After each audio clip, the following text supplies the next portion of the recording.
Scribd Audio presents House 23 by Eli Yance. Read for you by David DeVries.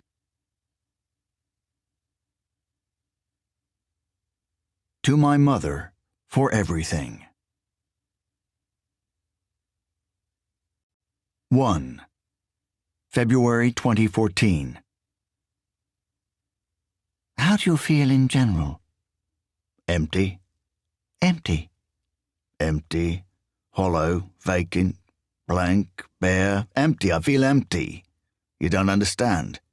I understand. I just want more details. I don't like your tone. It's incredibly general, professional, dull and boring, if you like, but I'm not here to judge. I guess that's your job. A pause, an evaluation, a summary. Devoid of accent, clean, standard. Did you go to a public school? I don't think it's relevant. Not relevant. Joseph Lee reclined back into the poor comfort of his chair. His back rested against the thin padding woven into a tartan design and worn well with age. He sighed and stared at the woman in front of him, sitting in a much more comfortable leather seat, her legs crossed and her glasses hanging on the bridge of her nose. Her eyes were fierce, yet soft, professional, yet powerful. They met Joseph stare over the desk. What if I said it would make me more comfortable to know? Would that make it relevant? She unfolded her legs and rolled her chair closer to the desk. She rested a notepad on her lap and waved a pen over it. Yes, I did go to a public school, she admitted, her eyes still pouring their ferocity into the face of the man opposite. Joseph grinned and leaned forward. So, Dr. Marsh, he said slowly, sitting back again, somewhat agitated and uncomfortable, do you think I'm insane? What happened was... The doctor paused and sucked the tip of her pen anxiously. Her eyes switched from Joseph to her notepad, which showed very little. Awful? Joseph offered. Horrific? Terrible? Pick one and say it. I'm not a walking thesaurus, you know. Unquestionable, she said, regaining her composure. They asked me questions about it. That's not what I meant. I know. He paused, his eyes boring into those of the psychiatrist. This is not a foregone conclusion, you know. Far from it, in fact. I didn't do it. I never said anything to the contrary, Mr. Lee. But you thought it. Dr. Marsh shifted in her chair. The plush leather squeaked underneath her backside. Let's, just for a moment, imagine you did do it, she said. Do you understand what could have happened to you? Do you understand the seriousness of the situation? Joseph propelled himself forward in his chair again. Life in jail? He pondered brashly. Could it get more serious? What about death row? Would you consider that a harsher sentence? This is England, Mr. Lee, she pointed out. There is no death row. There is no death sentence. Yet there is a life sentence, Lee said with a smile. A life sentence and a death sentence. He repeated the words numerous times. You see, a life sentence sounds minimal. It's life, after all. We all live, and life is just a sentence. It has a beginning, middle, and an end, the full stop being your final breath. A death sentence, on the other hand, sounds rather bleak. In fact, it sounds fucking ominous, and death has no beginning or middle, just an end. It's like prison, really, only without the beginning in the middle. You die, and you die alone. You get wrapped in a body bag and buried 6 feet under with a 2-foot shitty fucking tombstone provided by the council. People piss on graves, you know. People destroy them and deface them, kids mostly. It's a game to them. It's the circle of life. First you're born, you get a few years of bliss, and then you get pissed and shit on until you die. When you're stiff and ready, they stick you 6 feet underground, you get a few years of peace and silence, and then you get pissed on again. Are you going anywhere with this, Mr. Lee? No, but I like to talk. You're a shrink. You're paid to listen. Tell me something else then, Mr. Lee, she said, her eyes fixed on the dark orbs of her patient. What happened last Christmas? December 2013. Joseph Lee watched the digital clock nudge onto 6:32 and sighed. All day he'd lounged inside the confines of his living room. Christmas depressed him. It was for children and religion. Adults had no place in the glittering holiday. No longer were gifts given and accepted with warmth and love. The love had died. Christmas was a time for running up credit card bills and binging on chocolate and alcohol. More people committed suicide at Christmas time than at any other time of year. More people decided to climb behind the wheels of their cars drunk than at any other time of year. For the people who have friends and family, Christmas is an expensive, overindulgent holiday. For the people without, it's a depressing reminder of a life they don't have. He opened another can of beer and drank half, burping loudly after the liquid settled on his stomach. Aren't you going to get ready? He turned toward the figure in the doorway, a tall, beautiful young woman, her hands on her hips, a stern look on her face. He mumbled something even he couldn't understand. Well? She strode into the room. He watched her and smiled. The swaying of her slim hips, the slight swing of her firm backside clad tightly in dark denim, the subtle movement of her large breasts beneath a thin white blouse. She took a seat opposite him. He stared at her for a while. She had amazing blue eyes, thin lips covered with dark red lipstick and supple skin. Her blouse was cut into a V-shape, exposing her cleavage. His eyes followed a silver necklace that hung down her neckline. On the end of the chain, a sapphire set in white gold dangled just above her voluptuous breasts. Stop staring at my tits, Joseph, she said lightly. Answer me, would you? Why do I have to get dressed? It's 6:30. It's dark outside and you still haven't changed out of your dressing gown. It's Christmas, Jennifer, he explained. I'm allowed to be lazy. We have guests coming in a couple of hours. Do we? Sandra and Alan. Your brother, for God's sake.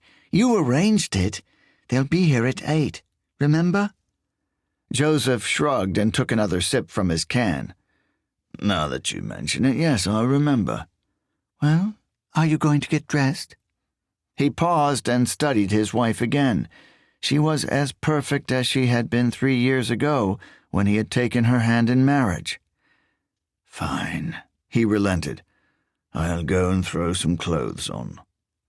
He rose from the chair and drained the rest of his drink, putting the empty can on the floor. Just let me get a shower and a shave first. Okay, Jennifer agreed, frowning at the empty can on the floor. Brush your teeth as well. Freshen up a bit, you stink of booze.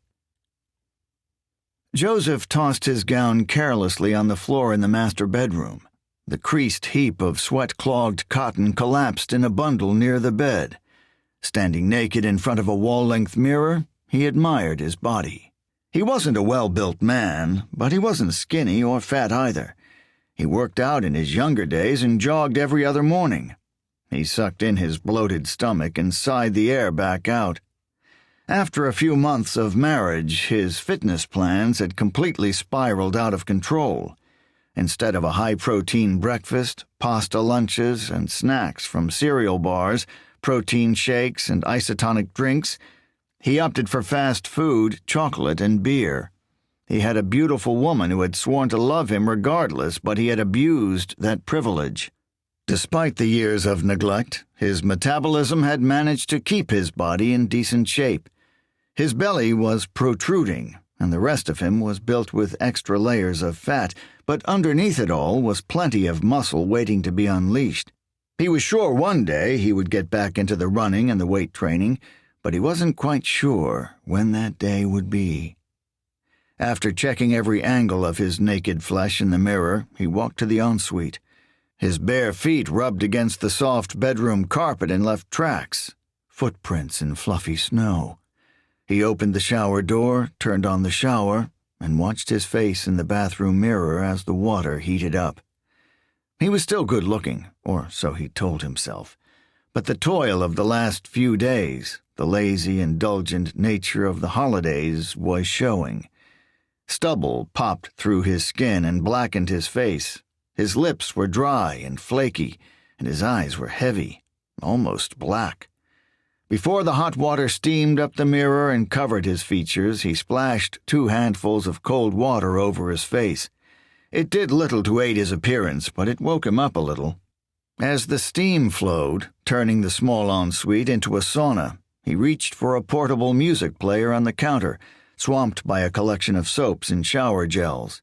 He flicked through the channels on the MP3 player until he found the one he sought. Then, with a jiggle of his naked behind, he mimed the words to Metallica's Master of Puppets as the notes filtered through the dense, steamy air. He turned the music up all the way, stepped through the wall of steam, and disappeared into his own world. February 2014. Dr. Claire Marsh leaned back in her chair, waiting for more. Joseph Lee stopped talking. And? She pushed. There is no and, Joseph said placidly. That's all I can remember. The last thing you remember is standing in the shower. Yes. What about your wife? I don't know what she was doing. I was in the shower, remember? The doctor tapped the tip of her pen against her front teeth, her eyes focused on the floor. Did you often argue with your wife? Arguing gets you nowhere, Joseph said lightly. The doctor lifted her eyes and stared at him. I preferred to kick the shit out of her. She paused, looked for a twinkle in Lee's eyes, and then continued, Can you please be serious about this? But that's what you want to hear, isn't it? Not necessarily. I think you're misreading my intentions. Bullshit, Joseph snapped.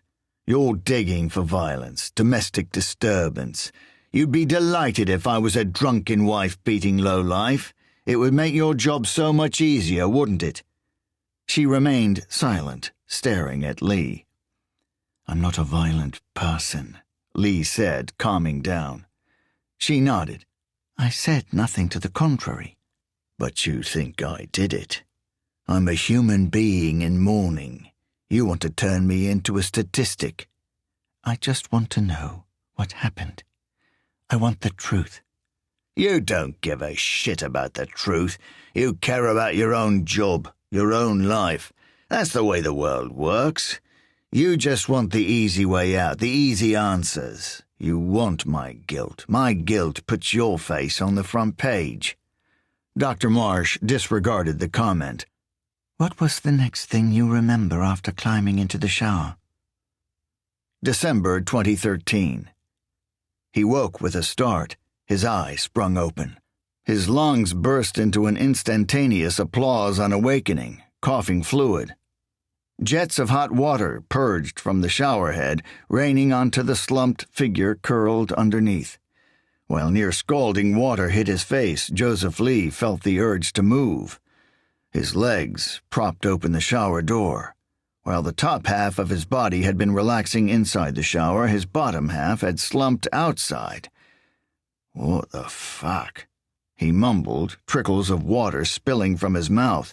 He lifted his head, but soon wished he hadn't. A shooting pain, starting at the base of his skull, raced around his brain, sticking needles in every crevice before leaving a painful throb in its wake. He moved his hand toward the pain, brushing the back of his head with his palm and inspecting the result. A smear of crimson stuck to his hand before the jets washed it away. He brushed his hand against his head again, as though he needed confirmation. Again, his palm was smeared with blood, not a large amount, but enough to cause him concern.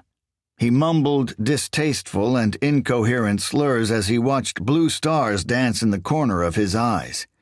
He tried to push his body up, but the shower's wet plastic surface rejected his grip, and he fell, face first, into a pool of water that had accumulated around the plug hole. He felt his front tooth crack. A chunk of enamel broke free and pushed through his upper lip, spraying blood across his face. He clawed at the walls, managed to propel himself to his knees. He rested back on his heels and tilted his head upward, inviting the hot jets of water to wash away the blood and soothe the pain. Spots of blood had sprayed up his nose. The thick fluid had stuck to nostrils hairs, leaving a sickly coppery stench.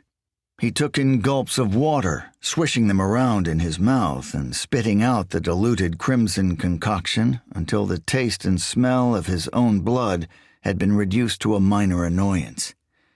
He looked up and, with a dreary expression, shouted as loud as he could, "Hello!" He sprayed pink globs onto the half-open shower screen. "Jennifer!" Every screamed syllable cut through his nerves like a cold knife. He reached forward, hoping to grasp the shower door. His hand fell short and he collapsed, tumbling out of the shower and onto the dripping floor. The music was still blaring. Crunching guitars, thudding drums, and heavy bass pounded his weary head. He left the noise behind and slowly dragged himself on his hands and knees out of the bathroom and across the bedroom.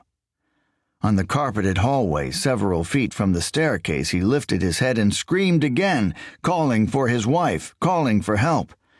The throbbing pulse in his eardrums canceled out any chance of a coherent reply. Blood dripped down his chin. He could feel the thick fluid fusing with his saliva and forming on his tongue and gums.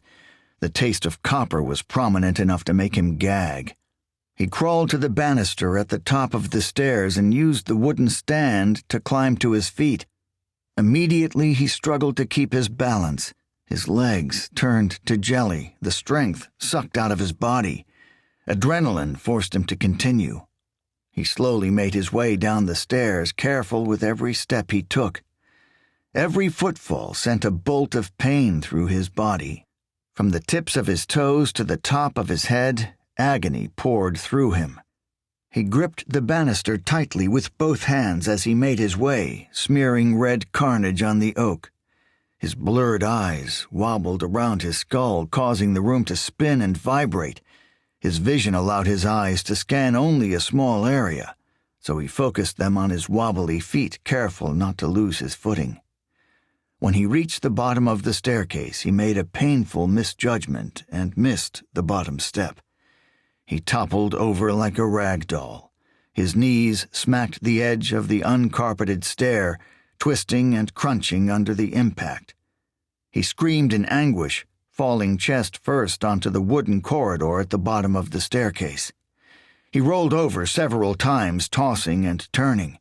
He stopped when his body came into contact with something solid, something moist and warm. Breathing heavily, blood freely pouring from his head and mouth, tears streaming from his eyes, he cursed several times, spitting every bloody syllable as if the words were poison. He reached around in the darkness of his hazy eyes, hoping to find something that would supply enough leverage to pull him to his feet. His hand rested on the object that had stopped his incessant and excruciating rolling. He paused, examining the object with a careful and wary touch. He rolled his hand over warm fabric, traced his fingers across soaked cotton. The tip of his forefinger found its way into a soft, oozing opening. His heart skipped several beats as a disturbing realization dawned on him. Rolling away, he pushed himself up with the aid of his elbows and stared at the mangled body of his wife. Jennifer Lee looked back at him through empty and cloudy eyes, her clothes soaked in her own blood.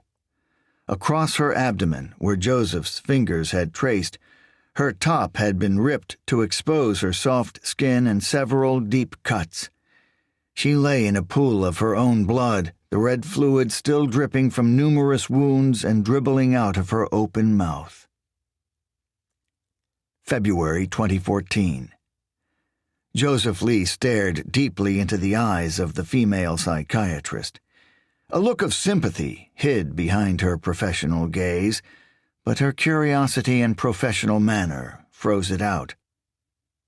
"I see her face, every time I sleep," he said softly, his head held low. The doctor nodded slowly, her eyes fixed on his averted gaze. "When was the last time you slept?" "Probably a week, maybe 2. "I understand." Lee raised his head. "Do you? How could you? I lost my wife. I saw her mutilated body. I touched her wounds."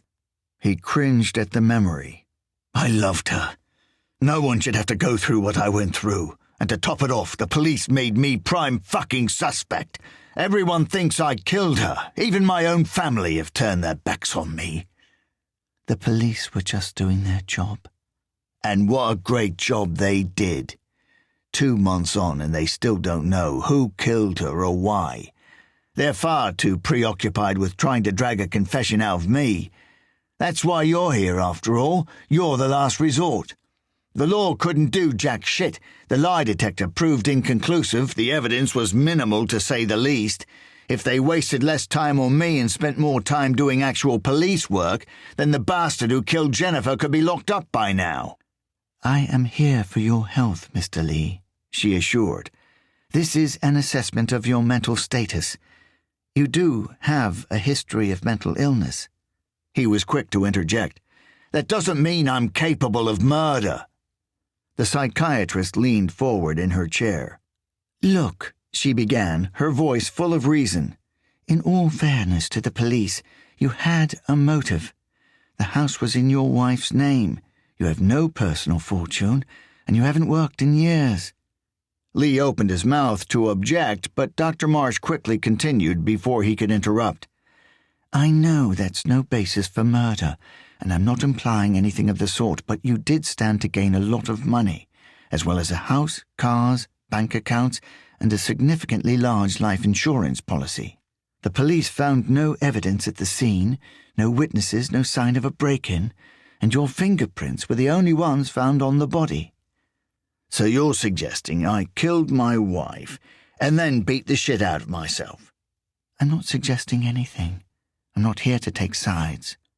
Lee nodded. "Fair enough. So after 2 months of harassment, you have the final say. The police have finished with me.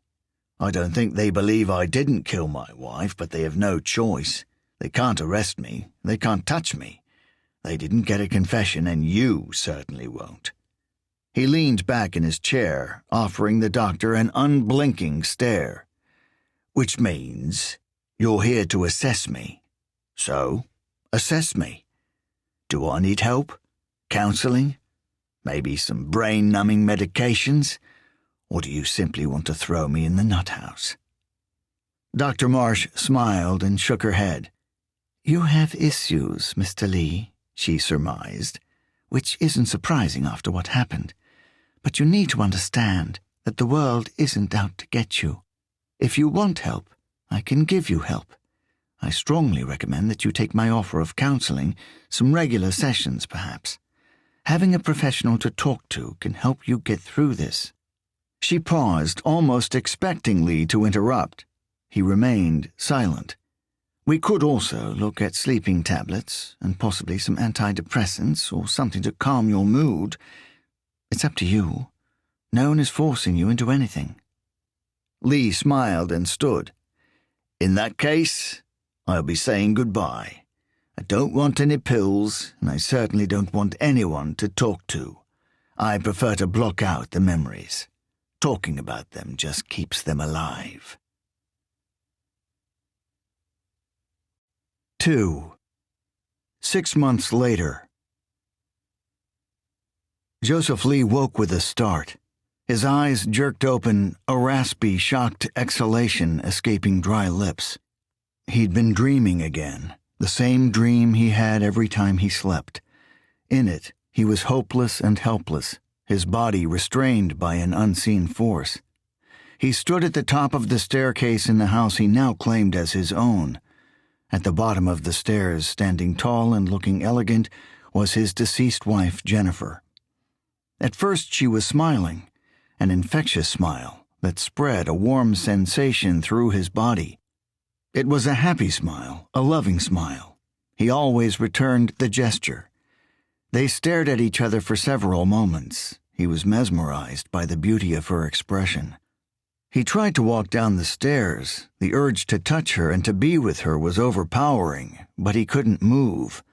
He had no control over his own body.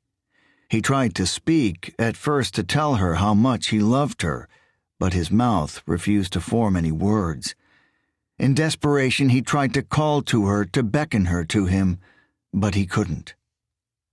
Panic took over as he tried to understand what was wrong, but before he could reach a conclusion, Jennifer's warm expression changed. Her smile faded, her lips curled, her loving eyes opened wide in shock, and her delicate hands covered her face in horrific anticipation. In the dream, Lee experienced physical and emotional pain. His heart ached, his head throbbed, and his vision faded just as a dark silhouette emerged behind his wife. He tried to shout, he tried to scream, but when he opened his mouth, only air escaped. He wanted to throw himself down the stairs to launch at the mysterious figure, but his muscles weren't his own. The darkness enveloped his wife, hovering over her and then swooping down upon her like a lion taking down its prey. He watched, horrified and helpless, as the blackness engulfed her, sucking the life out of her before slowly fading into the nothingness from which it came. The life had been siphoned out of her, and with tears streaming down his face, Joseph was forced to look upon her lifeless body once more. He always woke at that point. He had only seen her butchered body for a split second, but it was long enough to burn the tortured image onto his waking mind. Staring up at the living room ceiling, Joseph Lee contemplated the dream and the night that had led to its inception. Since the death of his wife, he didn't enjoy sleeping and tried his best to avoid it. The night before, he drank to drown his sorrows, of which there were many. By the side of the couch, toppled onto their sides, were 2 empty bottles of whiskey. He stared at them and instinctively closed his eyes, hoping to banish the piercing migraine the liquor had invited into his head. He gently massaged his temple, his hand covering his face as his fingers worked. He watched as a faded ray of sunlight danced between the gaps in his fingers. The light had escaped through a crack in the living room curtains, exposing millions of dust particles sitting in the air like distant stars. He had fallen asleep watching television, a documentary, a film, he wasn't sure, and he hadn't been sure when he was watching it. It was background noise, flashing pictures to entertain a drunken mind and prevent it from digging in on itself and revealing disturbing memories. At some point in the night, he'd woken and turned off the big-screen TV. The remote lay by the side of the couch, nestled between a whiskey bottle and the wrapper from a microwave burger. He rolled off the couch, landing with a soft thump on the padded carpet. Clouds of dust erupted into the air, escaping thick fabric that hadn't felt the touch of a vacuum cleaner in months.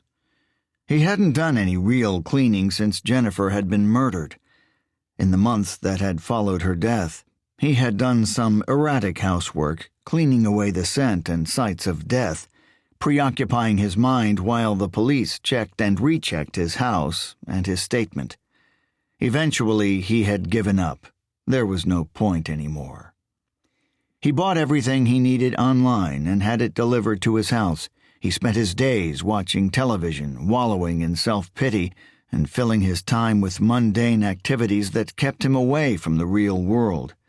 The few friends he had stopped visiting and calling months before. The remains of his family, an older brother, a nephew, and a few cousins, had broken off contact with him, despite always being close. He had ceased to exist in the eyes of others. Nothing and no one in the real world wanted him, and he didn't want anyone or anything out there either. He hadn't left the house in 6 months. He slowly clambered to his feet, peeling his face away from the musty carpet and the stale scent that clung to its fibers and his nose. He sluggishly stumbled out of the living room, wincing as his migraine reacted to the movement. Alive, Jennifer had been a successful lawyer from an equally successful family. Her mother had died 3 years before her, with her father passing 2 years before that. They left Jennifer and her sister everything they had worked their lives to achieve, a sizable wealth that promised an easy life for both of them. Jennifer had shared her wealth with Joseph. He had been a nobody when she fell in love with him, and he remained a nobody throughout their relationship, but she supported him. Her money was now his money, passed down via 2 generations of success to a 3rd generation of nothing. It meant he would never have to work a day in his life. For that he was lucky, but not thankful. He didn't want money. He didn't care about material wealth. He'd lost the only person he'd loved. Now, he had nothing. He cringed as his bare feet slapped against the hallway's wooden floors, which led from the front door around the staircase and into the kitchen. He paused in the middle of the hallway, the staircase to his left. His eyes traced an invisible pattern on the hardwood floor, and unwanted memories found their way back into his tired mind. The front door rattled behind him, and he almost jumped out of his skin. With his heart pounding aggressively, he stared at the front entrance. Through the door's glass panel, he could see a short red blur bobbing impatiently as it waited. The blur knocked on the door again. 4 knocks, each louder than the last. He waited for his breathing to slow and his heart to steady before approaching the door. He opened it slowly, and with a great degree of caution. He squinted through the morning light, staring at the stubby figure of a delivery driver who was smiling at him through thick-rimmed spectacles, his chubby cheeks dimpled. "Hi there." Despite the early hour and the grumpy man in front of him, the delivery driver seemed to be in a pleasant mood. He held a brown package, which he offered to Joseph. "Could you take this parcel in for number 23, please?" The driver phrased as a question, but it looked like he already decided upon the answer. He was ready to back away, to leave the parcel and the responsibility, and to get on with his round. Lee stared disinterestedly at the package. "Why?" he said warily. "They're not in." He flashed a wide smile. He waited for Lee to respond and spoke again when he didn't. "I've been knocking on the door for the last few minutes. They're either asleep and ignoring me or they're at work." He chuckled. Lee gave him an apathetic glare. "I tried their next-door neighbors," he continued. "They must be at work too."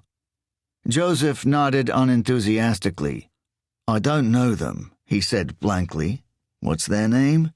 He grabbed the package, read the name, and then handed it back to the flabbergasted man. "What kind of name is that? I can barely even read it." "It's German, I believe." "Do you speak German?" "No," the delivery man said, somewhat taken aback. "Have you been to Germany?" "Well, no." "Then how would you know?" "It's just a guess." His smile had faded, replaced with a look of bemusement. "Have you met them before?" "Well, no, Lee sighed. "If I take this parcel, I'm obliged to go around their house later on and give it to them." "Well, yes." "You want me to take time out of my day to speak to people I've never met?" Lee's eyebrows were raised. The man retreated slightly, defeated. "Look, if you don't want to take it, that's fine." Lee faked a burst of laughter. "I'm only messing with you," he said, grinning. The smile returned to the face of the chubby delivery man, and he proffered the package again. "So you'll take it, then?" "No." Lee shut the door, a fake grin still etched on his face. Through the pane glass he saw the red blob back up, turn, and then walk away. He didn't want to associate with his neighbors. He hadn't done so while Jennifer was alive, and he didn't want to buck the trend now she was dead. They all knew about her death. It didn't matter whether they'd actually met her or not. Gossip had a way of spreading its evil tongue through suburban streets and poisoning everyone in its wake. And Lee was at the head of that gossip, the source of their hatred and the target for their anger. 3. In his studio on the second floor of his 3-story home, Joseph Lee sat in silence, his mind elsewhere, his eyes fixed on a blank canvas. The studio had been built for him. Initially, it had been a spare bedroom, dark, unwelcoming, and good for storage only. Jennifer had used her money and her flair for interior decorating to change that, knocking down walls, putting in windows, and creating a spacious, bright, and welcoming room where her husband could spend any creative energy he found. He hadn't found any of that energy for nearly a year. He had never thought of himself as a particularly gifted man, but he had a wild imagination. His only true talent, although he refused to accept it as such, came through a series of creative outlets, one of which was painting. As a child, he'd had a gift for sketching. In school, he was considered a less than average student. He never paid attention to the teachers, tended not to socialize, and spent the majority of his time doodling and daydreaming. The doodling progressed to painting when he hit his teens and culminated with him enrolling in an art class at his local college. It didn't turn out the way he hoped. Instead of being a gateway into a possible career, it became a dead-end annoyance. He couldn't adhere to set rules, wasn't interested in learning about the science of painting, of lights and angles, and he had no interest in painting live models. He saw art as a way to vent his emotions and let his mind venture from the rigors of life. He dropped the class, but not before it changed his life. He'd met Jennifer in college. She was teaching a part-time course in English literature, open to the public, operated by volunteers. Poetry was one of her many loves, and this allowed her to express her adoration. He still had fond memories of her at the head of the class, a grin on her face and a passion in her voice as she recited the classics. Joseph stabbed his finger into a fresh batch of sunset yellow and flicked it absently at the canvas. He always refilled his palettes with fresh paint when he entered the studio, but he hadn't used them properly in a long time. What he created was no longer art. At best, he was dirtying the canvas, wasting paper and paint. He had met Jennifer in the lunchroom, instantly signing up to her course so he could see more of her. It wasn't the first time he'd written poetry, but it was the first time he had let others read it. Poetry was another outlet of his, and coupled with his talent for painting and the charm he possessed in his younger days, it had been more than enough to win over the full-time law student and part-time poet. The paint dried quickly on the canvas, forming a nasty yellow crust. It looked like a small animal had vomited on the paper. After dating Jennifer, Joseph began to share her interest in writing. He wrote more poetry and even the occasional short story. He enjoyed her delighted expressions when she read his work more than he enjoyed writing it. Turning his attention away from the messy canvas, he trailed his eyes lazily across the room. The walls, once filled with his artwork, were bare. In his early days, he had painted portraits of Jennifer, capturing every angle and expression.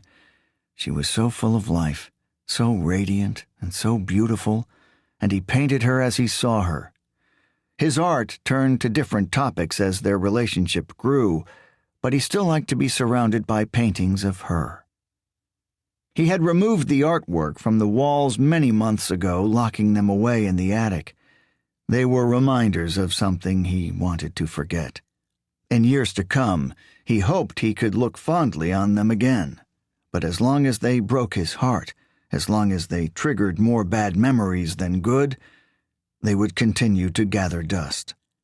He kicked his heels against the floor and rolled the chair across the room, its wheels leaving tracks on the dusty hardwood. He stopped at the expansive windows, pressing his feet against the low sills to stop the momentum. The windows let in more light than Lee wanted to see, more of the real world than he wanted to acknowledge. It had been Jennifer's idea to install the low-hanging windows, one of the first things she focused on during the renovation. She thought the light and the view would inspire him. Lee disagreed, but he had kept his thoughts to himself. Through the windows he could see his own front garden in its entirety, as well as the gardens of two neighbors opposite. The lack of maintenance had turned his garden into a mess of tall grass and thick weeds, topped with a layer of dead leaves. In comparison, the garden opposite and to the left was an Eden, with brightly bloomed flower beds wrapped around a neatly trimmed lawn. The second garden, directly opposite, was still recovering from the harsh winter. The grass had been neglected for months. The flowers lay dying in their pots and baskets. He kicked off the wall, spun the chair backward. He grabbed the easel to steady himself, looked from the filled palette to the easel and back again. The brushes lay next to it, all lined up in order from largest to smallest, thinnest to thickest, separated in two columns on a well-worn wooden stand. All the brushes were clean and bone dry.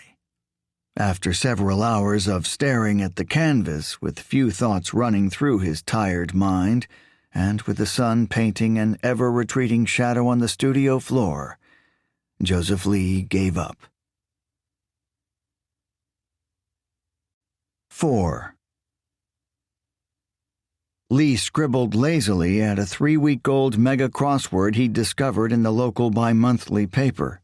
The A4 pages were filled with advertisements of local businesses, numerous readers' letters on uninteresting local events, and a few badly written articles. He had found it stuffed underneath the sofa, torn and tatty. His mind had become preoccupied with trying to keep itself occupied. His wandering hands had dug out the paper and a pen with the unenthusiastic intention of reading it, doodling on blank spots, or simply staring at the pictures. The editor's picture in the back was just about to receive a pen mustache when he spotted the crossword. He was so distant he hadn't managed to find a single clue. He found himself reading the same line over and over, never quite grasping just what it was saying. The television played to an uninterested host. Evening was about to break. The streams of children's television on the major terrestrial channels was finishing. The mindless chat shows, family-friendly game shows, and lifestyle programs were all making way for the news, a break in the schedule, padding for prime time. He had watched a lot of television since his wife's death, yet he hadn't really seen any of the programs. It was just background noise. He didn't bother to channel surf anymore, barely using the hundreds of channels his satellite service offered. Occasionally he tuned into the documentary or movie channels, but his usual preference was to just turn on the set and leave it on. If it distracted him for 10 minutes, it was worth it. He discarded the newspaper and rolled over on the couch, his head buried into the thick fabric. He stayed there for several minutes, almost falling asleep, drifting in and out of brief dreams, until a soft thumping alerted him. Someone was at the door. He let the unknown caller knock again, sinking his head further into the thick cushion as 3 knocks, each louder than the last, echoed throughout the house and drummed into his conscience. He listened to the silence that followed the knocks. He could hear voices other than those coming from the television, where a well-mannered newscaster refreshed the public on the latest atrocities. 3 more knocks, louder and more urgent. Lee sighed into the cushion and pushed himself up, first to his knees, then lazily to his feet. He plodded to the door where 2 blurred figures waited on the other side. "Who is it?" he half shouted, half mumbled, his voice heavy with fatigue. The 2 people on the other side of the door confided with each other before one of them, a man, answered, "The Lechnens! We're your new neighbors." Lee frowned, rolled his eyes. He opened the door and instantly greeted the callers with squinted eyes and a creased brow. "What do you want?" He paused, his words catching in his throat. "I'm Riso," the man stated proudly, noticing that Lee's attention was on his wife. "This is my wife, Tsala," he explained, content to let Lee stare. "Hello," Tsala said, smiling at the transfixed Joseph Lee, a touch of shyness in her smile. "Jennifer?" Lee stuttered, his voice a whisper. "Excuse me?" Riso said, smiling the broad smile of a simpleton. Lee turned to the man as though noticing him for the first time. "Nothing," he said quickly. Turning back to the woman, he added, "You just surprised me." She smiled broadly, a sight which stirred something deep within Lee.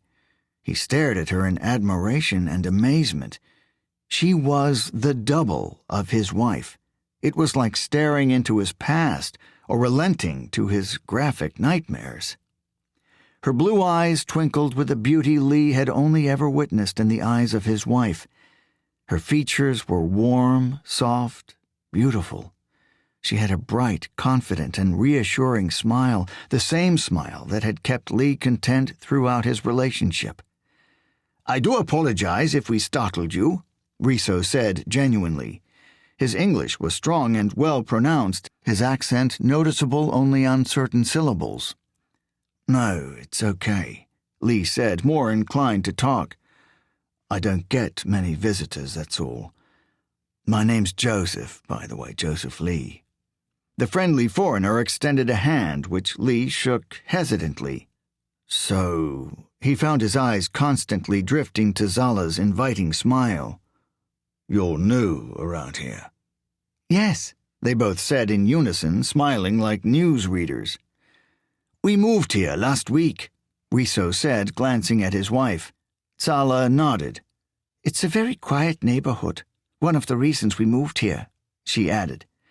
Joseph watched her lips intently as she spoke. Even though her voice was subtle and mellow, Lee found it odd to hear such harsh, accentuated words coming from her mouth. He almost expected her to speak like Jennifer. "It is not too friendly, though," Riso said, breaking a brief silence, the awkwardness of which was apparent to them but lost on Lee. "We were expecting maybe a few welcome parties, but none of the neighbors have been to see us." A note of sadness coated his words. Lee nodded. "Set of bastards," he said placidly and without thought. "Excuse me?" He studied his new neighbor. He was tall and broad and had a posture to match. He stood up perfectly straight as if standing to attention.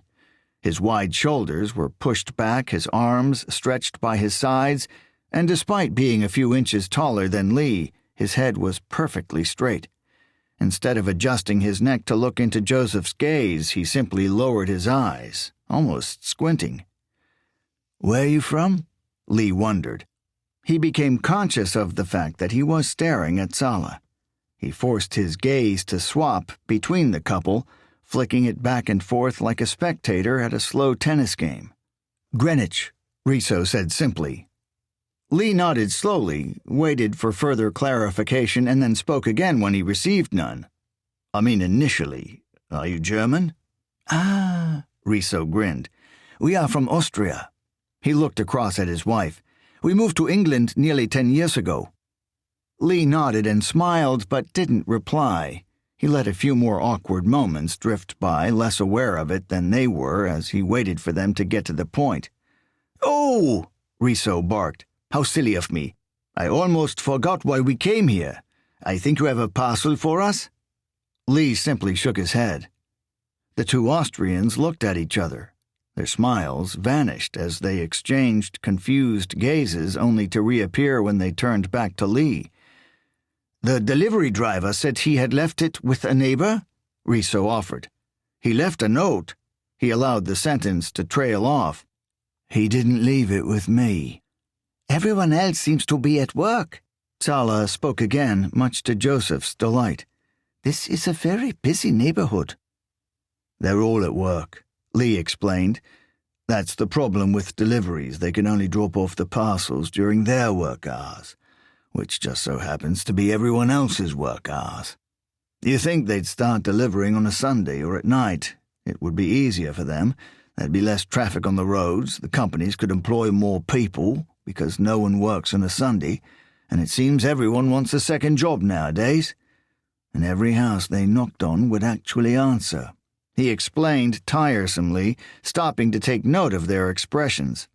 He'd expected baffled or bored features, but instead they seemed to be smiling even more than before. Riso laughed boorishly. "You're a wise man," he said cheerfully. "Uh-huh," Lee said in a hushed and puzzled voice. "Which house do you live in?" he questioned, popping his head outside and looking around the street to add emphasis to his question. "House 23, Zala said softly, hooking a thumb over her shoulder. "Just opposite." "Did you know the previous owner?" Riso quizzed quickly. "I never paid much attention to the neighbors. Like you said, they're busy all the time." "We are not," Riso exclaimed. "I have a few weeks away from work, in fact, to help settle in the house." He paused, his expression filled with thought. "Why don't you come across later on? I was planning to get out the barbecue, open a few cans, and test out our new garden furniture." Lee recoiled from the invite. His actions spoke louder than words. Zala quickly said, "We'd love to have you over." "You'd be our first guest," Riso added. He and his wife had now locked arms. Both of their smiling faces were aimed at Joseph Lee. "We're neighbors now. We should eat and drink together, yes?" Lee's face cringed with a mixture of distaste and apprehension. He struggled to find a good lie, but their smiling faces forced his mouth to say something his mind didn't want to. "Sure, why not?" "Excellent," Riso proclaimed. "Come around later on tonight. We'll look forward to it." He extended an arm. Lee faked a smile and accepted the handshake. "Now I guess we have to go knocking on neighbors' doors to find our parcel," Riso said merrily. "Yeah, good luck with that." "We will see you later, Mr. Lee." Lee caught Zala's smile before the couple turned to leave. He didn't want to socialize, no matter how friendly the company was. But he had a feeling Zala would make things more interesting for him. 5. The washing machine purred for the first time in months.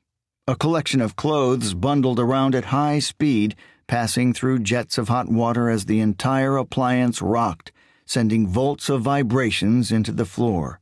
The spinning clothes were watched by absent eyes. Visions of Jennifer Lee flashed into Joseph's mind. He pictured her smiling in the heat of the Caribbean sun, her head resting on a cushion of her own lustrous hair as she reclined on a sun chair watching the blue skies above and enjoying the peace. He remembered the smiles of enchantment that lit up her face when she first saw the streams of artwork he had devoted to her, the feigned grin of disinterest as she listened to his absurd, drunken conspiracy theories. He even remembered the times she cried, the death of her parents, the loss of a pet, 1 cat and 2 goldfish, the former had eaten the latter, an angry argument, or a sad film. He replayed the memories together with the fresh images of his neighbor. He felt like he saw Jennifer every day. Her face was always in his thoughts, in his dreams, and on photographs hidden in drawers, but seeing her again in the flesh felt otherworldly. Only it was someone else's flesh. He'd never felt like he needed or wanted to move on. He had only ever loved one woman, and she was gone. Everyone else that followed would only be walking in her footsteps, but after seeing Zala, his thoughts shifted. The washing machine beeped 3 times. Joseph glared at it. The water had stopped flowing, the clothes had stopped spinning. The machine beeped again, one long head-churning noise. "What?" Lee asked the idle machine. It had taken him 20 minutes to figure out how to turn it on. He wasn't interested in learning its language. Since Jennifer's death, he preferred to buy new clothes instead of trying to wash his old ones, but lately he hadn't bothered to do either. He wanted to look his best when meeting his new neighbors, not for social or cleanliness' sake, just for Zala. He jabbed at the buttons across the top of the machine, eventually finding the right one. He removed the sodden clothes and scooped them into his arms, clutching them against his naked torso and then dropping them into the dryer. After a few minutes, with sensations of cold pricking at his skin and lifting the hairs on his arms, The dryer whirled into action, and Lee retreated to his thoughts again, his arms folded over his chest to keep out the cold. From the wide windows inside the brightly lit studio, Lee watched as clouds of smoke pushed their way into the evening air from the Lechnans' house.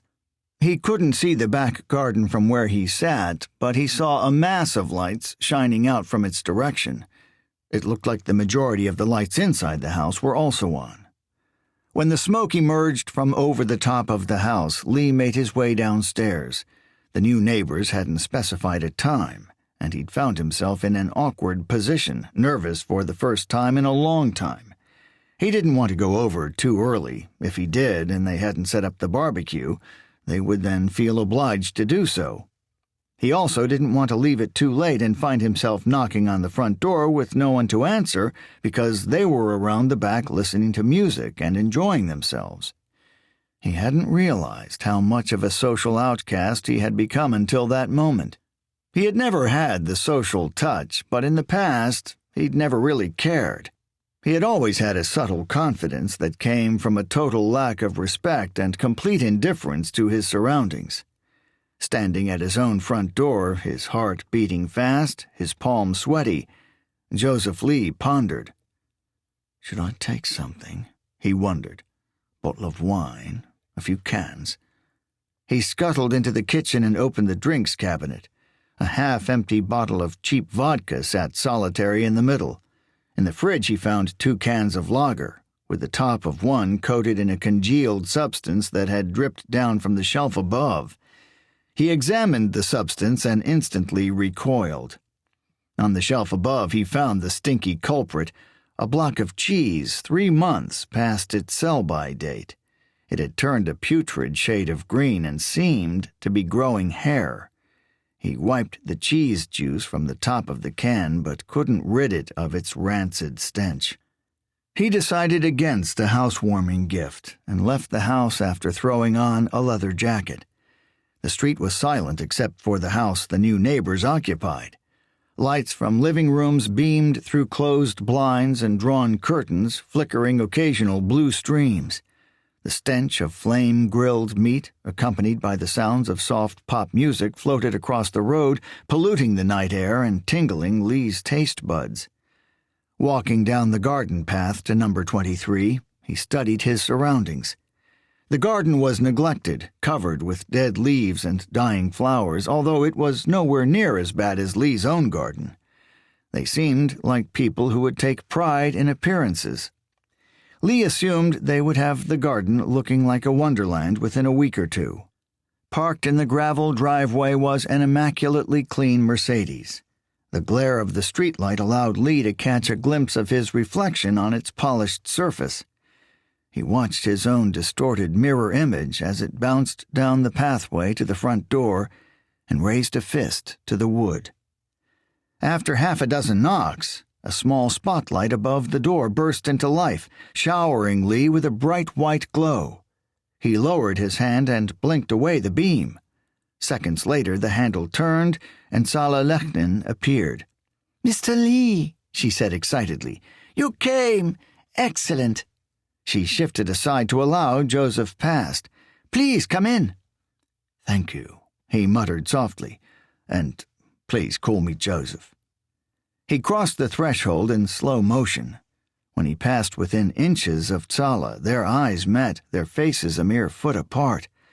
Lee's nostrils tingled, his smile faltered. He could feel her warmth and sense her body as he brushed against her. He breathed her in and reveled in her aura, as his heart pounded so loud he worried she would hear it. The moment was over quickly, leaving Lee to realize that he hadn't been that close to another human being in a long time. Tsala carefully closed the door behind him and walked down the corridor. She ushered for Lee to follow her as she strolled gracefully across the laminated floor. "You came just in time," she said over her shoulder. "Riso was just putting the meat on the barbecue." Lee nodded and watched the swaying hips of the look-alike. She wore light, loose-fitting clothes. Her white blouse swayed gently around her torso as she walked. Gray jogging pants flapped at her naked ankles, flicking the tops of her bare feet, and picking up flecks of dust from the floor. "I hope you like a drink." She crossed into the kitchen and made for the patio door at the back end of the house. "I do, yes," Lee said politely. "You'll be in good company here, then." She stepped through the opening in the patio door and toward a pair of flip-flops waiting on the deck. Joseph could see the streams of smoke coming from the side of the garden panning out from a barbecue. He watched her slide into the flip-flops, his own feet still inside the confines of the house. "No need to wait for me," she said, smiling. "You are quite the gentleman, aren't you?" Lee smiled. "I guess so." If anything, it was because he was shy and lost, his mind rampant with random thoughts, his body stuck as if waiting for orders, his hands stuffed into his pockets like an idle teen. With her feet ensconced, Tsala stepped forward and hooked her arm through Lee's. She smiled at him. "Come on then, gentlemen," she said jokingly. "Escort me to the barbecue." Joseph couldn't help but smile. Immediately, his anxiety softened and the tension in his body vanished. He returned her smile, her breath on his lips, as he faced her. "Yes, my lady." 2 sets of garden furniture sat on top of a stone deck that overlooked a bland and colorless garden that suffered the same misfortune and neglect as the front. The food and drink on offer more than made up for the bland surroundings. Lee and Tsala sat on wooden chairs in front of a large round table. 2 other chairs occupied the table, but no one occupied them. In the middle of this table were plates and bowls of various offerings, including buttered bread buns and a bowl of potato salad, which nestled in the middle of an encirclement of crisps, rice, relish, and peanuts. Riso grabbed Lee a can of beer from an icebox immediately after greeting him, insisting he drink straight away. Tsala, sitting next to Lee and sharing his view of the garden, held a tall glass of white wine in her hand, with the open bottle sitting on the table in front of her. Next to this table was another, which stood beside the smoking barbecue, a large chrome device holding vast quantities of meat on 3 separate cooking shelves. Riso seemed to be in his element as he operated it, grinning through the thick smoke and talking over the hiss of the sizzling meat. Between breaks of billowing smoke, with sweat beads popping on his forehead and smoke stinging his eyes, he drank thirstily from a beer glass the size of a vase. Lee had been at the house less than 2 minutes and had spoken nothing more than a few greetings, but already he felt calm and welcomed. "I hope you like meat," Riso shouted. Lee looked at the steaming grill. He could smell a range of burgers, chops, and hot dogs sizzling away. "I do," he replied with a smile. "But that's a lot of food. Are you expecting more people? A pack of wolves, maybe?" Riso laughed his boorish laugh and took another long drink of beer. "You are our first guest, and this is our first barbecue in our new house, so I thought, why not make it special?" "Makes sense. Anything that doesn't get eaten, we can give to the dogs." Lee looked around. "You have a dog?" "No," Riso said, grinning. "I was hoping you did." They all laughed, chipping further away at ice that had already been broken. The barbecue hissed violently, spilling more swarms of heavy smoke. Riso backed away, waiting for the thick clouds to dissipate. Tsala turned to Joseph, a loving smile etched on her soft face. "I hope you like your meat burned." "I don't mind," Lee smiled. "That's one hell of a beast." He gestured toward the barbecue, a volcano spewing plumes to the fading day. "The barbecue or Riso?" "I heard that," Riso called, his laugh lingering on his lips. "I got this thing a few months ago," he called through the thick smoke. "It's a beauty, isn't it? I can grill up to 20 burgers at once on this." Lee's eyebrows arched, and he thought about questioning the Austrian giant, but decided against it. "He never has, and he never will," Tsala said, reading Lee's expression. "We're not ones for huge parties or social gatherings, although, if it wasn't for me, I'm sure he'd cook up the burgers and eat them all himself." "Of course," Riso said over the top of his beer glass. "I love my meat." Lee nodded. Riso certainly looked like a man who enjoyed his meat. His heavy physique had clearly seen a lot of protein over the years. Tsala shook her head at her husband's reaction. It's a good thing he works out so much, she told Lee, her eyes on her husband. If he didn't exercise all that congealed fat out of his veins, he'd be dead by now. Riso frowned. I keep telling him to watch what he eats, she said distantly, turning away from her husband and looking directly into Lee's eyes. So, Joseph. She spoke his name with a soft subtlety, her accent disappearing for those 2 syllables. What do you do? He looked at her over the rim over his glass and raised his eyebrows. Do? He asked, taking a mouthful of ice-cold beer. Where do you work? She reiterated, quickly adding, if you don't mind me asking. Lee did mind. He hadn't worked on a decent lie, and he wasn't ready to tell strangers about the entirety of his jobless life and how he came by his huge fortune, no matter how welcoming they were. I paint and write mostly, he said, realizing that if he provided enough information, relevant or not, he may be able to sidestep around the word job. I do it all at home. I have a studio on the 2nd floor. Big, bright, empty. You've probably seen it from outside. The windows are huge. It's like a conservatory up there. He took a sip of his drink with the implied expression that more information was to come, which he hoped he could think of during the short pause. Painting is my strong point. I do the occasional portrait and landscape, but most of what I paint comes from within, I guess. I also do a bit of poetry and prose. I haven't gone as far to write a novel yet, but I have completed a few short stories and poetry anthologies. He paused again, realizing that both of the Lechnans were staring at him with great interest. He felt a nervousness creep over him. He didn't like being the center of attention. I have many creative outlets, he continued, rushed. That's what Jennifer always used to say. He paused, his heart skipping a few beats. He hadn't wanted to bring her up. Is Jennifer your wife? Tsala quizzed. Was, Lee said quickly, choosing to take another drink and a subsequent break from the conversation. We broke up a while ago. Oh, I'm so sorry. He spotted a genuine sympathetic flicker in her blue eyes. It's okay. Joseph feigned a smile. We didn't work well together. Women! Riso shouted brashly. His tone, just like his laugh, carried an unintended abrasiveness to it. You can't live with them and you can't get laid without them. He began to laugh, but his wife stopped him with a stern look. Lee smiled, content.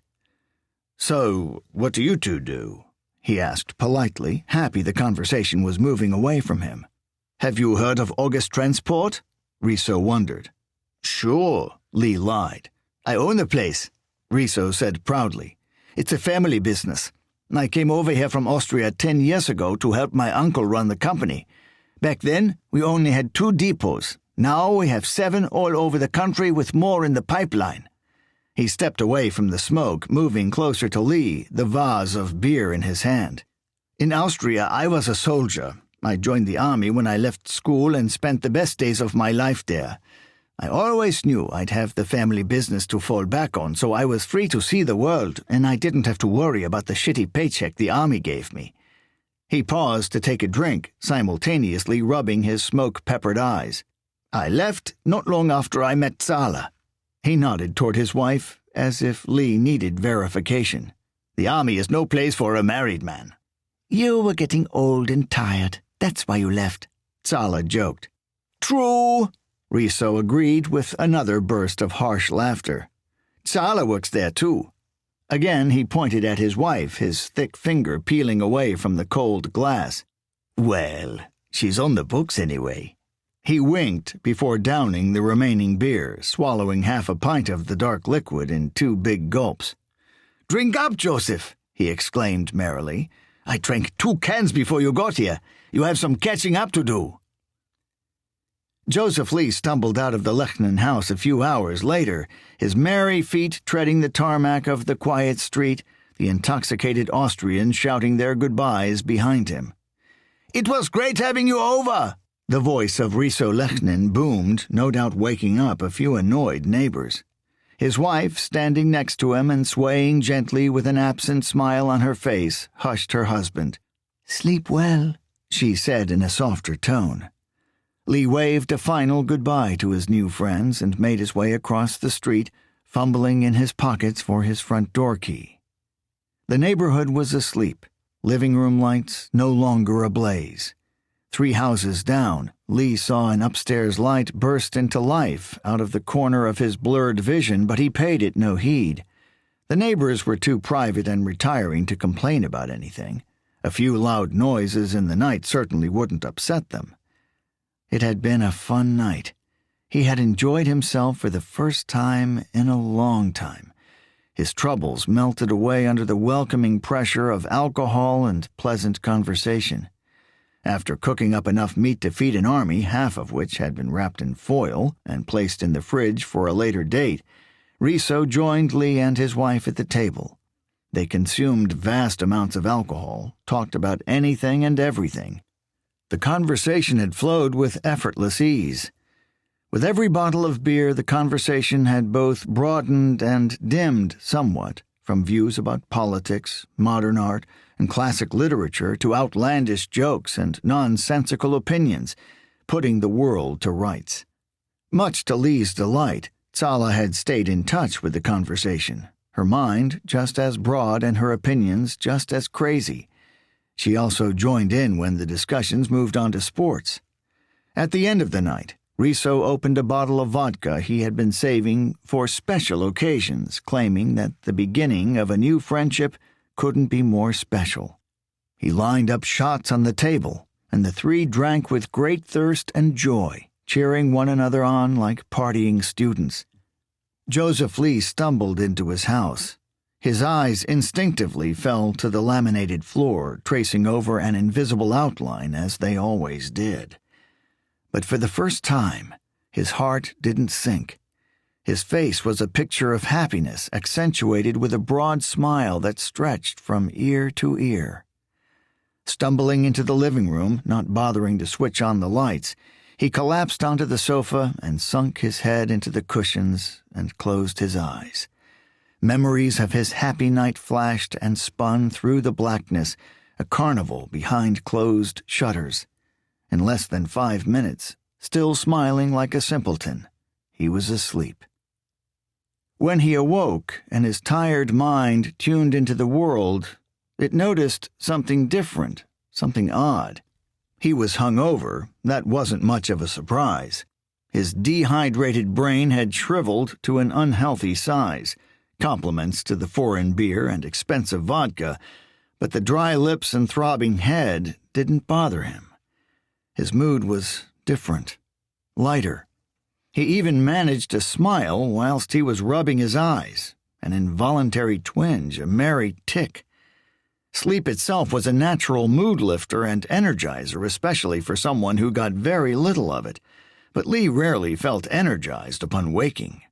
Sitting up on the sofa, something quickly dawned on him, as though the blood rush had forced his brain into gear. He hadn't woken with a start.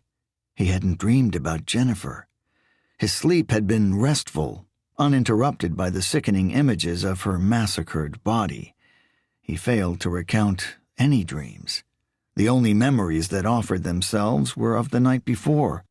The beer, the conversation, the meat, the special vodka, and most prominent of all, Tsala. He staggered to the kitchen, flicked on the kettle and rested against the countertop while it heated up. Despite being the spitting image of Jennifer, Tsala Lechnin didn't share many other qualities with Joseph's buried wife. They were both compassionate and loving people, a gorgeous virtue that shone through to their exterior and expressed itself in an unforgettable smile. But the similarity stopped there. Jennifer was a career-motivated professional woman. She had an intimidating, powerful demeanor coupled with an assertiveness that tended to overshadow her innocence. She had developed the personality for her work. As a lawyer, she needed an edge, She needed to be ruthless and cold even if her poetic side didn't agree with it. She was also a workaholic.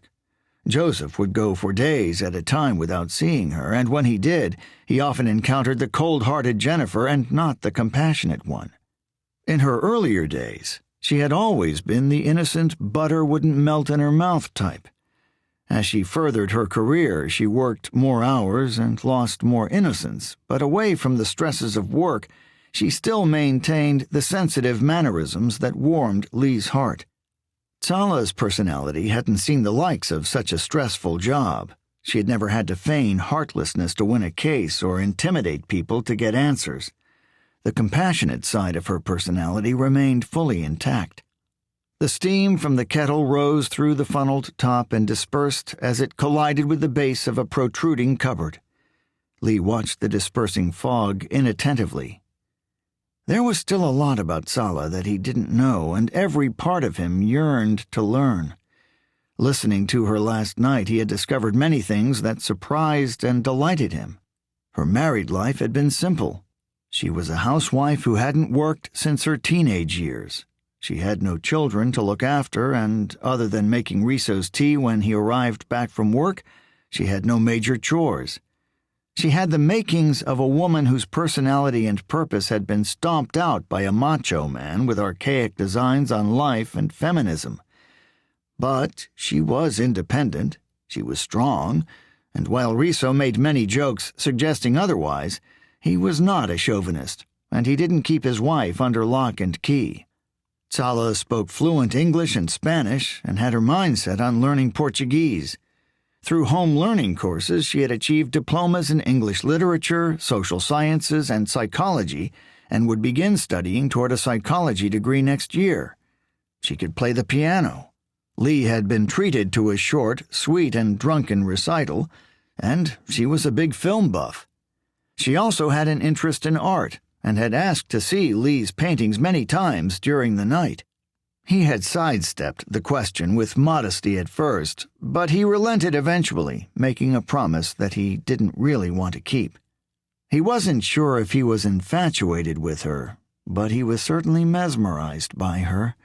His current mental state didn't call for a relationship of any kind. He could barely handle any human contact. But he enjoyed Sala's company, and not just because she reminded him of Jennifer. After all, he had gone out of his way to remove any reminders of Jennifer from his house and his mind. He poured himself a black coffee loaded with 3 sugars and then climbed the stairs and entered the studio. He glanced blankly at the easel and canvas, the centerpiece of the room, before settling down onto the swivel chair and rolling it to the expansive windows. Pushing his feet against the wall, he allowed the chair to recline as far as it would go as he sipped the bitter black liquid and stared at the Lechnan's house. He stared intently at the closed curtains on the second floor beyond which lay the master bedroom. He imagined Sala lying in bed, covered with the flimsy material of a silk nightdress and wrapped snug in a thick duvet, her sweet eyes closed, the innocence of sleep pressed onto her soft face.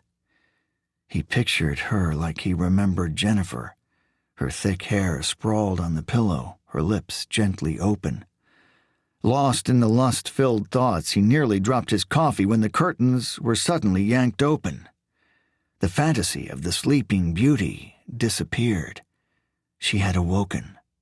Holding both ends of the curtains, Sala closed her eyes, sucking in a morning breath and soaking up the sunshine.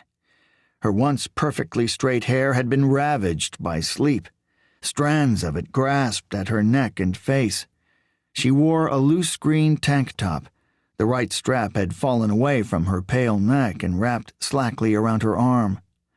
Lee imagined nipples poking through the material, but due to the distance between the houses, he saw nothing more than a Sala-shaped blur. He took a long drink of the scalding coffee and found himself wishing he had a pair of binoculars, a wish that soon disturbed him. He turned his eyes away from the window and shook his head, trying to push the thought away. He didn't want to lust after a married woman, and she was too much like Jennifer. He finished his coffee with his chair facing the other way as unwanted thoughts raced through his head. He decided to shower. His clothes stank of sweat and alcohol, and for the first time in a long time, it actually bothered him. 6. Lee was hungry, but there was nothing to eat. With the television blaring out destructive noises from the living room, he stuck his head in the fridge and rummaged around. He rarely ate, and what he did eat came in ready-made packages from the supermarket or from cans that had been in his cupboard for months. In a cupboard above the sink, he found 3 cans of beans, a few cans of soup, and a dented can of sweet corn. In the fridge, he searched the many drawers and compartments. It was a huge contraption fit for a large and ravenous family, but wasted on a man who ate like a hamster. He was excited when he found 2 microwavable burgers. Opening one, choosing to ignore the use-by date, he popped it in the microwave and waited impatiently as the red digits on the display counted down. He always ate fast food, and he ate it fast. Everyone seemed to do the same. In a world of non-stop work, people needed fast food, and they needed it on the go, but Lee barely moved. To him, food wasn't something to be enjoyed, just as much as a breath of air or a glass of water wasn't to be enjoyed. It was a necessity. Gunshots and mortar fire erupted from the television, echoing into the kitchen. One of the terrestrial channels he enjoyed so little was showing a war movie from the 60s. It was background noise and company. He didn't care if the company was Nazis or Tom and Jerry. When the microwave pinged, he removed the burger and quickly recoiled from the heat, pulling his hands away. The rubbery slab of beef-like product shot out from between the bread, flew across the room like a frisbee, and landed with a splat on the floor, the noise coinciding with an exploding grenade from the unwatched television. He glared momentarily at the circle of suspect meat. He removed it from the floor, inspected the damage, and then began to pick off the various bits of fluff, grit, and dust that had stuck to its surface. After placing the slab back inside the bun, he left it on the countertop, stood back and stared at it with deep thought and disgust, like a piece of controversial modern art. There was another one in the fridge, but he was hoping to eat that later. He was hungry, a normal hangover behavior. That side effect had vanished over the last few months, but it was making a return. Whether it was because he felt happier about himself or because his alcohol consumption had been social and not just a depressing drink to drown his sorrows, he wasn't sure. He lifted the bun, poured a complimentary sachet of sauce over the meat, and contemplated further. Just as he was about to dig in, someone knocked on the door. He glared at the burger one last time before retreating to the door. He needed to place an order with the supermarket, have them deliver some more food. As he made his way to the door, part of him hoped he'd done just that in a drunken haze. He prayed it was the delivery man at his door carrying bags of prepaid, forgotten food. He pulled open the door and smiled at the visitor. It wasn't food. It was something far better. Tsala! He failed to hide or suppress his surprise. "Hello, Joseph." Tsala seemed happy to see him. "What brings you here?" She was holding a glass bowl, the top of which had been wrapped in foil. "We had so much food left over from last night." She offered him the bowl. "I wondered if you would want any. You seemed to enjoy it last night." She allowed the sentence to trail off, the bowl proffered in her extended arms. Lee couldn't help but grin. "You read my mind." As he took it, the scent of meat leaked through the foil and made his mouth water. "Thanks." "No problem." She turned around to glance at her house before dragging her attention back to him. "I was wondering," she began, unsure how to phrase her words. "Riso is busy doing some work this morning. He might not get any time off work after all. The manager is sick. They are having problems. He may have to go back and help them out. He is the boss after all." She sighed. "No rest for the wicked, eh?" Zala nodded. We were going to go into town today, have a look at the shops and get something to eat at a cafe or restaurant. Considering he is going to be busy, I was wondering, would you like to join me instead? Lee was surprised by the request. Now? Soon, yes, if that's okay. If you'd prefer to go later, that would be fine. She seemed to be embarrassed by her request. Unless you don't want to go at all, of course, she added with a nervous laugh. I don't mind. I'd love to go. Lee grinned. It's a long walk. Do you drive?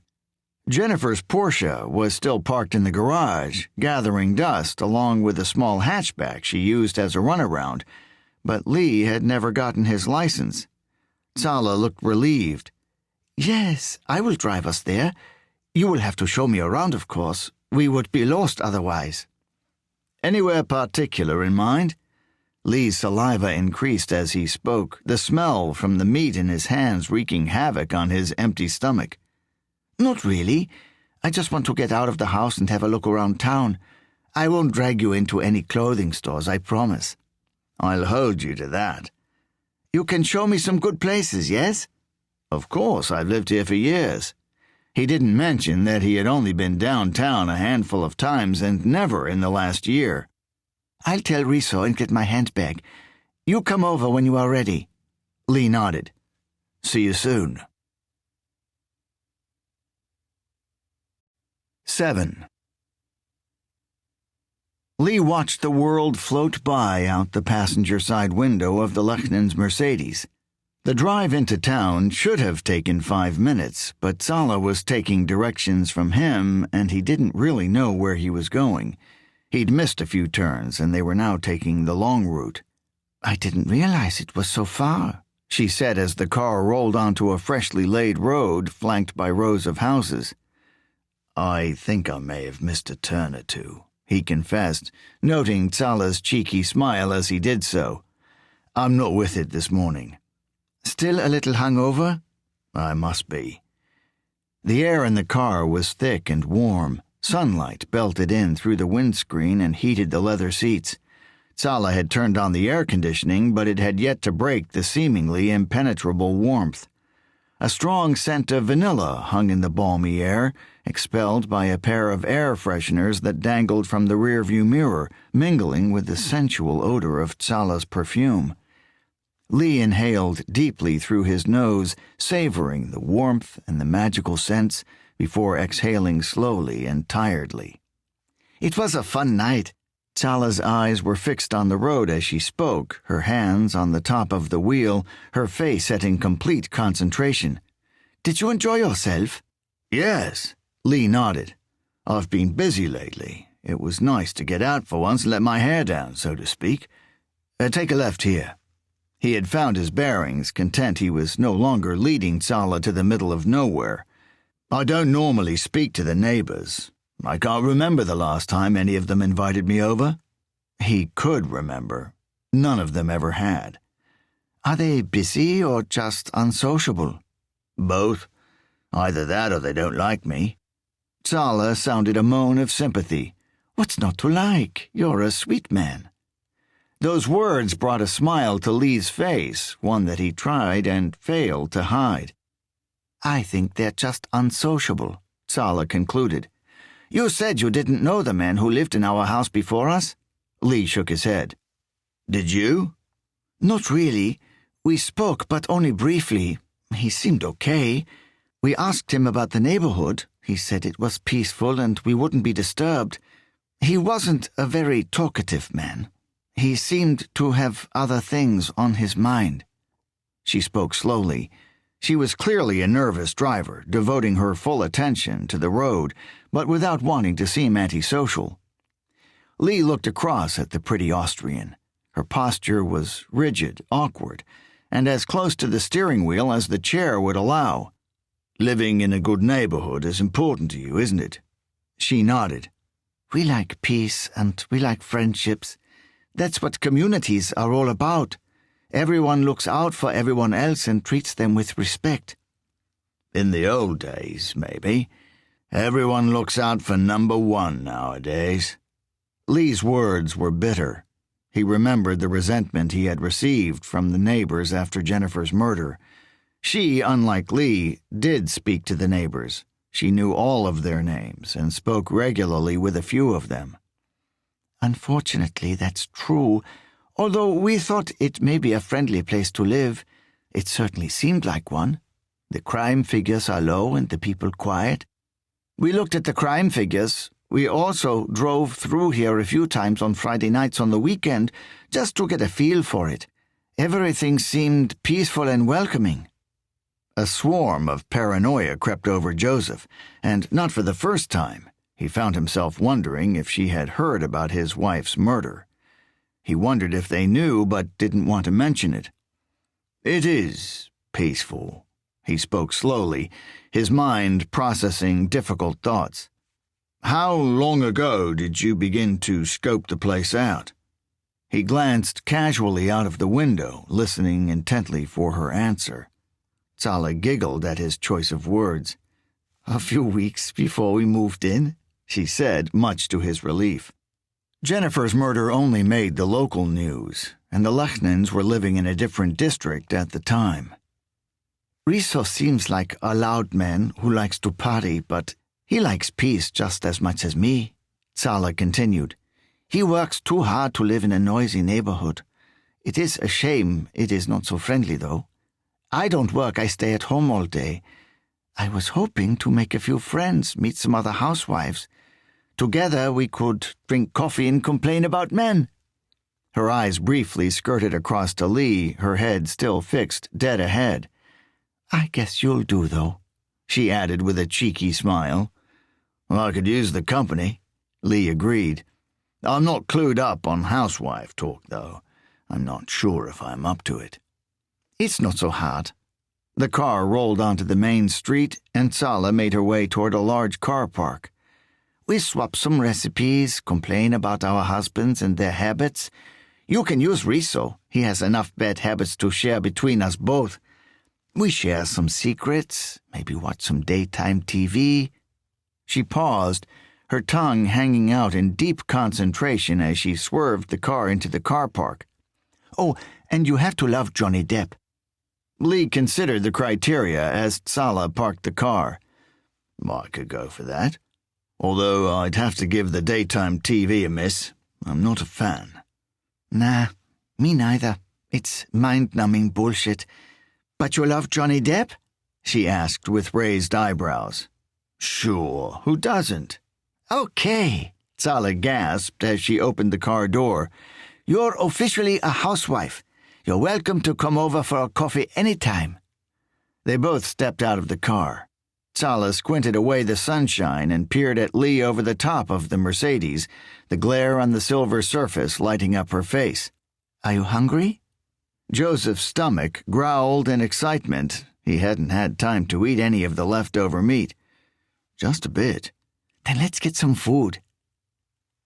The small town was bustling with activity. The paths lined with busy pedestrians, some making their way to work, some enjoying a stroll in the sun, most doing some morning shopping. The roads, weaving through the thin streets like snakes and wild grass, were packed with cars driven by stressful drivers looking for the routes out of town and lazy shoppers looking to park directly outside the shops. Lee felt a growing unease spread through him as he and Sala made their way down the street, edging past the busy pedestrians. The town itself wasn't big, the population scarce, but it welcomed visitors from many neighboring villages. Everyone knew everyone else in a town this small, and Lee feared that someone would recognize him and expose his past to the woman by his side. "Are you okay?" Sala picking up on the apprehension in his expression and the unease in his footsteps. "I'm fine," Lee quickly replied. "You really don't get out much, do you?" she smirked, locking her arm through his. "No." His voice was quiet, almost inaudible. "What do you fancy?" she asked merrily. "A sandwich? Some toast? Or a full greasy fry-up? I know you English men like your fry-ups." Joseph felt his stomach rumble in anticipation. "A fry-up sounds good right now. I'm not too fussy, so whatever you want." Stop the gentleman act. She pushed him gently, giggling. I'll tell you what. You pick breakfast this time, and I'll pick the breakfast next time, or lunch, depending on which comes first. Lee liked that suggestion. Fair enough. A fry-up it is. There's a cafe down this road somewhere, he guessed. What about you? I won't feel right digging into a plate full of greased-up meat if you're sitting there swigging a cup of coffee and nibbling a slice of toast. Tala laughed softly. I'll join you, don't worry. Really? Why do you sound so surprised? She quizzed, her eyebrows arched. You don't seem like the sort of person who enjoys fried meat and eggs swimming in grease. You look more like a celery stick and carrot type of person. Tala pushed him again. Cheeky? It was a compliment. I like my food. I suppose you have to, living with Riso. He must eat a lot. Tala nodded. He does indeed, although he leaves very little. That's a good thing. He hates to waste food. If I didn't pack away those leftovers for you, he'd be forcing them down his throat right now. He hates seeing anything go to waste. A small, frumpy man in a tweed shirt walked past Lee, almost bumping into him as he passed. He shot a strange look his way, a look that suggested he hated him but couldn't remember why. Lee ignored him and continued, his attention on Tala. Does Riso cook you breakfast? God, no, Tala said sternly. He hates cooking. He had fun on the barbecue last night. Every man has fun on a barbecue, but as soon as you put them in the kitchen, they break down. Good point. Here, Tala said quickly, holding an arm out in front of him. What about this place? They were outside of a cafe, lined with windows and fitted with a neatly decorated sign, below which a large menu was scribbled onto a blackboard. Lee read the menu aloud. Bacon sandwiches, sausage sandwiches, toast, fresh juices, tea, coffee.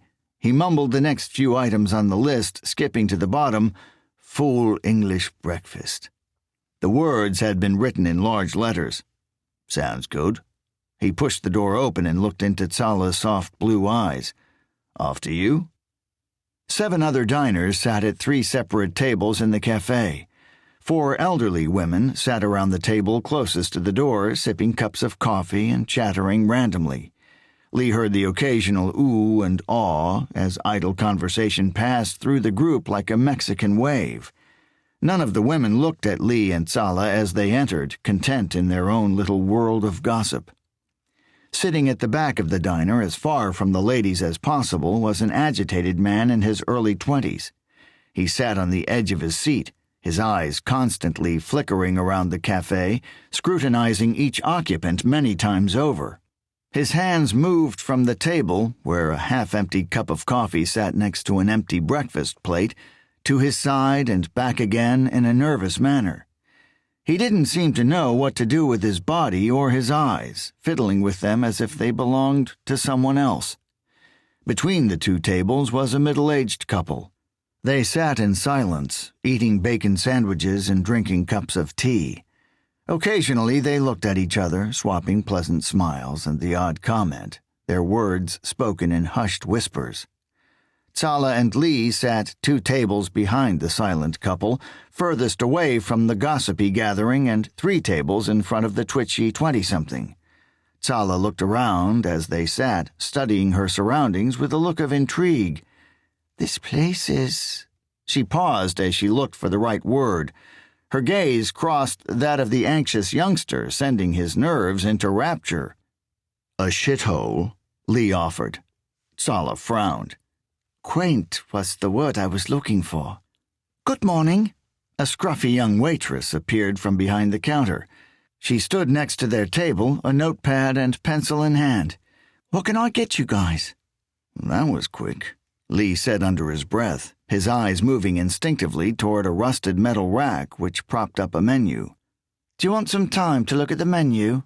The waitress offered, looking like she wanted to be somewhere else and sounding like, in her head at least, she already was. Her eyes tried to cross between the pair, giving them an equal amount of contempt, but then she lingered on Lee.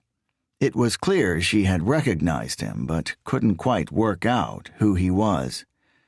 "We'll have 2 of your full English breakfasts, please," Zala said cheerfully, "with everything on." She looked at Joseph. "Is that okay?" Joseph nodded. He'd noticed the waitress's stares and was trying to avoid her gaze, turning his attention to the tabletop, his finger idly flicking an unidentified blemish that had molded itself to the smooth plastic. "And a pot of tea," Zala added. Nothing was written down and nothing was said in reply. The scruffy server looked lost, staring intently at Lee's profile. "Excuse me," Zala said, her tone stronger and sterner. The waitress mumbled as if she had been pulled out of a trance. She managed to drag her eyes away from Lee. "Sure," she said, making a mental note of the order as she tapped the pen on the pad. "It'll be with you soon." She smiled and backed away, her eyes making detours back to Joseph's face. Lee watched her walk around the counter. She grabbed the attention of another waitress who was busy pouring cups of tea. Words were exchanged, hushed whispers into lowered ears, and at one point both of the women looked at him. His heart banged out a few notes of annoyance and his anxiety levels increased. She had finally worked it out. The waitress knew who he was. "I think she fancies you." Zala's soft words broke Lee's nervous trance. He turned to face her and caught the suggestive smile on her face. He faked a laugh. "You think so?" "Either that or she's not too smart. Only idiots, dreamers, and lovers stare, my mother used to say. And she doesn't look much like a dreamer." "My money's on idiot." Zala looked across at the counter. The waitress was still staring at Lee. She almost jumped when Zala met her gaze. Her eyes darted around carelessly, like she didn't know where to look. "You're probably right," Zala agreed. Moments later, the same waitress carried a tray to the table. Her appearance broke the conversation between Zala and Lee. They both leaned back in their seats, their eyes on her as she unloaded items from the plastic tray. She slowly placed a steaming pot of tea in the center of the table, sliding empty cups before both of them. She also removed a miniature tray of assorted creams, sugar packets, and a jug of milk, placing it next to the pot. Standing up straight, she looked directly into Lee's eyes. "Your breakfast will be here shortly." She paused, pondered, and then said, "I hope you don't mind me saying, but—" "I do mind," Lee quickly interrupted. "Oh." She looked awkwardly at Zala, back at Lee, and then at her colleague behind her. She opened her mouth, but words failed to form. She quickly backed away. "She knows you?" Zala wondered. Lee shook his head. "Maybe she was going to ask me out," he joked. He poured tea into Zala's cup before filling his own. He noticed his hand was shaking as he reached for a packet of sugar. "Maybe," Zala said curiously. "So you were saying?" "You were telling me about your work," Zala recalled. Lee nodded, anxiously pouring 2 sugar packets into his cup and topping it off with a drop of milk. Looking over the shoulder of his Austrian friend, he caught the glaring eyes of one of the old ladies who quickly averted her gaze, almost jumping out of her wrinkled skin. He was either beginning to be noticed or his paranoia was increasing. Either way, he was becoming uneasy. "Like I said," he continued, trying to ignore the suspicion dwelling inside of him, "it's not really work." "You live in a big house," Zala pushed. "It pays a lot of money for a hobby." Lee smiled clumsily. "That's a different story." His eyes flickered around the cafe as he spoke, and he caught the stare of another old lady. She rapidly shifted her gaze. The talk from the table of old ladies had lessened in volume. They were speaking in whispers, but whispering wasn't best performed by old, partially deaf women. The noise from their table sounded like wind rushing through open shutters.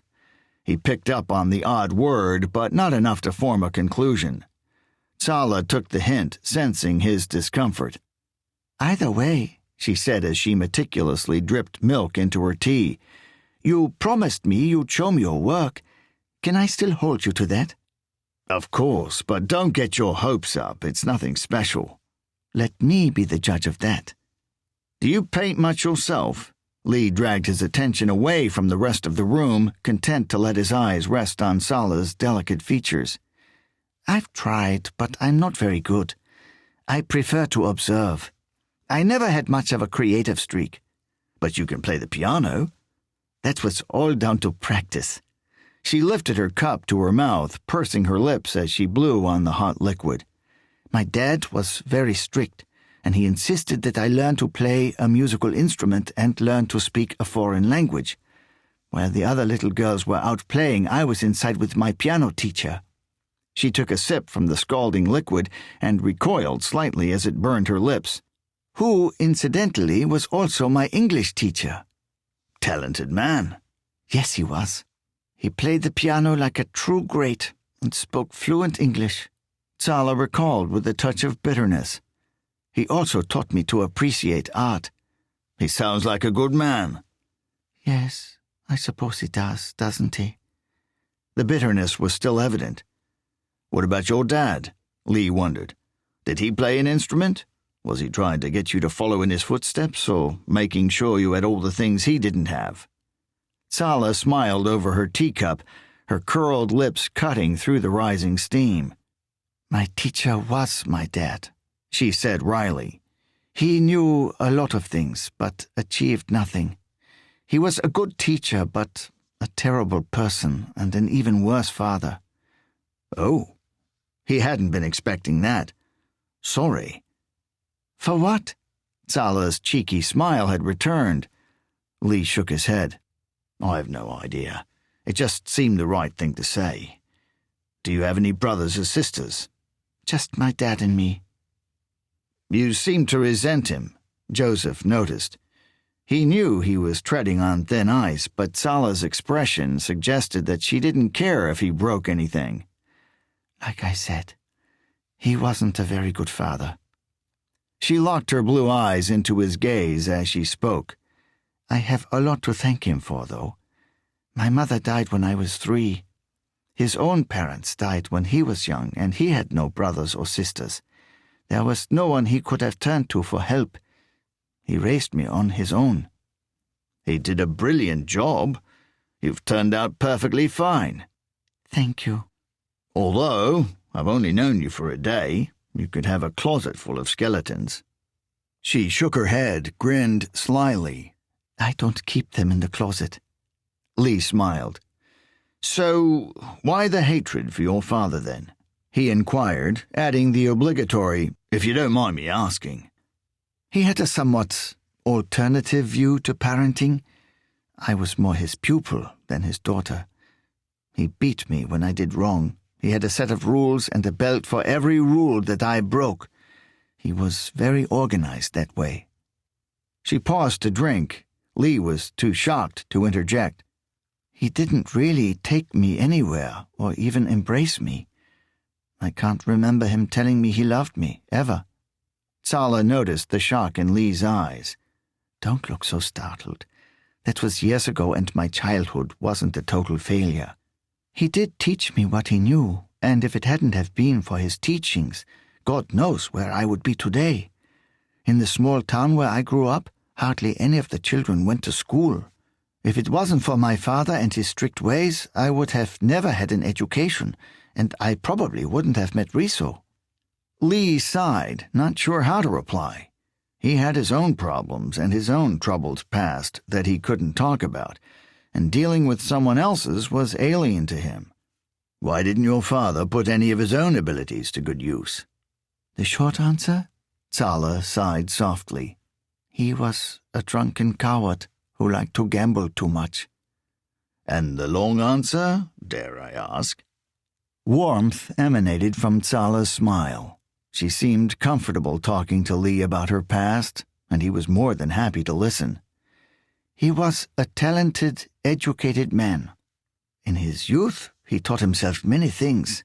He learned to appreciate art, he studied music, and he became a skilled pianist and violinist. He also studied literature, history, and philosophy. He served in the army and traveled the world. developing a love of culture and language. In his 20s, he met and fell in love with my mother. He left the army and took on several low-paying jobs, hoping one day to move to England, start a family, and begin a new life. He adored England. Lee nodded. So, what happened? I did, Tsala said, taking another drink of tea. I wasn't planned. I came too early. My birth set his plans back a few years. She sighed again, a sigh of remembrance and sympathy for the family she'd lost and the dreams that had gone with them. Then my mother died, and my dad, well, he lost the plot, as you say. Ah. Lee understood more than Tsala knew. He, too, had lost the plot after the death of his wife. After her death, he lost interest in doing all the things he'd dreamed of, and instead he pushed all of his lost dreams onto me. You have achieved his dreams, though, right? Yes, I suppose I have. She smiled contentedly, pausing momentarily. You know, you're really easy to talk to. There's something so sweet and attentive behind those dark eyes. Lee stared deeply into Tsala's eyes. Their penetrating gazes were quickly broken by the sight of 2 large plates filled to the brim with greased meat, black pudding, beans, toast, eggs, tomatoes, and mushrooms. Their breakfast had arrived. The 2 heart-clogging meals were plonked onto the table by the disheveled waitress, the grease wobbling from the vibration. There you go. She spoke blankly over the sound of ceramic shuddering against the plastic tabletop. Enjoy. Her words lacked sincerity, and she turned and left as soon as they were spoken. Lee watched her leave, a look of disbelief etched across his face. Charming little fucker, isn't she? 8. Joseph Lee finished his breakfast with delight. He would have licked a plate if he was alone. The conversation had flowed almost between bites. They both seemed to take great pleasure in listening to what the other had to say, no matter how trivial. Her appetite wasn't as great as his. She left a rasher of bacon, a half-eaten sausage, both of her slices of black pudding. She'd seen it being made as a teenager and wanted no part in eating it, and a scoop of beans and tomatoes. She was a slow eater, still nibbling on her last piece of toast after Lee had cleared his plate. You certainly were hungry, she noted, gesturing to his empty plate. Do you want anything else, or should we get going? Lee looked around. The twitchy 20-year-old had hastily left earlier, followed by the silent couple, who had left with a touch of serenity, their faces alight, their arms interlocked. The old ladies remained and had been talking in whispers throughout, their coffee cups constantly being filled by the unkempt, ill-mannered waitress who, on several occasions, had joined in with their hushed chatter. Lee knew they were talking about him, their idle conversation moving on from wondering if he was the man whose wife had been brutally murdered to gossiping about how he'd gone mad, savagely killed her, stole her inheritance, and then miraculously freed himself from the long arm of the law. He had heard it all before, but he no longer cared. Tsala attracted all of his attention and forced his anxieties away. I'm stuffed. Let's get out of here. He stood, reached for his wallet, and walked up to the counter where both waitresses waited for him. Hey, Tsala objected. I invited you. I should pay. No chance. Lee shook off the comment. You fed me last night. It's only fair I feed you this morning. She shrugged in reluctant agreement and walked by his side. Lee studied one of the many menus on the counter. He calculated the cost of the breakfast in his head, not too keen on starting a conversation with either of the sour-faced waitresses. He took out the exact change, laid it on the counter, and pushed it toward the glaring inquisitors. There you go, he said without making eye contact. Wait, the bland waitress called as Lee turned to leave. Can I ask you something? He didn't turn around. As they passed the group of old ladies, Lee noted that each one of them stopped chatting and simultaneously turned to look at him. One of them twisted almost supernaturally on her chair. Threats hung in their stares.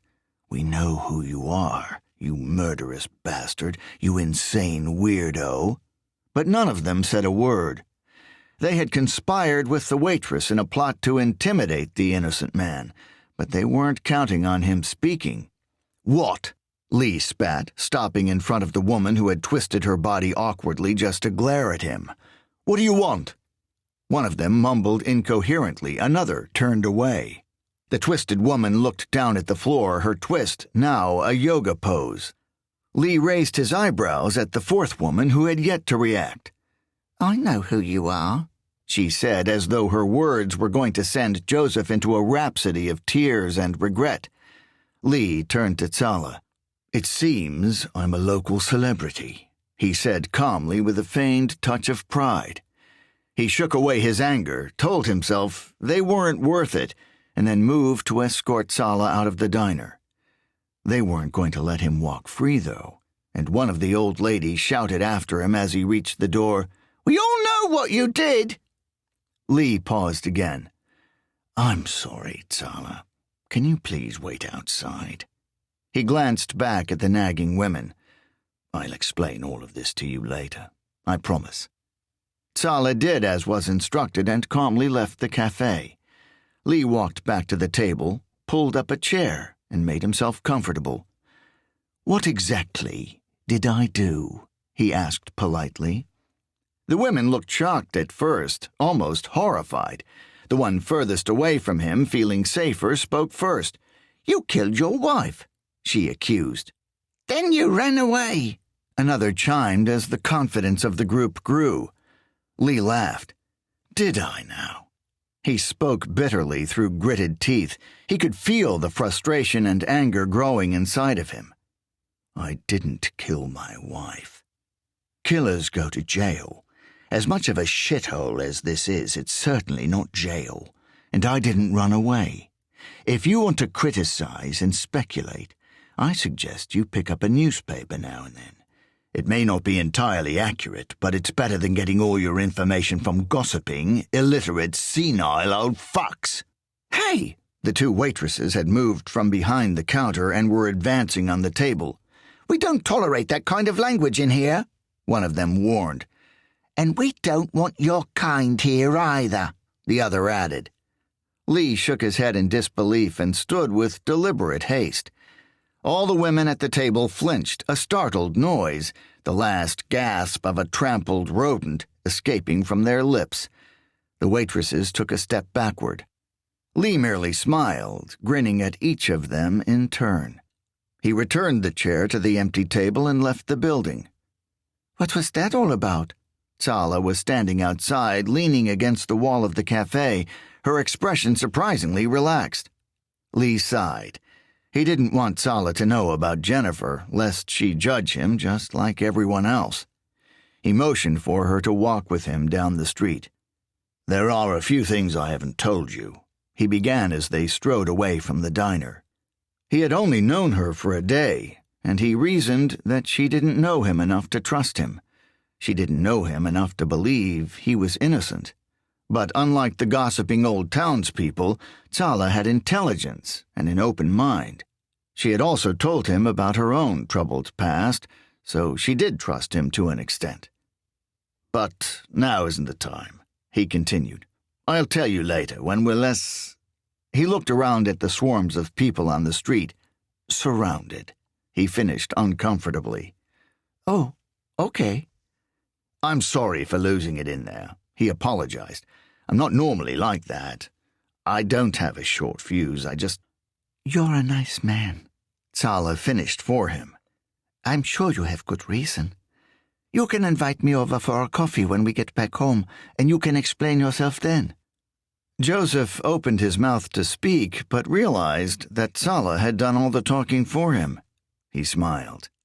"Fair enough." 9. As afternoon broke, Tsala Lechnen and Joseph Lee made their way home, taking a more direct route. Tsala was a talkative woman, and she had a lot to say. But behind the wheel, her concentration levels increased and her desire for conversation decreased. Joseph had shown her around town, winging it all the way. It had changed a lot since he had last been. They visited a picturesque sweet shop at the bottom of the street. The exterior was alight with fancy signs and colorful artwork. Jars of brightly colored sweets gleamed through the windows. A little old woman owned the shop and was the only one inside. Luckily for Lee, she didn't seem to recognize him, allowing for a tension-free stroll around the shop as Tsala studied the shelves of confectionery with the delight of a child. "We're the only sweet shop in town," the chatty shop owner had declared proudly, "and we've been in business for more than 60 years now. My dad owned the shop before me, and my son will own it after me." They left the shop with an assortment of boiled sweets, all wrapped in separate paper bags, including a large bag of chocolate-covered raisins and peanuts that Tsala had bought for Riso. Lee bought nothing. The sickly sweet smell in the shop, layered on top of the greasy breakfast in his stomach, was almost enough to make him sick. At a newsstand, Tsala bought both a national and a local newspaper and signed up to receive regular deliveries of both. She also stocked up on milk and bread from an adjacent co-op, buying herself and Lee a bottle of pop, which they drank as they walked through the streets. She stuck to her word and didn't drag Lee into any clothing shops, although she did plenty of window shopping. Lee insisted that he didn't mind if she looked around, but she brushed off his comments. She also bought some DVDs from a charity shop, and after mocking her for bypassing the digital revolution, Lee happily agreed to watch one of them with her.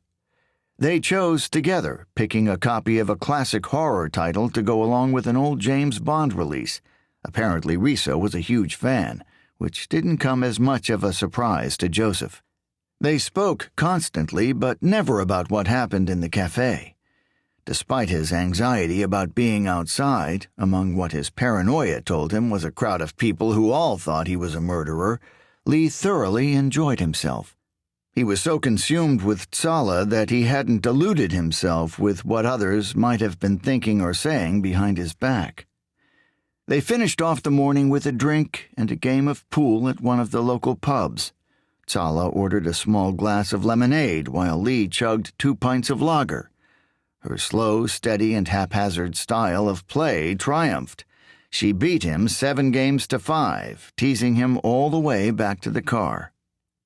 Joseph looked across at her. He waited until she nervously reversed out of the car park before he spoke. "You're not a very confident driver, are you?" Tsala merely laughed. "How long have you been driving?" "Only a year." "You should have told me that before." He spoke quickly, feigning anxiety as he glanced out of the side window. "I wouldn't have gotten in the car with you if I'd known." "Cheeky." "How—" The sound of a mobile phone interrupted him. Tsala shifted uncomfortably. "Damn," she muttered.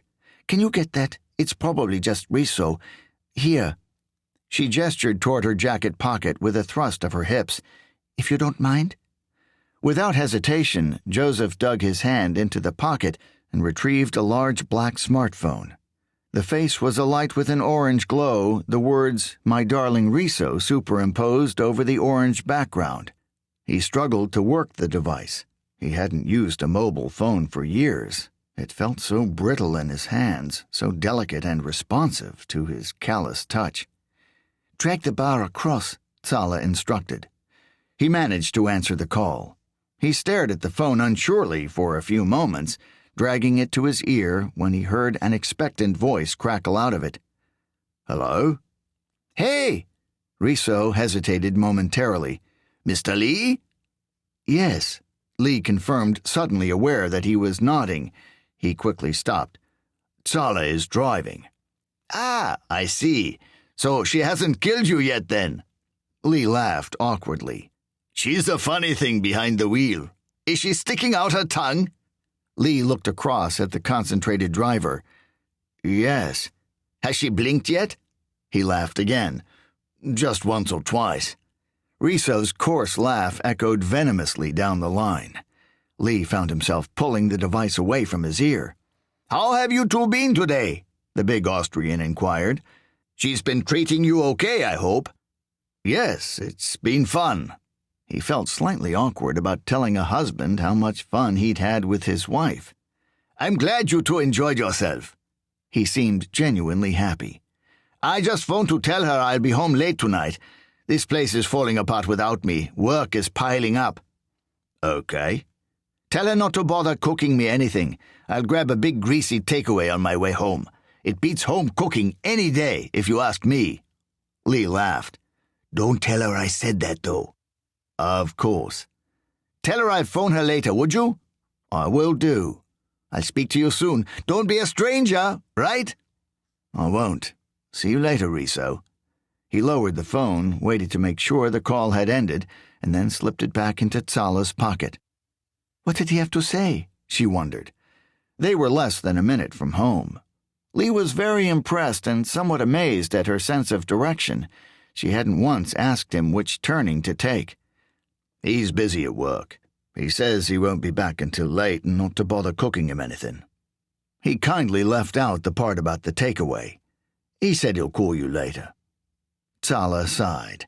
"Ah, well," she said, her eyes never leaving the road. "Are you busy tonight?" "Me? No." "How about we order a pizza, grab a few beers, and watch that film?" A smile spread from ear to ear. "I'd love to." "You can also explain the cafe incident," she added. The smile flickered but remained. "Sure."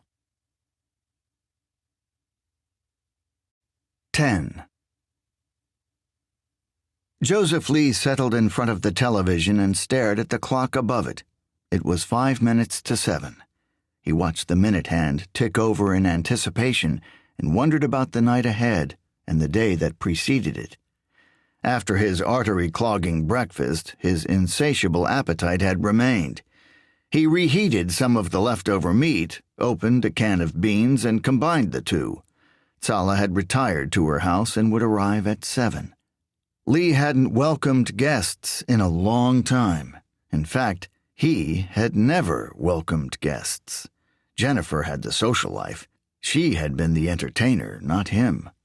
There had been numerous occasions when guests had been in the house and Lee had hidden away upstairs, preferring to sit and paint than engage in conversation. After finishing his meal, he rushed around the house with an obsessive-compulsive flair. He removed empty bottles and cans from the floors and washed away visible grime, grease, and dirt. He washed the bathroom floors, scrubbed the kitchen floor, and ran a vacuum cleaner over the carpets. Armed with a spray bottle and a cloth, he washed down the windowsills, the kitchen cupboards, tables, chairs, television. And he removed the splashes of dirt from the living room walls. He didn't want the house to look like it had been inhabited by a depressed hermit for a year, even if it had been. He thought about cleaning the sofa, but wasn't entirely sure how.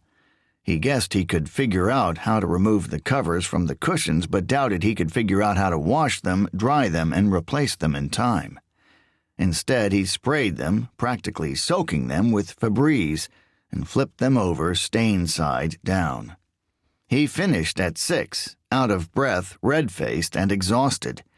After cleaning the house, he went to work on himself, a shorter, easier task.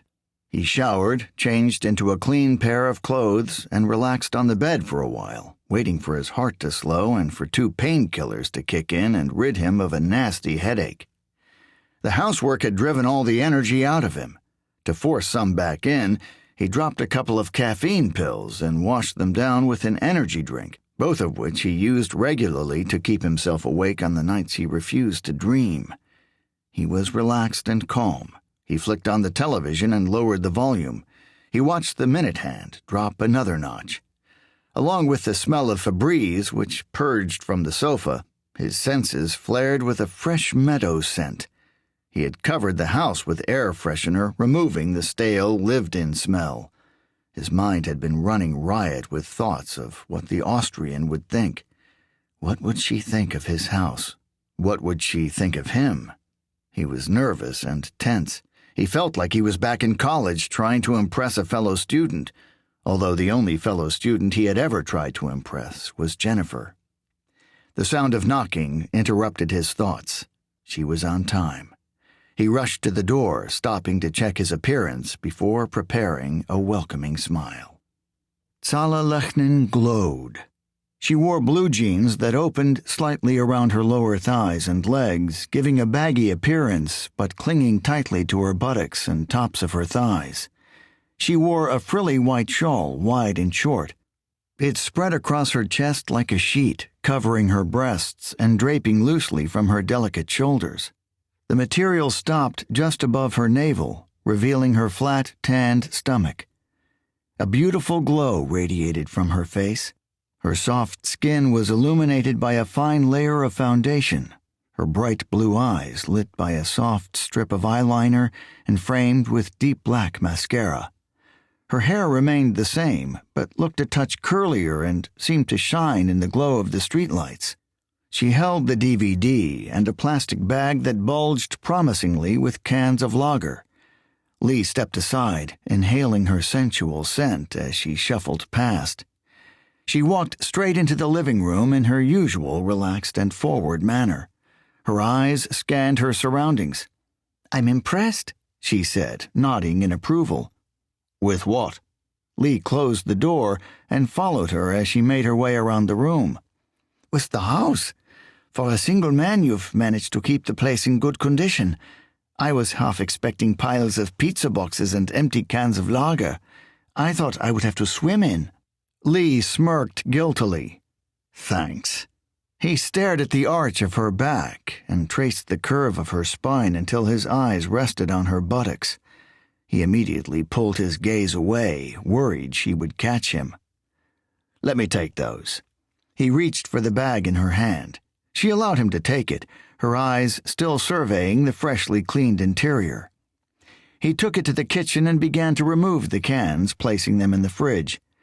"Thanks for bringing the booze," he shouted, his head buried in the fridge. "I normally have a fridge full of lager, but I haven't been shopping recently. I'm short a few things." As he looked into the bare fridge, he almost laughed at the understatement. "No problem," Tzala called. "I need to do some shopping myself. Riso goes through food like you wouldn't believe." Lee had seen the man eat. He could believe it. "How do you get your groceries in if you don't have a car?" she wondered. "The closest supermarket is a 20-minute drive away, isn't it?" "I do it online. It's a lot easier and saves a lot of hassle." Tzala mumbled an agreement from the next room. "Have you just painted?" she wondered. He finished stacking the cans in the fridge, left 2 on the countertop. "No, why?" He ripped open the cans, pouring the frothy liquid into 2 glasses. "Your walls seem a little bare." "What were you expecting?" "You're an artist," she pondered. "I was expecting art." "I'm not a big art lover. I appreciate it, but not enough to pin it to my walls or stand and admire it." He crunched up an empty can and tossed it toward the bin. It bounced off the metallic rim and clattered to the floor. "What about your own art?" "I like that even less. It depresses me. If I stare at it long enough, I start to question myself. Why did I paint this? Why didn't I paint that? I should have done this, I should have done that." He finished pouring the second can. The empty aluminum tin landed successfully in the bin this time. "Plus, it seems a bit pretentious to cover your house in your own work." Tzala disagreed. "It shows that you have pride in what you do. Your home is a reflection of yourself, so what better way to reflect that part of yourself than by filling it with images of your own imagination and works of your own creation?" "I suppose." He picked up the fallen can from the floor and dropped it into the bin, using his socks to wipe up the spillage. He took the 2 pints and walked back into the living room, handing one of them to his appreciative guest. "Cheers," they said simultaneously, touching glasses. Tzala handed Lee the DVD and then cautiously sat down on the sofa, careful not to spill the brimming beer over the edge of the glass. "What about pictures?" Lee mumbled, opening the tray for the DVD player and flicking on the television. "Photographs, portraits, family pictures, pictures of you in your youth? There's nothing." She raised the glass to her lips and then quickly withdrew it. Sorry if I'm asking too many questions. Just tell me to shut up if I'm annoying you. Lee laughed noiselessly. I wouldn't dream of it. He straightened up. The DVD loaded in the player, whirring noisily. The television screen turned from blue to black. I don't know, really. I guess I'm just not very sentimental. He didn't want to tell her the truth, that he had hidden all his paintings for the benefit of his own sanity. She would ask about Jennifer, and he would tell her. He'd promised to. But he wanted to have a few drinks first. I am a man, after all. Tsala chuckled. Good point. The movie finished with a flurry of gore and screams. Lee found himself cringing as blood splattered and limbs dismembered. Tsala didn't flinch. She watched the entire film with a smile on her face. He didn't see a hint of sadism in her eyes, though, just contentment. The pause button had been pressed several times, their glasses filled with beer on each occasion. They drank 4 pints in 2 hours, finishing their 5th just as the screen faded to black and the credits rolled. That was fun, Tsala said excitedly, her speech slightly slurred. Yep. Want another? Lee motioned to her glass, a small amount of foamy liquid in the bottom. Tsala nodded. She drained the glass and handed it to Lee, sighing pleasantly. As he made his way to the kitchen, she leaned back on the sofa, stretching her arms above her head and yawning pleasurably, finishing with a loud groan. She stretched her legs, resting her hands on her thighs as she brought her feet parallel to her knees and flexed her toes. Lee watched her lustfully from the kitchen, her view of him obscured. He refilled the glasses, noting that only 2 cans remained in the fridge and cursing at himself for not stocking up. When he returned to the sofa, Tsala was staring at him, her body slouched, her head sunk into the cushions. She looked relaxed, almost sedated. She grinned widely as she took the glass from him, holding it steady above her lap. So, tell me, Mr. Lee, she said placidly, her voice delicate, what exactly is it you do? I think I'm due an explanation, am I not? She carefully dragged her body upright. Lee rested back and turned his head to face her. It's a long story. Shorten it. Well, technically I don't do anything. I don't work, and to be honest, I never really have. I'm what you might call a professional slouch. Go on. The money, the house, he paused. Everything really was my wife's. He stopped, finding the memories difficult to recall. You have a troubled past, she noted, hoping to comfort him. We have that in common. If you don't want to talk about it, that's okay. I don't want to make things awkward for you. Lee shook his head. I want to talk about it. It's just not very easy. He feigned a laugh. She offered him a starting point. What was your wife's name? Jennifer. He smiled at her memory, looking across at Tsala. She looked a lot like you. The same eyes, the same smile. She was an amazing woman.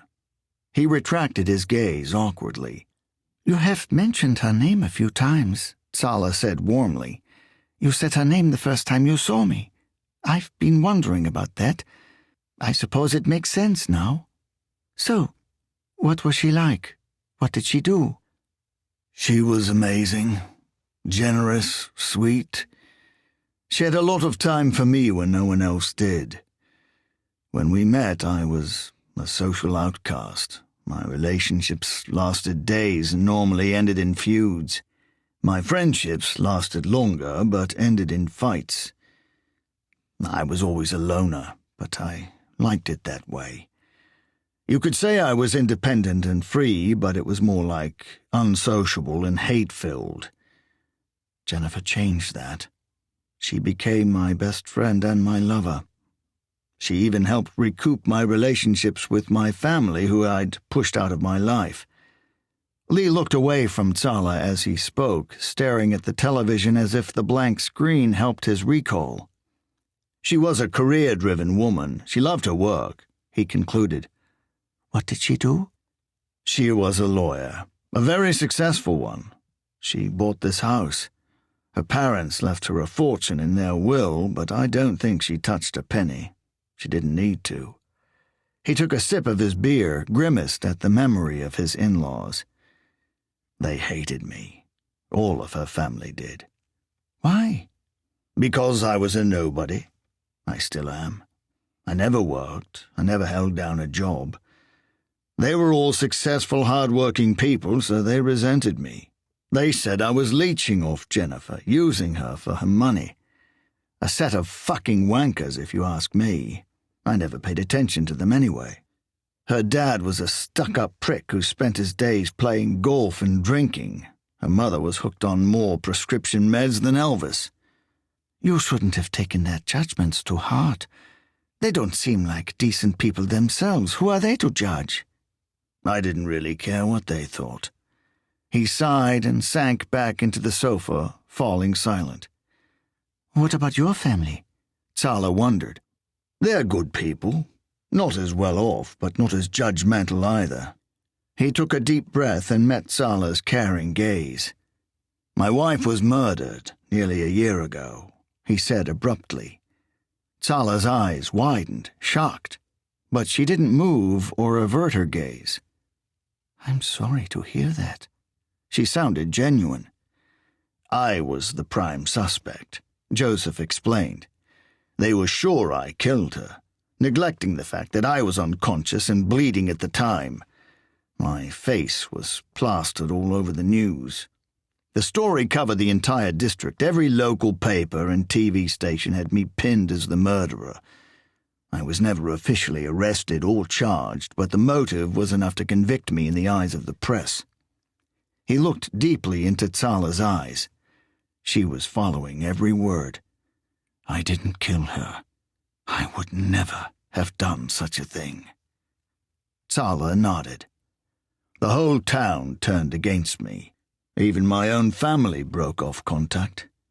My brother and sister-in-law were supposed to come round on the night of Jennifer's murder. They arrived an hour after the police. They were treated as suspects as well, and they resented me for it. They thought I was guilty. I haven't seen them since. If the police believed you, then why didn't everyone else? The press had the power, not the police. They tried to arrest me. They tried their best, but they gave up. They had to. The press never gave up. News is news, and news about Jennifer sold well. People don't tend to listen to the boring truth when someone else is spreading interesting lies. He took a drink, drained half of the liquid in the glass. I got into some trouble as a teenager, he explained to Tsala's open and sympathetic ears. Quite a few times, actually. I rounded it all off by assaulting a man twice my age. They said I was deluded and paranoid, that I had a lot of anger issues. Did you? Definitely. I was a mess. I spent 3 years on medication, and for the first 6 months they dumped me in a psychiatric hospital. You seem perfectly fine to me.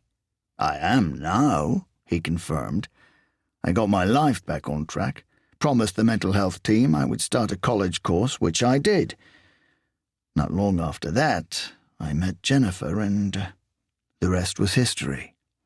She sorted me out. But my history, along with the motive of all Jennifer's money, was enough to fill the front pages. I inherited everything she owned, which by default was also everything her parents owned. She fixed me in life and looked after me in death. I see, Tsala said, clearly unsure how to respond. I turned back into a social misfit when she died. Last night and then today was the first time I've left the house in months. I found it so hard to continue without her. He finished the rest of his drink and retired from the room into the kitchen. Tsala knew about Jennifer, and he felt uncomfortable about that. He couldn't explain any further. He crumpled over the kitchen counter, resting his palms on the marbled surface and sinking his head into his chest. He expected her to leave, maybe out of fear, maybe out of mistrust. Are you okay? She stood behind him, her hand hovering gently over his shoulder, ready to comfort him, but not sure if he wanted to be comforted. She allowed her hand to rest on his shoulder. His muscles twitched. She held her palm in place. It took a lot of courage for you to tell me that. Her voice was soft and comforting.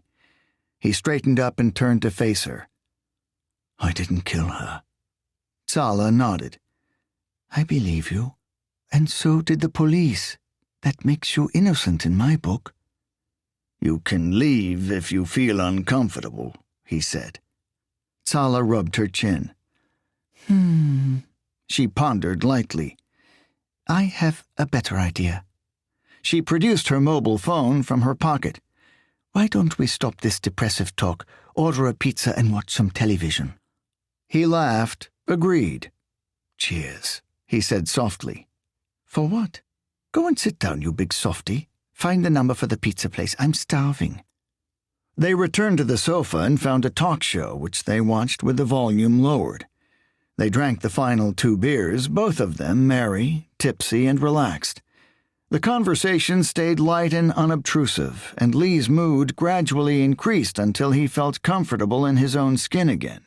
Only then did he return to the conversation. Doesn't it make you uncomfortable? He wondered. Lee noticed that the carefree expression had remained on Sala's face, only faltering when he recalled the murderous events of the previous year. Now that you know that my wife was murdered. Not really. I feel bad for you. That makes me uncomfortable. Other than that, no, unless... Her eyes quickly darted around the house. She's not haunting the place, is she? Lee laughed. No. Then no. Sala confirmed with a grin. Sorry to joke about it like that. Laughter is the best medicine, as they say, and over the years I've learned that making light of life's painful moments is the best way to get through them. You're probably right. It was a bit of a surprise, though, I have to admit, she confessed. I knew you were hiding some painful memories, and at first I thought it may have been a bad divorce. It was, Lee interjected light-heartedly. She pushed him gently before continuing. But what happened in the cafe swayed my thoughts a bit. Jennifer had a lot of friends and none of them liked me. Most of them didn't even know me. They turned against me when she died. They blamed me. What appeared in the news, the motives and whatnot, just fueled their hatred. The old gits in the cafe were probably friends of friends. Or maybe just gossiping old biddies with nothing better to do? Possibly. Well, Mr. Lee, she said with a deep breath, simulating seriousness before smiling and breaking it. I'm on your side from now on. The pizza arrived half an hour later. They turned off the television and the show they hadn't really been watching and sat on the sofa with pizza boxes in their laps. I don't know how you can eat that. Sala finished off a mouthful of pepperoni and gestured toward the open box on Lee's lap. You ever tried it? He asked, tucking into the thick layers of cheese dotted with ham and pineapple. Yes, it's...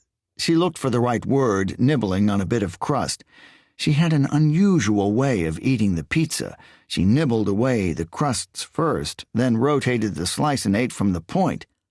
Unusual, she finished. I am unusual.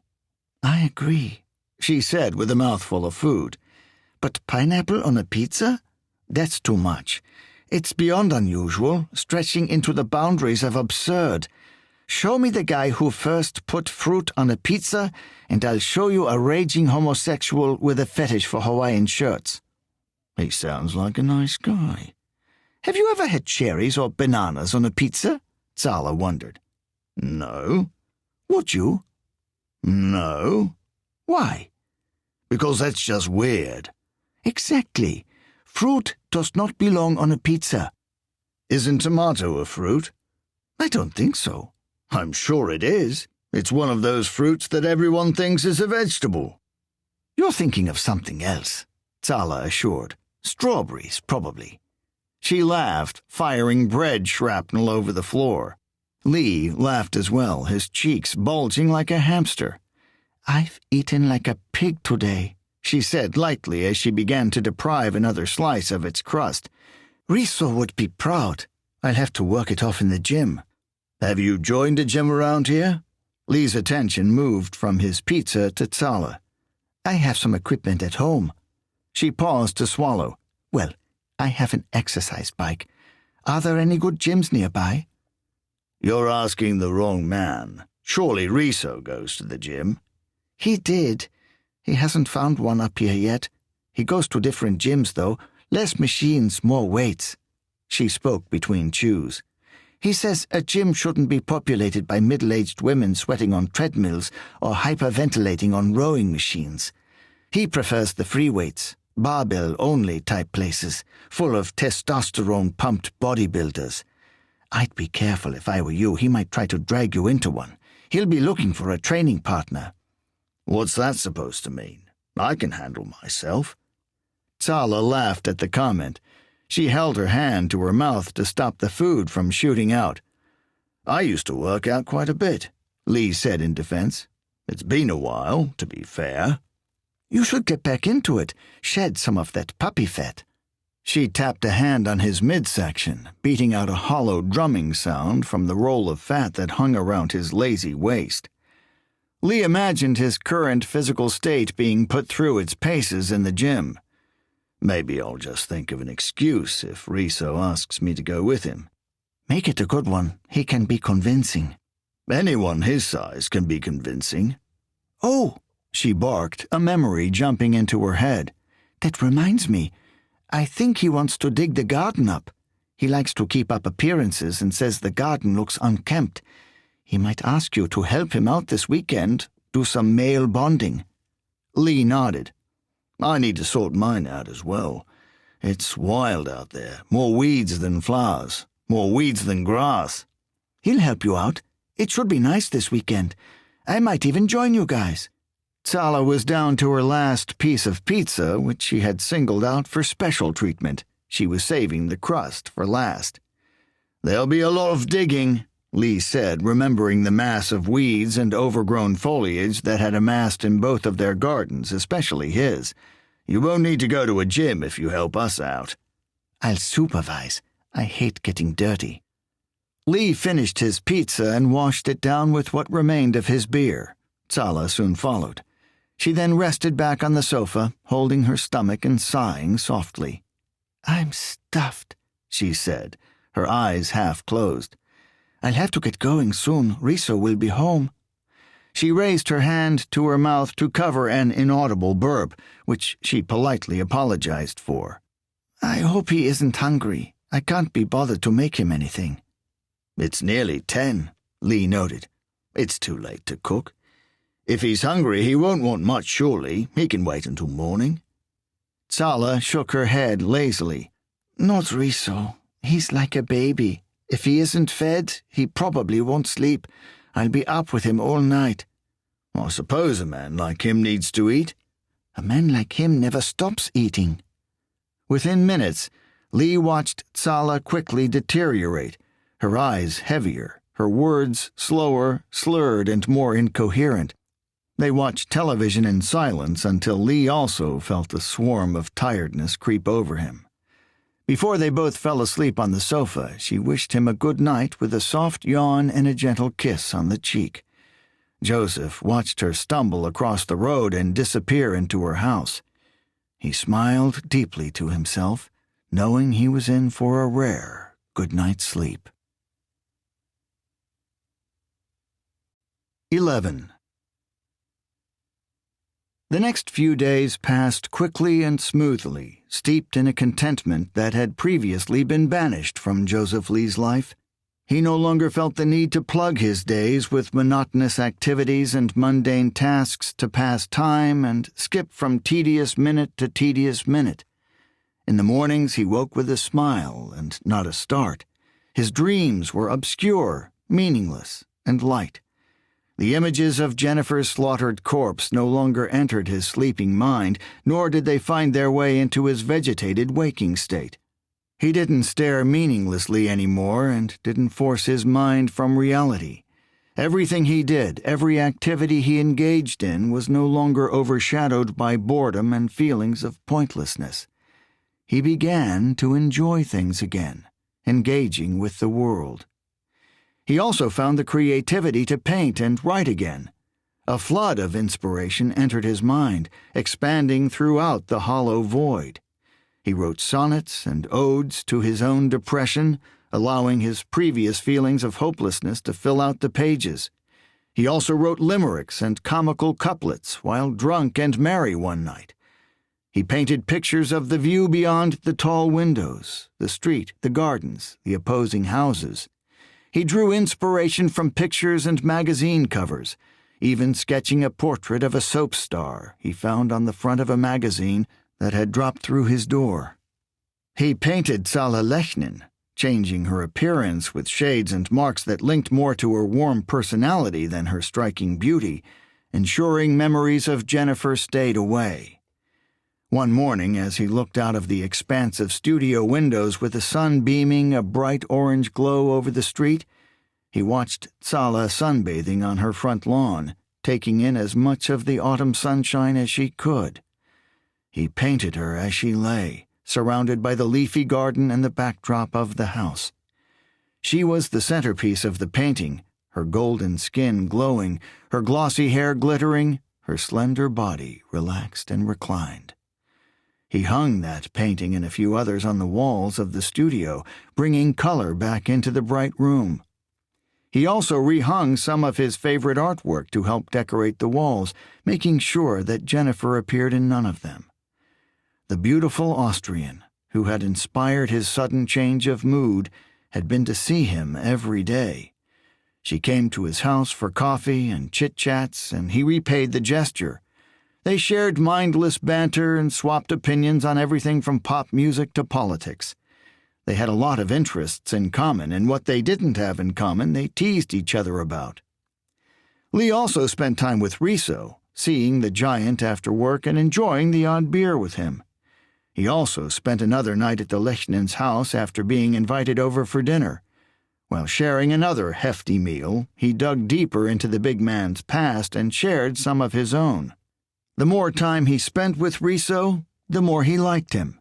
Despite their growing friendship, Riso still didn't know about Jennifer. Sala decided against telling her husband about their conversation, insisting personal information that affected someone's past and psyche as much as Jennifer's death had was something not to be shared. If Riso was to know, it would have to come from Lee's mouth, but he hadn't said a word. He wasn't ashamed or scared of what the man might think. He seemed just as caring and compassionate as Sala, but something else swayed him. It was easy to talk to Sala about it. She was warm and inviting and had also told Lee about her own past. But something told Lee that the same talk with Riso would somehow push them further away, turning their friendship into an uncomfortable one. The day after their chat, Sala had taken Lee to the supermarket to stock up. Lee kept his load light, buying only bare necessities. Sala shopped like a woman possessed, buying masses of meat, protein-rich processed dinners, and the odd sugary treat for a husband with a ravenous appetite. With each passing day, each visit, and each trip, Lee's mood lifted further. The lighter mood was also a boost to his personal hygiene. He now showered and changed into fresh clothes daily. He no longer slept on the couch, soaked in his own bodily fluids. He cleaned the house regularly and even began to eat normally. His mood lifted sporadically every time he received a smile or cheeky grin from Sala. He adored her, and she warmed his heart. Half of him wanted her and lusted after her. The other half refused to get emotionally involved with a married woman and destroy two friendships that had helped him so much. He was in a happy limbo, where he could enjoy her company and her friendship. Anything else could damage that or break up a marriage, and drag Lee back into a relationship that he wasn't ready for. One Friday night over dinner, Lee and Riso decided that they would work on both of their gardens over the weekend. Riso had the weekend off from work, and the state of the garden had been bugging him. Lee wanted to spend more time with his new friends. To ready the ground for next season, they would literally tear it apart, strip it of all the dying flowers, booming weeds, and dead grass, and then let the weather do its work for a few months. When Joseph Lee woke on the Saturday morning, he woke with a smile on his face and memories of a beautiful dream still fresh in his mind. He had dreamed he was flying over the top of his house, circling around it. Spinning and twisting in the air, he edged his way away from his house and hovered over the garden of the Lechnan's house, pushing through the wind like a swimmer through water. He landed on the ground, his body falling effortlessly into a sun lounger. He began to speak. He wasn't sure who he was speaking to and doubted if anyone was there, but in the dream, it felt normal, it felt good. He spoke for several minutes, relaying his deepest emotions and most twisted depressions with a sense of serenity, the smile constant on his content face. He then moved again. He was in a car, watching the world pass by. He watched people in their gardens, lighting barbecues and exchanging conversation. He noted distant fields filled with human ants playing football or rugby, and he studied the exterior of many shops and restaurants, all filled to the brim. All the while, he was still speaking, telling someone of his fears, relating personal things about himself he was sure he would never tell another human being. He awoke during the car journey, a sense of delight still warming him. He wondered about the dream, and he immediately contemplated his words and who they were spoken to.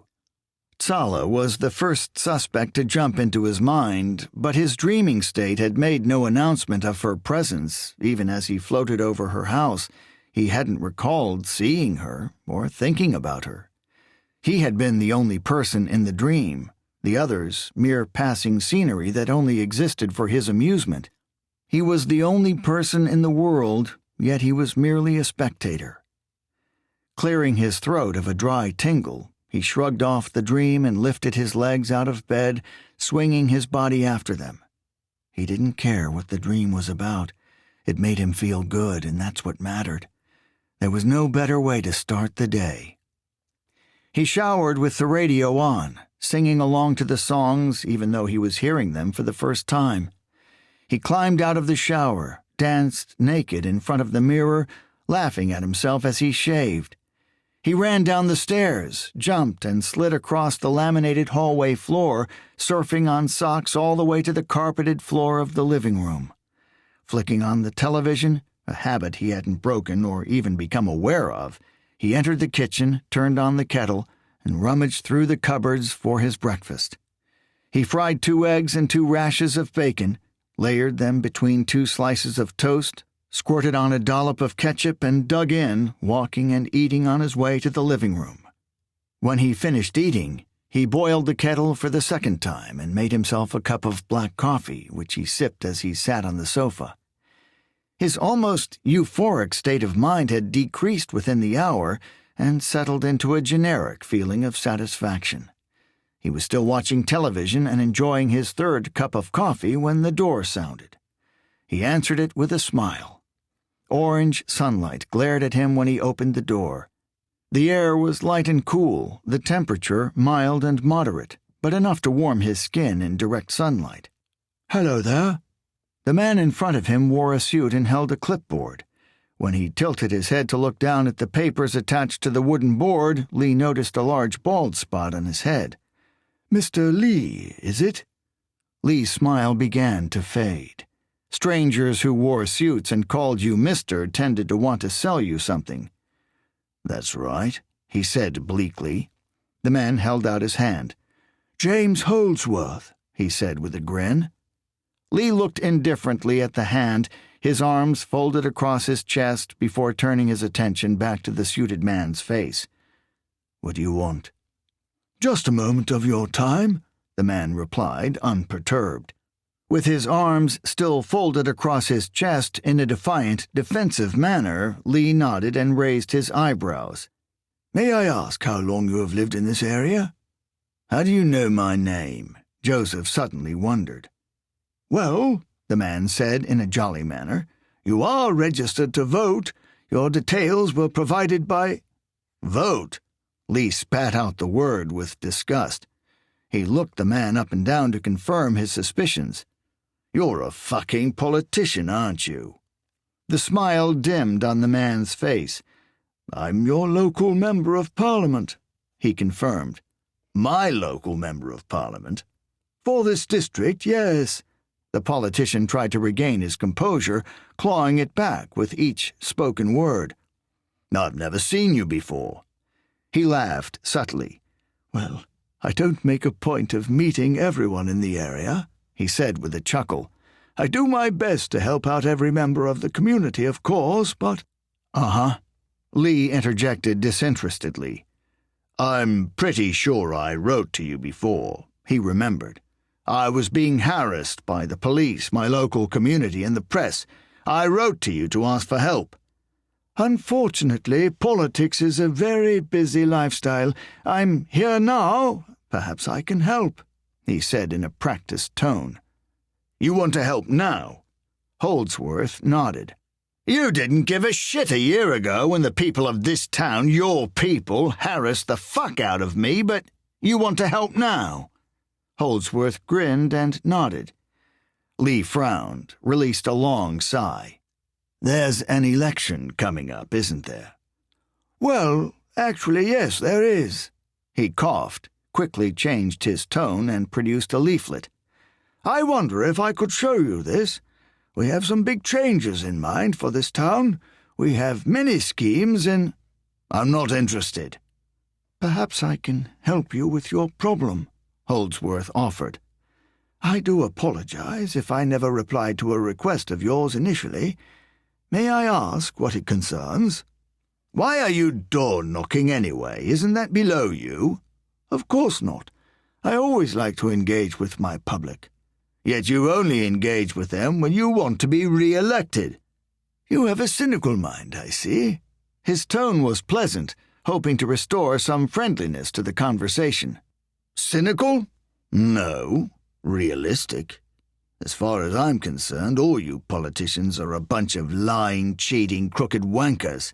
You spout a ton of bullshit about lowering taxes and crime and fixing the healthcare system, but when you get in power, you do bugger all about anything. We don't live in a democracy anymore. We have the right to vote, fair enough, but what exactly is the point? It's always a vote between dickhead number 1 and dickhead number 2. Which one are you?"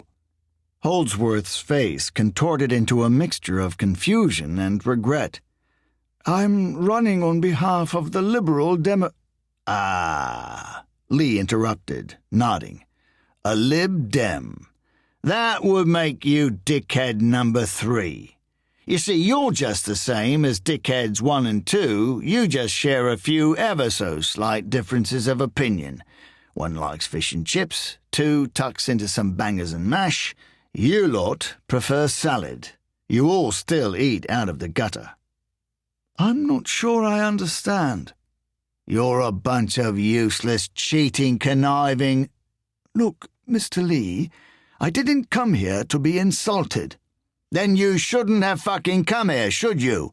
I didn't ask you to. I hate you people. You make me sick." Anger and frustration was building inside the MP, but he did his best to push it aside. "Clearly, you won't be voting," he said as calmly as he could. "That depends." "On?" "The way I see it, all politicians are one of 3 things: liars, crooks, or pricks." "I disagree." "You would, but you have to be one or all. I'll make you a deal. If you tell me which, I'll promise to vote for you." The MP sighed and nodded to himself. "I really think I should be going now, Mr. Lee," he said in a defeated tone. "It was nice talking to you." "A pleasure, I'm sure." James Holdsworth walked solemnly across the short driveway before disappearing around the corner on his way to pester the neighbors. A loud voice blasted across the silent street, immediately grabbing Lee's attention and making him jump. "Good morning!" Riso Lechnin stood on his driveway with his hands on his hips. Lee acknowledged the Austrian with a welcoming wave, and they both walked toward each other. They met at the end of Lee's driveway. "Hey, Riso," Lee grinned as he shook his neighbor's hand. "How's things?" "Good, good," he boomed. His eyes traced the path that the MP had taken. "Who was that? What was he trying to sell you?" "Bullshit," Lee answered. "What?" "He's a politician." Riso nodded. "I'll ignore the door if it rings," he noted. "I came out to have a look at the damage." He gestured toward his garden. "It's going to take a lot of time and effort to sort all of that out. You haven't changed your mind since last night, I hope." Lee glanced at both of the gardens. It would certainly be tedious work, but he didn't have anything better to do. Part of him actually relished the idea. "Of course not. I'm ready whenever you are." "Excellent. I need to make a quick trip into town, then I'll get the tools out of the garage, and then we're set to go." "Are you doing anything now?" "No." "Well, why don't you come over? Zala is in the house lying around. I'm sure she'll make you a cup of tea, and I should be back in about 10 minutes. Lee looked behind him. The sound of the television echoed through the hallway and out into the driveway. He had lost his state of euphoria, but perhaps Zala would help to restore it. "Sure," he agreed. "I'll just lock up and we'll be right over." "I'll tell Zala you're coming. Just walk right in." 12. The front door to the Lechnin house was ajar, the gap increasing and decreasing in the breeze. Lee popped his head inside and made his presence known with a welcoming shout. No one answered. He called again. "Zala, are you in here?" He walked straight into the house as he spoke, closing the door behind him and making his way into the kitchen. "Hello?" "Hey!" She entered through the patio doors. A broad smile appeared on her face when she saw him. "I was just getting a deck chair ready outside, waiting for my day of relaxing." She planted a kiss on his cheek, a welcoming greeting he had become accustomed to over the last few days. He grinned like a schoolboy when she kissed him and immediately turned his full attention to her. She wore baggy cotton pajama bottoms, blue and white stripes, and a pink tank top which clung tightly to her slender figure, exposing her voluptuous breasts and the tanned skin around her midriff. "I may have to join you," he said as Zala glided across the kitchen floor, flicked on a kettle, and spun around, resting against the workbench. "Me and exercise don't go well together. Not without a struggle, anyway. I'll probably be dead on my feet within minutes." He pulled out a stool from underneath the breakfast bar, spun it around, and sat down, facing Zala. "You don't need to do much work." She had a twinkle in her eye.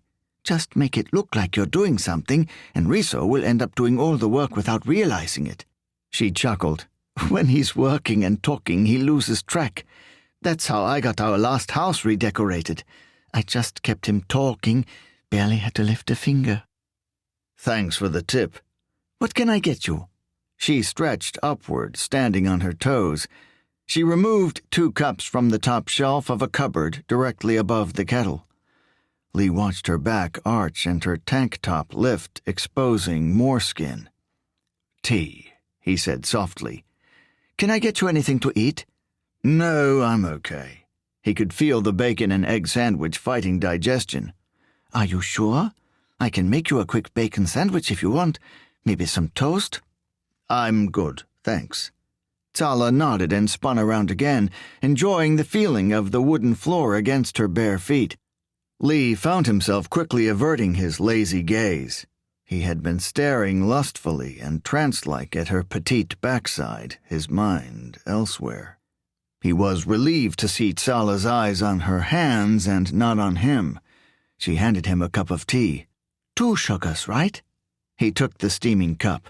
He held it in both hands with his fingers wrapped around the white ceramic, soaking the heat into his palms. Sala paused near the counter and turned, an inquisitive look on her face. "Do you think I should change?" she wondered aloud, her eyes scanning her appearance. Lee merely shrugged. "I don't want all the neighbors to think I'm a slob, sunbathing in my pajamas." She clutched at the baggy thighs of her pajama bottoms. "I didn't think you'd care. You don't strike me as the kind of person who pays attention to what others think." Sala nodded, made a few humming and harring sounds, and then said, "I'm not. But from what you've told me, the people around here are quick to judge and love to gossip. One morning spent sunbathing in my pajamas could start a domino effect that ends with stories of the crazy Austrian woman who likes to dance naked around the garden." Lee smiled as an image of a naked Sala merrily dancing around the garden popped into his head. "I think you're reading too much into it." He took a sip of his scalding hot tea and frowned at her above the rim of the steaming cup. "Do you dance naked around the garden?" "No," she said, stressing the word. "Not during the day, anyway." She winked, and Lee laughed. "I'll get changed if it rains," she concluded, resting back against the countertop. "The neighbors can gossip for the time being. Poor little suburban people. They work all day, come home, eat, sleep, and repeat. When the weekend comes around, the beers start to flow and the shit flies. Have you ever been to a neighborhood party?" she wondered.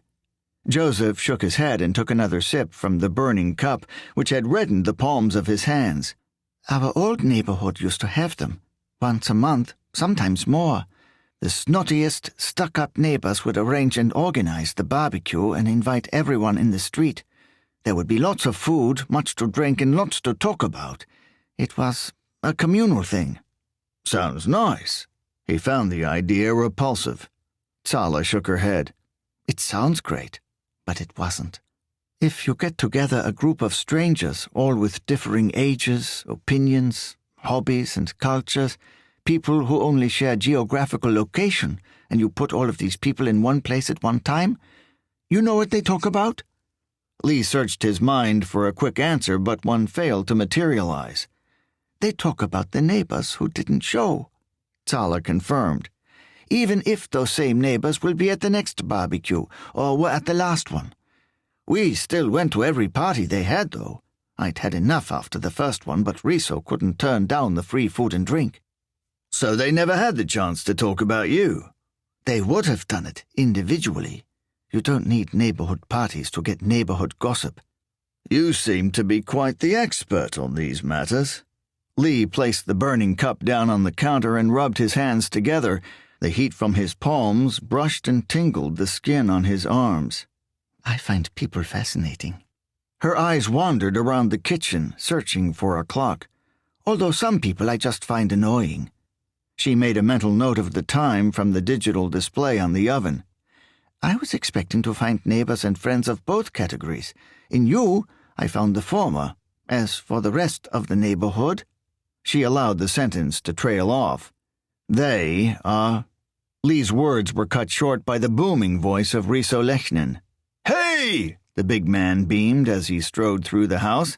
"I hope you're ready to get dirty," he declared, bounding through the house like Paul Bunyan. 13. The sun sat on a clear blue bed. Its ferocious rays stalked the world with an intense heat. With great exertion, Joseph Lee forced a heavy shovel into the muddy ground. The wooden handle scratched abrasively against his reddened hands, the metal head slicing easily into the dry gray mud. He applied as much leverage as his tired muscles would allow, opening the ground further. With sweat beads forming on his forehead, dripping salty rivers down his face, he paused to catch his breath. He leaned on the handle for support, studying his surroundings. They had destroyed half of the garden. The top end had been turned into a mass of mud. All the grass, weeds, and dead flowers had been removed, along with the few levels of earth on which the deceased foliage sat. After an hour of digging, both men noticed a flaw in their lethargic plans. They had no idea what they wanted the garden to look like. They didn't know the specifics of what they wanted to plant, where they wanted it, and how much of it they wanted. Many mental pictures and blueprints had been created, but nothing had been set in stone. They began without any direction and didn't want to continue that way, and then discovered that they had destroyed the garden beyond repair. They came to a simple conclusion, requiring no immediate thought and allowing them to continue mindlessly. They would dig up the entire garden and deal with the returfing issues when they arose. They reasoned that as long as they didn't dig too deep and didn't damage the decking and paving slabs that adorned the head of the garden, they would be okay. A few meters away from Joseph, Riso stood hunched over, his broad back, which looked like it would explode through his shirt and expose rippling green flesh, facing Lee. Riso's grunts and moans were constant as his tireless body worked without pause, his back muscles contracting and relaxing rhythmically. Relaxing on the deck, her slender body reclined into a padded deck chair, her sunglasses and hair framing her face, rested the beguiling figure of Tsala Lechnin. She had been there for the last hour and a half, putting her feet up as soon as the two men started digging. At her side on a wooden table was an ice-cold glass of lemonade. On the other side of the table, 2 slightly warmer pints of beer stood in wait for the busy workers who had been pausing to gulp down the liquid as often as they could. Sitting up carefully, Tsala took a small sip from her glass, her pursed lips kissing the cold rim. Her eyes met Lee's as she drank. She tilted her sunglasses and grinned teasingly at him. He was red-faced, jelly-legged, and breathless, and she knew it. "Joseph," she called, "come over here." She pointed to an empty chair opposite her, waving him toward it. "Keep me company for a bit, would you? I want to ask you a few things, and I'm sick of shouting." Joseph immediately glanced at Riso, and the big Austrian, whose expression was completely unflustered, nodded. "Go keep her busy." Relief swamped across Lee's face like a tsunami. He left the shovel in the ground and walked over the freshly dug earth, his weak legs trembling like petrified jelly. He crossed the decking and sat down, moaning in relief when his backside touched the stable seat. Instantly, a sensation of sedation swamped through his legs. He knew he wouldn't be getting back up again any time soon. He stretched and took some weight off his lower back, where a mild, annoying twinge had developed over the last half hour. He also stretched out his legs and toes. The soles of his feet were bruised through repetitive digging. The action of pushing them down on the blade of the shovel was not only new to him, but it had quickly become painful. He dragged the chair near to the table where Tsala sat, convincing his defiant legs that the small exertion would be worthwhile in the long run. "You look tired," she noted from beneath her tinted glare. "I am. It's been a long time since I've worked so much." He turned to look at Riso. The big man was still hard at work. "Riso hasn't even broken a sweat." Tsala said, "You should have said something. You've been struggling with that shovel for the last 20 minutes. "I was struggling from the beginning," Lee laughed. "My feet were hurting after 5 minutes, and I wanted to quit after 10. I was hoping to continue until Riso started sweating, then I could have suggested that we take a break. He looks in high spirits. I didn't want to be the first to suggest giving up." He checked on Riso's progress as he spoke. The big man seemed to be enjoying his exertions. "Even so, Riso would have just sat down for 10 minutes, drank a pint or two, and then continued in even higher spirits," Tsala said. Lee nodded. "I was hoping to slip something into his drink." "Like what?" "Well, at first I was thinking Valium, maybe a sleeping tablet or 2. He turned to look at Riso when he spoke. "But he's a big man, and I'm not sure if he's druggable. How do you make a man that big go to sleep?" "You have sex with him." "With all due respect, I'd rather dig." Tsala laughed. Her exposed stomach rumbled gently from the vibration, and her breasts heaved with each respiratory exertion. Joseph stared at her reclined, slender body. He found the urge hard to resist. She lay a mere meter away, her body stretched out, fully visible and framed by the sun. When he averted his eyes, he felt even more awkward, being resigned to absently stare at the patio door or the surface of the table. He couldn't see her eyes. They were shielded by the sunglasses. But as his eyes fell instinctively on her body again, he felt the need to justify his staring, adding dialogue to his wandering gaze. "You having a lazy day, then?" His eyes were on her attire. "Yep," she said happily. "Nowhere to go and nothing to do, so there's not much point in dressing today. Not now, anyway." "Anything planned for later?" he wondered. He wasn't fishing for a date, far from it. He was tired and in pain, and a couple of painkillers and a long sleep was all he wanted.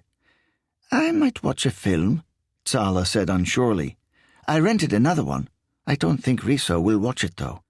I was hoping he would tire himself out and have an early night so I could relax in front of the television with a glass of wine and control of the sofa." She lifted her glasses, tilted her head, and stared at her diligent husband. "But he never tires himself out. If you'd have drugged him, I wouldn't be in this mess." "You think I should go back and help him?" He looked over his shoulder, watched Riso tear up another patch of grass, tossing the big slab of turf into a wheelie bin like it was a slice of toast. He didn't want to help and was pretty sure he was incapable of it, but empathy suggested he should at least try. Tsala shrugged, the soft skin around her neck creased and straightened, her breasts lolled to the side. Lee quickly decided that this was the best place for him. "Maybe later," he reasoned. 30 minutes passed before Riso seemed to notice the idle worker. The ex-army man lifted his muddy face from a dust cloud of newly dug ground and stared at his tired neighbor. "Have you had enough?" His voice boomed across the garden. He dropped his shovel and trotted over to the table. His chest rose and sank as he walked. His breathing was beginning to slip from its steady rhythm. Lee nodded. His entire head had succumbed to sweat, heat, and fatigue. The front of his hair had formed a wet fringe and was sticking to his forehead, and the rest was beginning to mat. His forehead and cheeks, despite feeling like they were burning up, were clammy and cold to the touch. His legs gently pulsated and throbbed, and his back and feet had become numb and oblivious. He was relaxed, but he knew that the feeling would pass when he tried to work again, or even stand. He'd needed to use the toilet for nearly 20 minutes, but resisted the urge, preferring to stay seated. "I'm completely shattered," Lee confirmed. The big man drained the beer in his glass and plunked it on the table. "That's okay," Riso said, glaring down the garden through squinted eyes. "We've done most of the work. We can finish off another time." Lee followed his line of sight. The garden had been completely demolished, save a small strip of turf at the bottom, 6 feet long, and spread across the entire width of the lawn. It would take them less than an hour to complete. What was once a mass of graying grass, blooming weeds, and dying flowers was now a field of mud, tumbled together with dead strands of greenery and numerous stones. It looked like a building site. "Can I get you another beer?" Riso held up his glass and nodded toward the empty one in Lee's hand. He smiled gratefully and passed the big man his glass. "Thanks." Tsala sat upright for the first time in over an hour, took off her sunglasses, and stared distastefully at the heavens. "Sun's gone," she declared, blaming the sky for letting it slip out of view. She set her sunglasses down and curled her legs underneath her. Lee fidgeted uncomfortably in his chair, his full bladder making his tired movements even more awkward. Tsala watched him squirm with a curious look on her face. "Are you okay?" she wondered with an eyebrow raised. "Just a bit sore," he said. He shifted again and then added, "And I need the toilet." "Well, go." "I can't be bothered to stand," he confessed, a statement his rebellious limbs backed up. "So you're going to just sit there and piss yourself?" "If that's okay with you." He instinctively looked toward the house. In the kitchen, Riso wandered around, snacking on a chocolate bar while retrieving 2 cold cans from the fridge. "Do you want a bottle?" Tsala wondered in jest. Lee shook his head. "Just a sponge for afterwards." "Go to the toilet, you lazy man." Lee tried to stare her out before he eventually gave in. "Okay," he said, forcing his reluctant legs into action. "I'll give it a go." He stood slowly and made his way forward, dragging his legs as he walked. "Are you drunk already?" Sala wondered, her eyes on Lee's intoxicated walk. "I think my legs are. The rest of me hasn't caught up yet." He paused to stretch his awkward limbs, moaning with each elongation of his muscles, and then stumbled into the house. He passed Riso in the kitchen, receiving a few smiles of sympathy for his pains, and made his way across the hallway and into the downstairs bathroom, a room barely big enough for a sink and a toilet. As he entered, he heard a mobile phone ring behind him. He drowned out the noise by shutting and locking the door. After relieving himself and washing his hands, he unlocked the toilet door and stepped out. He had a problem trying to flush the toilet. The handle was completely unresponsive. He had given up after 5 attempts. As he walked back into the hallway, a direct line to the kitchen, he heard Sala and Riso speaking, their voices blasting through the kitchen and vibrating off the hollow walls in the hallway. "How did he get your number?" he heard Sala say, her voice surprisingly harsh and toxic, hissed in a venomous whisper. "I don't know." Lee recognized worry in Riso's voice for the first time. "And he threatened you?" "He tried to intimidate me. He seemed pretty urgent." Riso deliberated. "He said he would take legal action." "Legal action?" Sala's reaction was one of surprise. "He suggested a few other things as well. Either way, he knows. We have to act quickly." "It's too early," Sala snapped back, beginning in English and then breaking into her native tongue. Lee didn't catch any of it. They bounced more foreign words around. Lee slowed his footsteps. Their voices grew louder as he nudged closer to the kitchen. "We'll be okay," Riso assured in English, his voice softer. "Just relax." Lee's lazy leg strayed and his foot clipped the top of the skirting board. A scraping noise interrupted his eavesdropping. Thinking fast and not wanting to seem like he was listening in, he strode into the kitchen. The Lechnins stood next to each other. They had been embracing but broke away in Lee's presence. Shock came and went on Sala's face, and after exchanging a quick glance with Riso, she smiled at Lee. "I didn't hear you there," she said, her voice soft and calming again. "The toilet wouldn't flush," Lee said, hooking a thumbing over his shoulder. "Is everything okay?" he wondered. The couple looked at each other, many contemplations and conversations crossing between their glances before Sala spoke. "Just a few financial problems," she said with a protracted sigh. "It's a long story." "Here you go, big man." Riso handed Lee his glass filled to the brim with cold lager. "Come on," Sala ushered. "Let's see if we can get drunk before the sun goes away completely." "Sounds like a good plan," Lee agreed, following. "1 or 2 couldn't hurt, I guess," Riso uttered. He was still standing in the kitchen watching the other 2 disappear outside. "Huh?" Sala mumbled, turning to her husband. "I have to go and meet Barry in a couple hours, and I don't want to be caught driving drunk," he explained to his wife before turning to Lee. "Sorry," he said sympathetically, holding his hands up in a submissive gesture. "I promised I'd go over to a friend's place tonight and help him out with a few things." "That's okay," Lee said, watching a cloud of relief spread across Riso's rough features. "We can get drunk and marry together another time, right?" "Of course." 14. Joseph Lee watched the sun go down with Sala Lechnin sitting beside him. Together they watched the world turn from a dusty red to a murky gray before a blackness enveloped the skies. Riso had disappeared inside the house during the red dusk. While Lee and Sala contemplated the burning skies and the phrase, "Red sky at night, sailor's delight, red sky in the morning, sailor's warning," with their usual light-hearted humor, Riso was getting showered and ready. Lee had noticed an odd change in Riso after the phone call. He seemed distant and preoccupied. He was still his ever-pleasant self, but for once Lee noticed a fault in that pleasantness. His niceties seemed fake and transparent, his kind words scripted, spoken by a man who knew what to say and how to behave, but had more important things to worry about. When Riso stepped into the garden, he was wearing a padded jacket and swinging a set of car keys around his forefinger and thumb. "Well, I must get going," he declared to the two night watchers. Tsala turned half-heartedly toward him. "I told you not to wear that." She studied his appearance with revulsion. Riso looked down at his coat. "Why not?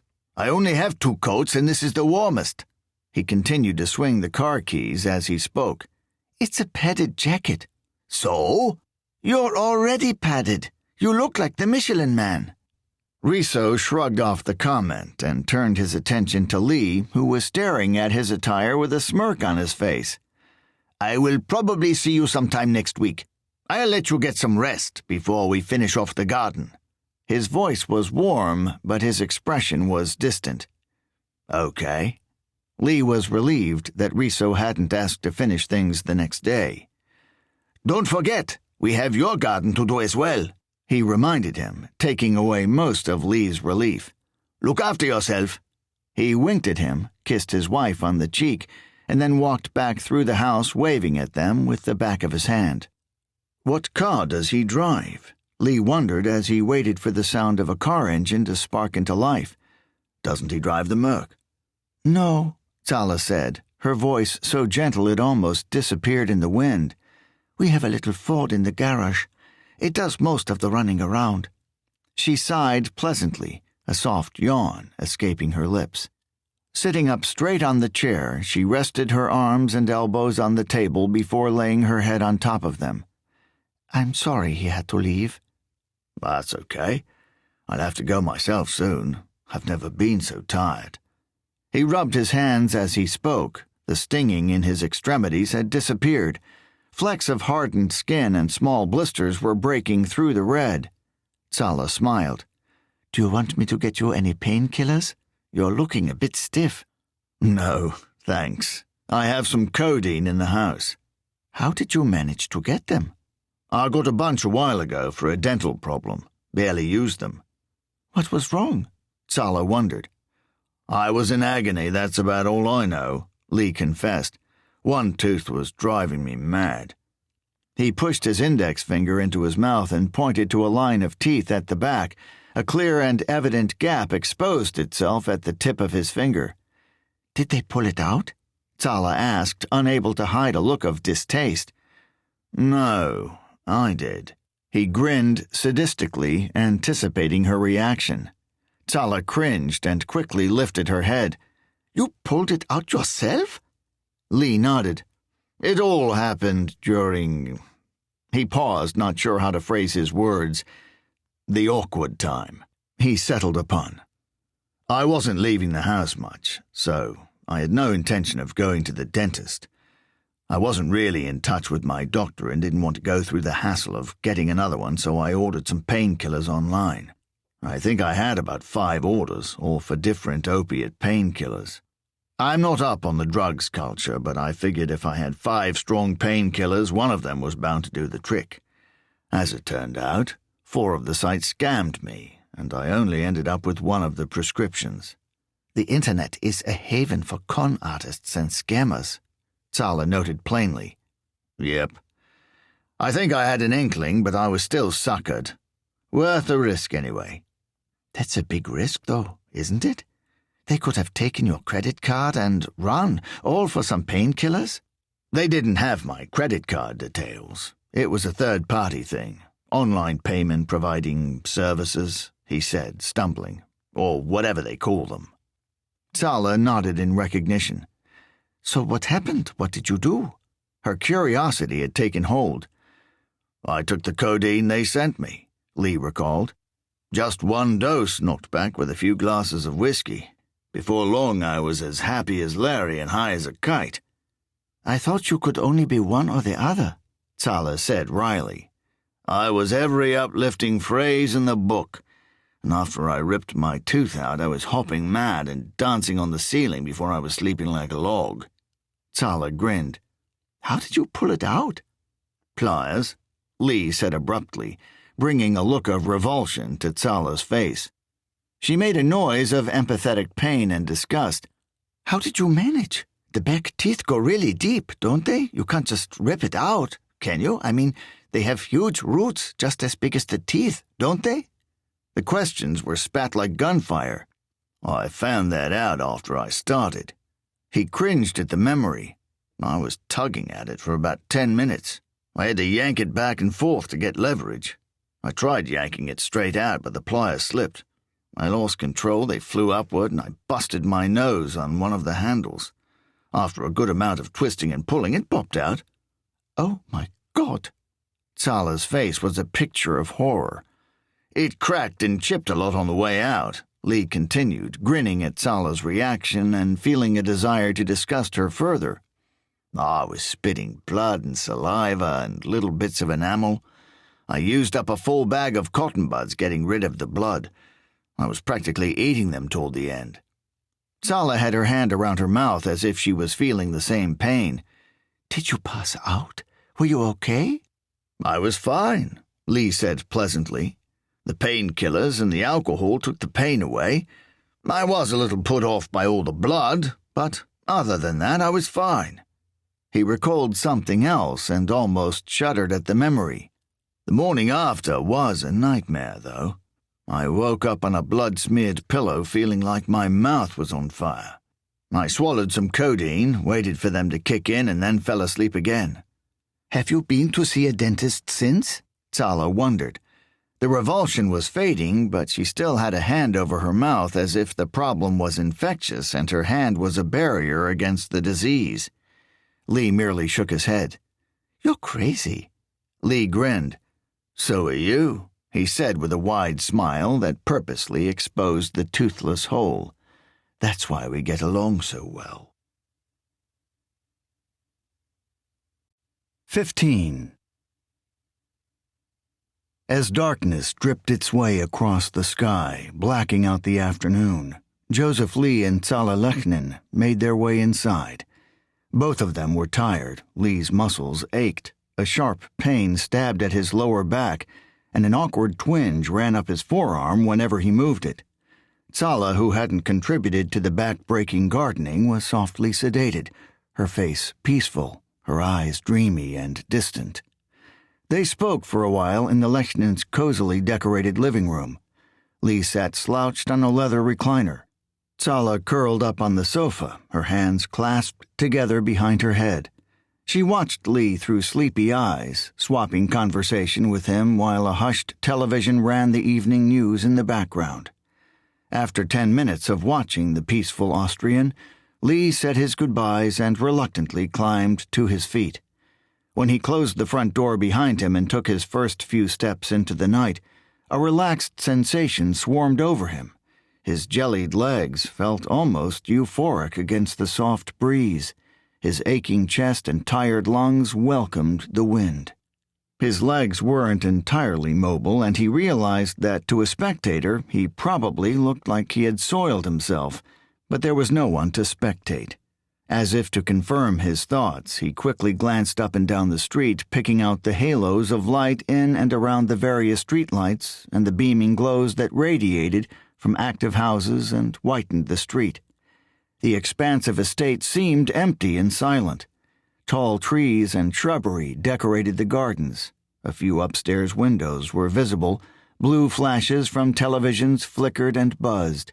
A soft red light wrapped warmly around curtains.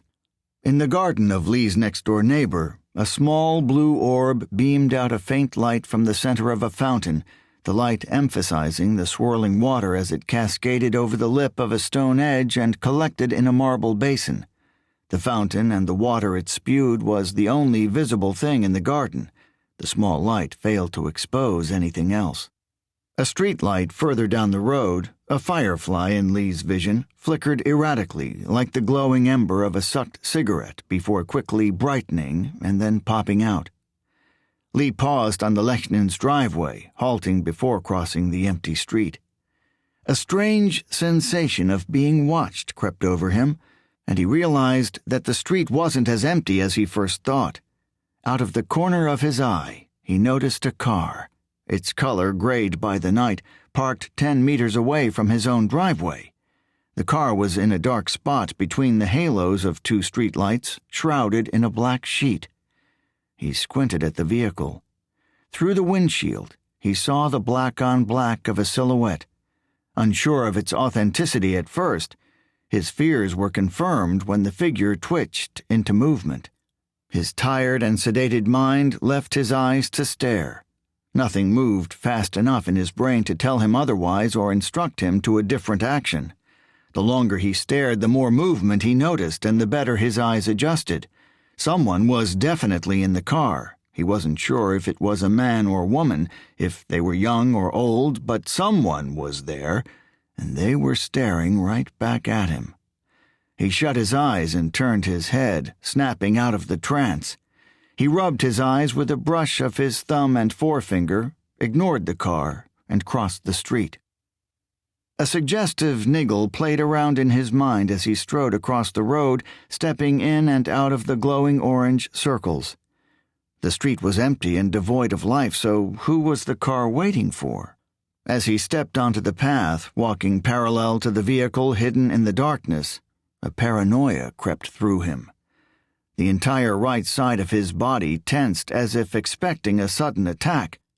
Thoughts of being jumped from the side or being crept upon from behind forced him to quicken his steps. An irrational part of his brain declared that the more he worried about the situation, the more likely it was to happen. By the time he reached his front door, he was surprised not to have been jumped. Before sticking the key in the lock, he turned back sharply, allowing the potentially stalking figure no time to hide, and quickly scanned his driveway. No one was there. No one was following him. "Crazy, paranoid fuck," he muttered under his breath as the irrational dispersed and the relief of reality came back to his racing blood and pounding heart. He struggled with the front door, aiming the key with drunken arms and tired eyes. He opened the door, rushed across the threshold. Inside the house, his paranoia took no chances, and he immediately slammed and locked the door. Happy to have returned home, content with the end of a pleasant day, he dug out the bottle of codeine from a bedroom drawer, swallowed 2 of the tiny tablets, and then flopped on the couch with the television on. Within half an hour, his pain had faded to a mere background annoyance, and a blanket of warmth had wrapped itself around his mind. He lay flat with his hands folded across his stomach. A gentle pressure sat between his eyes and seemed to push at them from behind. He allowed the pressure to take control and soon felt like his eyes had grown warmer. The world, they perceived, also grew warmer. Everything he looked at was framed in a hazy glow of static. His soothing blood pushed through every artery, warming every inch of skin and caressing every nerve while gently massaging his muscles. His head floated away, and his world made a momentary pleasant slip between imagination and reality. A threatening thirst lingered at the back of his throat, a dire request for water, which he ignored with surprising ease. Soon all his spare thoughts, thirst, toilet, hunger, merged into one meaningless thought, which was ushered into a pleasant void. He remained there for an indeterminable time. An incessant opiate itch swarmed over his body, a tingly and prickly all-over itch that wasn't welcome, but wasn't entirely uncomfortable either. It felt like something very small was vibrating very fast all over his skin. He ran his hands repeatedly over his face. It had been the only part of his body that hadn't itched, but now that his hands brought attention to it, it itched. He rubbed away the tingly sensations and reveled in them, like someone waking up after a peaceful night's sleep would revel in the first stretch of the day.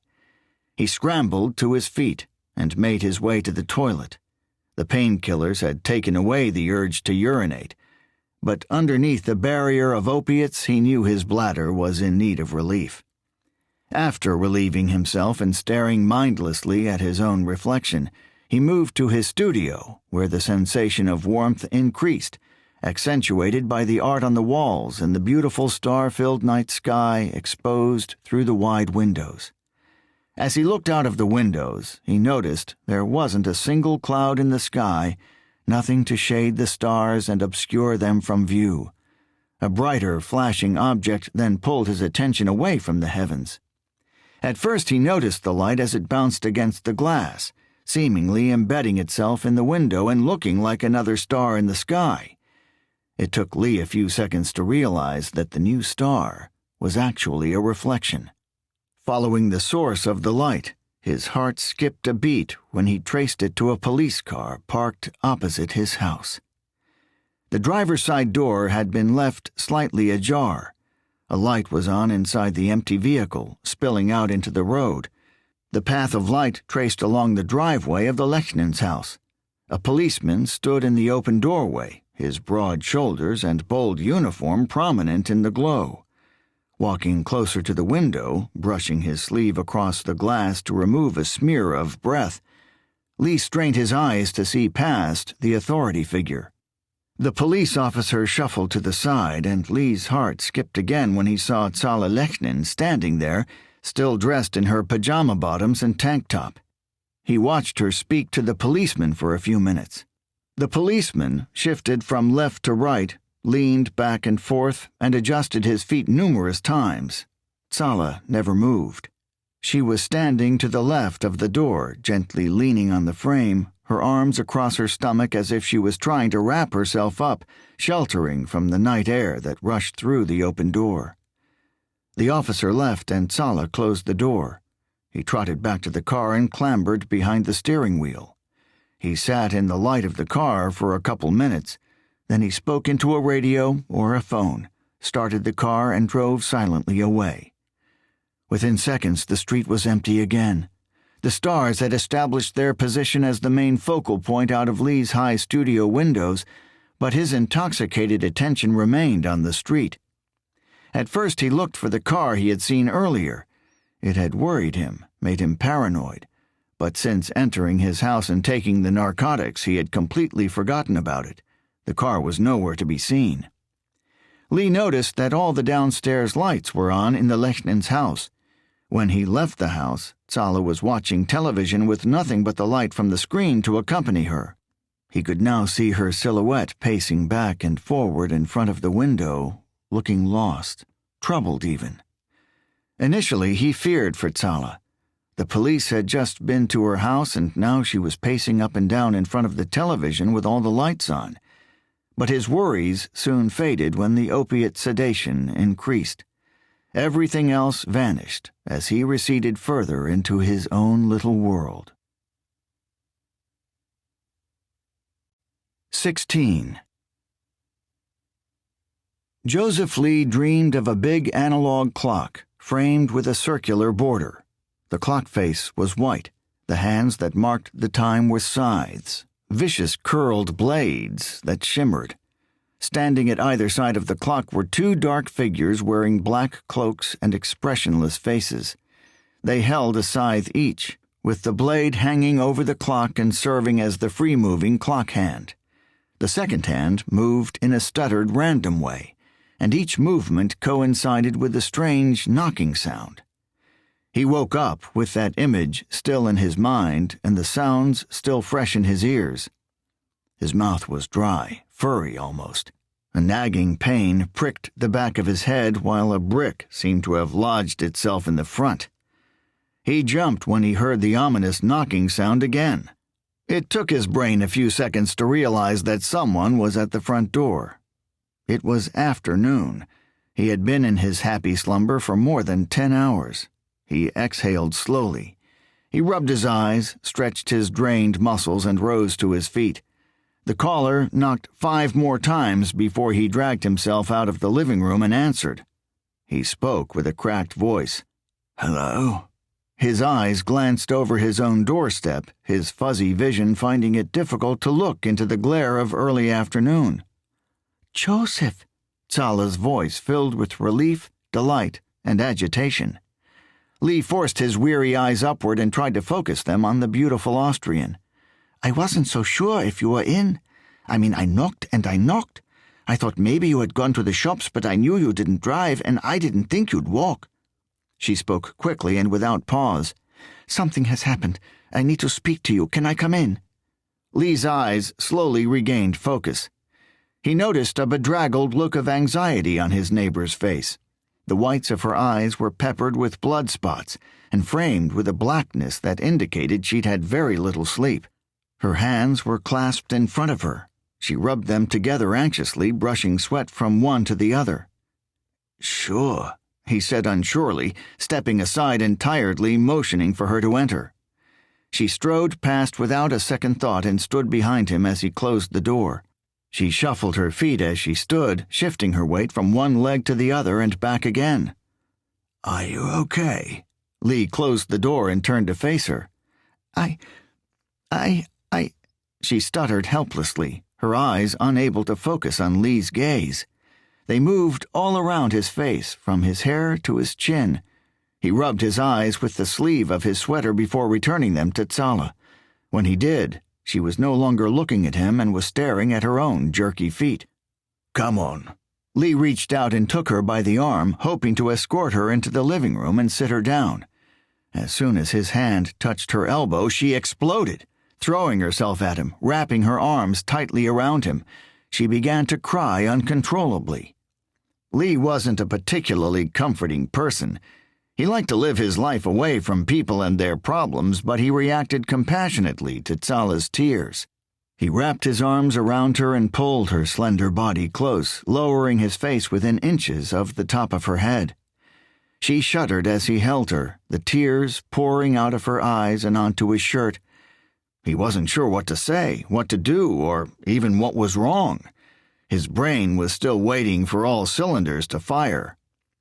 She seemed content enough to cry into his clothing, and he was more than happy to hold on to her. He looked at the top of her hair, noted how unkempt it was. Normally it was gloriously wavy and glossy, but it looked bland and frayed. Her head bobbed as he stared, coming within touching distance of his nose. He instinctively sucked in a breath and noted a displeasing oddity. Her hair didn't smell bad and certainly wasn't pungent, it just didn't smell at all. He found himself sucking in deep lungfuls trying to catch a hint of fragrance. Eventually her sobs died down, and she shook less in his arms. He released his grip on her slightly, ready for her to step back. But just as he did so, another explosion of cries erupted from her. He pulled her closer. He let her cry, then pushed her away, holding her at arm's length. He stared into her sad eyes, and she returned his gaze with a look of desperation. "What is it?" he pleaded, feeling a deep sadness when he looked at her. Her eyes crisscrossed again. They looked at Lee briefly before making a quick and hasty detour to the floor. She spoke in a soft, deep voice filled with remorse. "It's Riso." These two words were broken by sobs. "He's dead. I was waiting for him last night." Tsala sat beside Lee on the sofa. His arm was wrapped around her shoulder. "I waited and waited." She leaned in closer, her head resting below his arm. "He never showed up. I tried phoning him, but he didn't answer." Her violent sobbing faded, more from dehydration and tiredness than anything else. Lee didn't doubt that in half an hour or so the tears would flow again, but for now, only occasional sobs and a stuttering breathlessness broke her speech. She produced a handkerchief from her pocket and held it close to her face, allowing the soft material to soak up her sniffles. "I fell asleep watching television. The door woke me a couple of hours later. It was the police." Her voice cracked as she spoke. "They told me Riso had been involved in an accident. They said he must have lost control. He drove off the road into a tree." She paused, capturing soft sobs in the handkerchief. "He was doing 75 at the time. He died instantly." Lee didn't know what to say. He scooped Tsala into an embrace. Despite her strong appearance, her body seemed fragile and almost breakable in his grasp. He rested his chin on the top of her head. "I'm sorry," he muttered sincerely. "I was up all night." Her words were muffled underneath Lee's clothes. "I don't know what to do." Lee opened his mouth to speak but promptly shut it. He didn't know what to do either. I left the house through the night. I took the car out. I walked the streets. I just didn't want to be in that house. It was our house. It was supposed to be our house. Now it's just... It's okay, Lee said. I keep running things over in my mind. What if he hadn't been drinking? He might still be alive. I know he didn't have much, but they say even the smallest amount. She pondered morbidly. Maybe he was rushing back to see me, knowing I'd be worrying about him. It wasn't your fault, Lee assured. Blaming yourself will only make things worse. There's no one else to blame. Lee shrugged. She had a point. Why don't I pour you a glass of wine? Help take your mind off this. He immediately regretted the offer. Somehow it didn't seem the right thing to say, and he didn't think a depressant was the best thing to console a grieving widow. Nevertheless, Tsala nodded. Okay, she agreed. It is a little early, but I suppose... She finished with a round of breath-choking sobs. Lee quickly shuffled into the kitchen, his mind in absolute chaos. He didn't like crying women, and he certainly didn't know how to deal with them. But Tsala had no one else to turn to. She only ever spoke to her husband and to Lee. Now she could only speak to Lee. Wine, wine, wine, he muttered under his breath as he hurried around the kitchen, Tsala's sobs echoing through to him. He found a bottle of wine, red, dusty, old. He rummaged through one of the drawers, plucked out a corkscrew, and worked the twisted metal into the bottle. He pushed the bottle between his legs, gripped the corkscrew handle, and pulled hard. He struggled, forcing his tired muscles to work before it finally popped open. As the cork was wrenched out of the bottle, a small fountain of wine followed, inevitably spilling all over his crotch. Is everything okay? Tsala's broken voice called from the living room, failing to keep a constant tone and pitch. Just a little spill, Lee shouted back. I'll be with you in a minute. He grabbed some kitchen paper and pressed it against his crotch. He retrieved 2 tall glasses, filled them with wine, and carried them into the living room. When he entered Tsala's line of sight, she turned to him and laughed. A subtle laugh at first, but enough to break through the tears. This transformed into a laugh of mild hysteria, or maybe relief. Lee wasn't quite sure why she was laughing, so he merely smiled back and continued to walk toward her. He was meters away when he noticed that her gaze was on his crotch. She was still laughing when he handed her a glass of wine. When he went to sit, he realized why. A big square patch of paper towel had stuck to the front of his jeans like tape. Further pieces of paper had flopped down, and one had tucked its way between his legs and up against his backside. The other flapped down his thighs. All the paper towels were soaked through. He looked like he was wearing a makeshift diaper and had soiled himself. Noticing that the twinkle in her eyes had returned, Lee decided to laugh too, staring at his own crotch and flicking the wet diaper with his fingertips. My boxer shorts are in the wash, he said with a grin. What do you think of men in nappies? He posed for her. Tsala placed her glass on the floor to prevent it from spilling as her body shook with laughter. Lee watched her with a smile. She laughed out of relief that she had found someone to talk to, and relief in the knowledge that he might help her. After a few more moments of parading his paper nappy up and down in front of the sofa, Lee sat next to her and put his arm around her slender shoulders. You'll be okay, he said softly. I'm here if you need anything. She pulled away and looked deeply into his eyes. For a moment, Lee thought she was going to kiss him, and for reasons unbeknown to him, he felt anxious about it. But then she didn't. She spoke through fatigued vocal cords. Thank you. You're a good man. Her eyes darted away from his face momentarily before fixing back. There is one thing, she said unsurely. What? Lee was willing to do anything she asked. I don't want to go back to the house. Not now, anyway. She paused, her eyes dropped.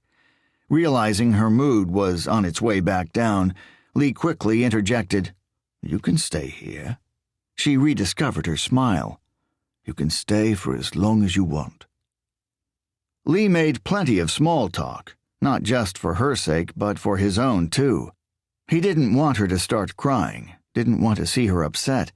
She was on her second glass of wine before the conversation reverted to her husband. "I don't know what I'm going to do without him," she said solemnly. "You're a strong woman." She seemed all cried out. "I'm sure you'll manage." "He was so sweet. He looked after me. I have nothing now." "You have your health." Lee cringed at his own words. He didn't know how to comfort people and hated it when he found himself reciting textbook sympathy, most of which he had pulled from movies. "He looked after me. The house, the cars. He was my life."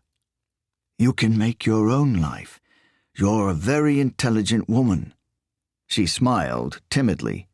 "I'm not independent enough. I like to read, to study, and to learn. I know enough to secure a well-paid job, but I don't think I could actually do it. I'm not the working type."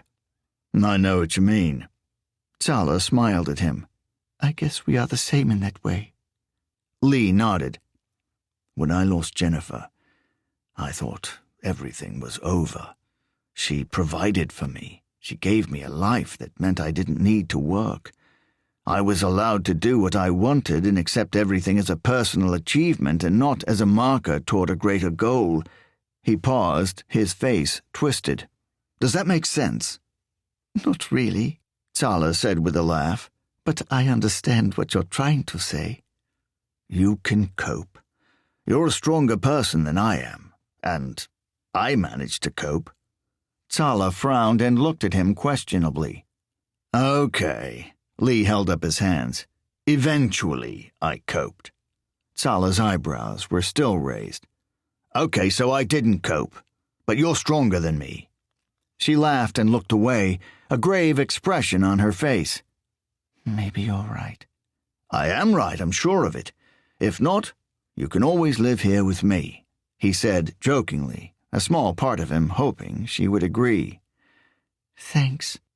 She sat back, curled her legs underneath her, and leaned into Lee. "I don't know what I'd do without you." 17. Tsala Lechnin fell asleep in Lee's arms. Curled up on the sofa with her hand still clutching a wine glass, her reddened eyes had closed and her mind floated into a dream world. They had been watching television in silence.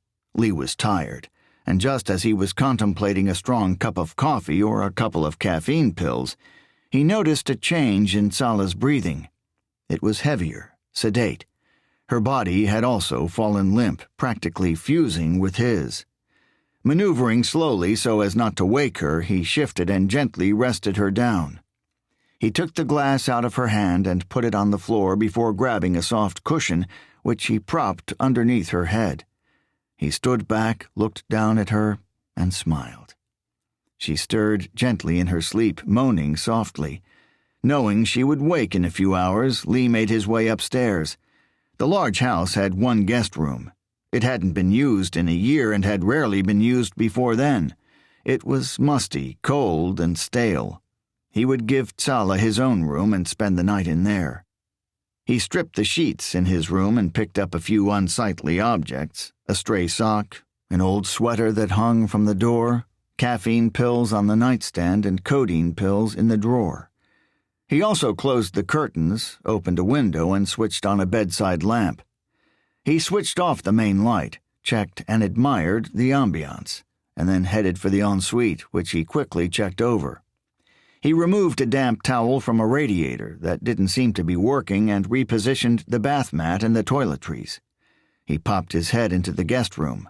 The double bed in the center of the medium-sized room was covered with boxes and clothes. The window to the room was blocked with a black blind, drawn and shuttered, hiding the room from the outside world. A slice of light had managed to find its way through the blind, cutting through a small tear in the material. The ray of sunshine was like a dagger of light through the dark room, coming from the top of the window and stabbing downward toward the door. A million specks of dust floated inside the beam, refusing to settle on any of the already dusty surfaces. Reaching underneath the blind, fearing that light may spontaneously combust the room if he peeled apart the oppressive shutters, he opened the window, allowing the room to breathe. He checked the floor, patted the bed down, and then left. He spent the next few hours in the bright studio, his hand working frantically on a blank canvas, his mind a whir of creative thought. The sounds from the outside world couldn't penetrate the double-glazed windows, and he had left the studio door open so he would be able to hear any movement from downstairs. He was ready to greet and comfort Sala when she woke. His mind was still tired. His eyes struggled to focus. He also had trouble keeping track of his thoughts, so he banished them completely, letting his subconscious paint the pictures while his conscious sat idle. He thought about Sala and Riso, but, as with the death of Jennifer, he preferred not to linger on those thoughts. He had liked Riso. He was a kind, gentle man with a big heart and a posture to match. He was the ultimate friendly giant. His death was untimely. Days earlier, Lee had found himself pondering about the early demise of the giant Austrian, but he had banked on a heart attack being the culprit. A battle had raged in his fatigued mind when Sala spilled her sorrows. His lust had fought his morals. Riso's demise would bring him closer to Sala and would give him the chance he needed to be with her, but the part of him that bonded with Riso, forming a happy friendship, countered the morbid, merciless lust. The light in the studio grew dimmer and dimmer as his objectless painting progressed. The outside world turned an eerie gray, and the light of the fading sun struggled to break through the tall windows. Lee snapped out of his sedated trance, stopped his painting, and stared out of the windows. The house next to the Lechnins was bright and welcoming. Lights of orange, yellow, blue, and red flickered or remained constant out of 4 upstairs windows. The house was active, vibrant, alive, and against the disappearing sunlight it looked like a pleasant safe haven, warming to the heart. The Lechnins' house was a different scene altogether. It had a colder, less approachable look. It looked out of place. None of the lights were on and all the curtains had been left open. This, coupled with the tragedy that had befallen the homeowner, turned the building and all mental images that accompanied it into a wintry nightmare. Staring at the bleak house, Lee could feel the imagery suck the happiness out of him, replacing it with a somber sense of tragedy. He wondered if that was how the neighbors saw his house, and how they had seen it since Jennifer's death, because even though it wasn't empty, it was just as bleak, cold, and lifeless. Gradually all the streetlights flickered on, but the fluorescent glow did little to aid the sorrowful image, and Lee dragged his attention away. He looked at the mess he had created on the canvas and frowned, tilting his head this way and that, trying to decipher its chaotic code. "What is it?" The voice startled him. He quickly turned on his chair. Sala stood in the doorway, her arms folded across her chest, her shoulder leaning against the wooden door frame. Her eyes stared past Lee's shoulder at the fresh painting. "I'm not entirely sure," he admitted. "I didn't hear you." "I have quiet feet," she said softly, her voice tired, "and you were too busy looking out the window." Lee nodded. He couldn't see Sala's features from the front, but the glow from a hallway light framed her in an angelic silhouette. "I wasn't really painting anything," he explained. "My mind is a blank. I was just—" He turned toward the painting and stared at it momentarily before turning back. "Doodling, I suppose." "Are all of your paintings like this?" "No, this is just a one-off." "Good, because it's—" She checked Lee's expression before settling on a word she deemed inoffensive. "Strange." "It's horrible, you mean?" "I never said that." "I know, but it is. I wasn't concentrating. I was waiting for you to wake up. I didn't want to watch television or anything in case I disturbed you, so I came in here." He motioned toward the painting. This was painted to pass time. Tsala stepped forward out of the framing light. She studied the walls next to the door and slapped a hand against them. It's dark in here. She found the light switch and snapped it on. The light from the small bulb bounced off the white walls and exposed every niche of the open and expansive studio. Instantly her eyes were drawn to the walls, a contorted look of awe, wonder, and amazement spread across her face as she admired the newly hung artwork covering the walls like wallpaper. Lee followed her open-mouthed gaze as she strolled around the room, keeping a steady distance from the paintings and sidestepping along, appreciating each one in turn. "I never did show you my work, did I?" he muttered. Tsala merely shook her head. She seemed lost in a trance, still admiring the wall of the studio where morbid canvases of painted dreams and delusions hung. "They're amazing," she said after a short, awestruck silence. "You sound surprised." "What's this one?" She stopped in front of a small canvas painted with many shades of red, orange, and black. It was a slurry of Gothic morbidity, a vibrant canvas that immediately captured the eye and the imagination. "A sunset," Lee said placidly. "A dying sunset," he clarified.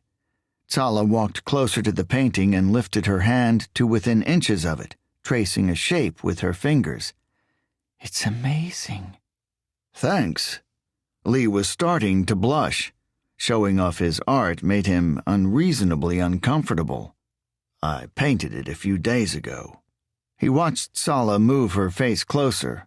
"I watched a program about the death of the sun and, well, I took it literally." He let his self-conscious gaze fall upon the vibrant painting. It depicted a surreal sunset with the dying sun fading in the heavens, bleeding out its life across a dead landscape. Tsala moved on. "Do you give them names?" she wondered.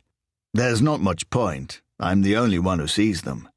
Tsala finished with the left wall. She crossed the room to study the many paintings that Lee had thought of as pointless. They depicted random and dull things, views, landscapes, magazine covers. Tsala stared at them with the same amount of approval. "You have an amazing ability," she noted. "Thanks," said the blushing artist.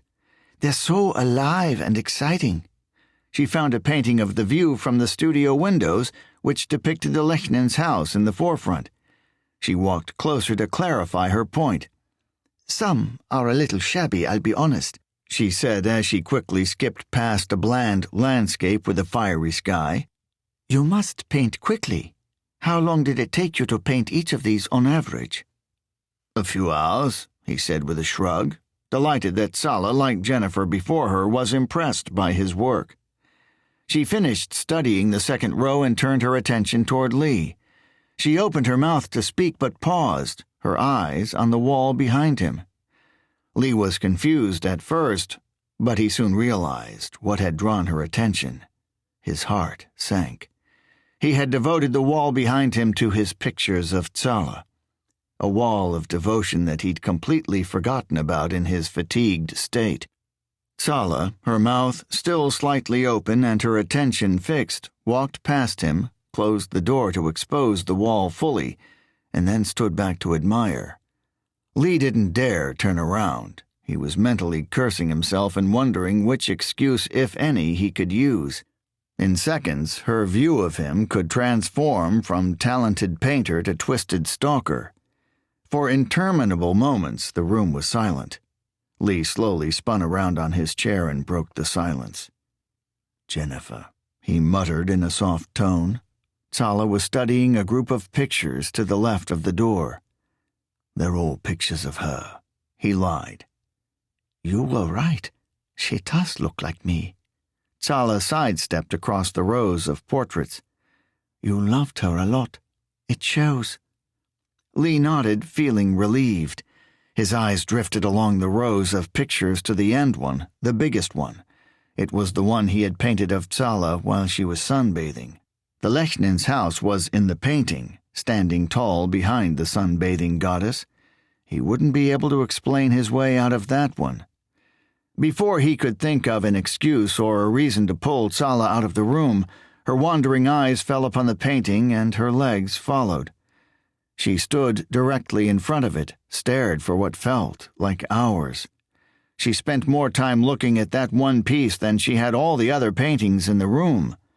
Lee watched wearily, staring at the back of her head and hoping she wouldn't think him perverse. Amazing, she concluded, pulling away from the wall of paintings and standing alongside him. You have a gift. Lee waited for a but. He waited for the questions and comments, but when none came, he simply said, "Thanks." I don't know why you didn't show me earlier. If I could paint this well, I'd want to show it off to everyone I met. Her eyes spun around the room again. Lee was lost for words. He wondered what she thought of the sunbathing girl, whether she realized it was her or not, and if she had, why she hadn't said anything. She bent down and planted a soft kiss on his forehead before raising her head and lowering her eyes to meet his. A sadness lingered there, a look of pity almost. Are you hungry?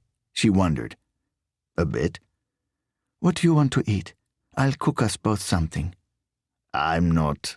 He trailed off uncertainly.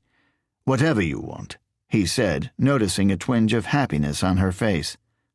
She was still sad, but she was all cried out. You do have food in the cupboards, don't you? She asked. Yes. Okay, I'll go and see what I can do. She turned to leave, stopping in the doorway. If I were you, I'd scrap that. She gestured toward the messy canvas. Clearly, you can do better. Will do. He watched her leave.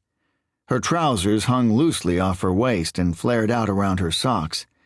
She trod on them with every step as she walked across the carpeted landing. He listened to her soft footfalls on the stairs and waited for her to fully descend before he sighed to himself in relief. He looked at the sunbathing painting. There wasn't much detail in her face.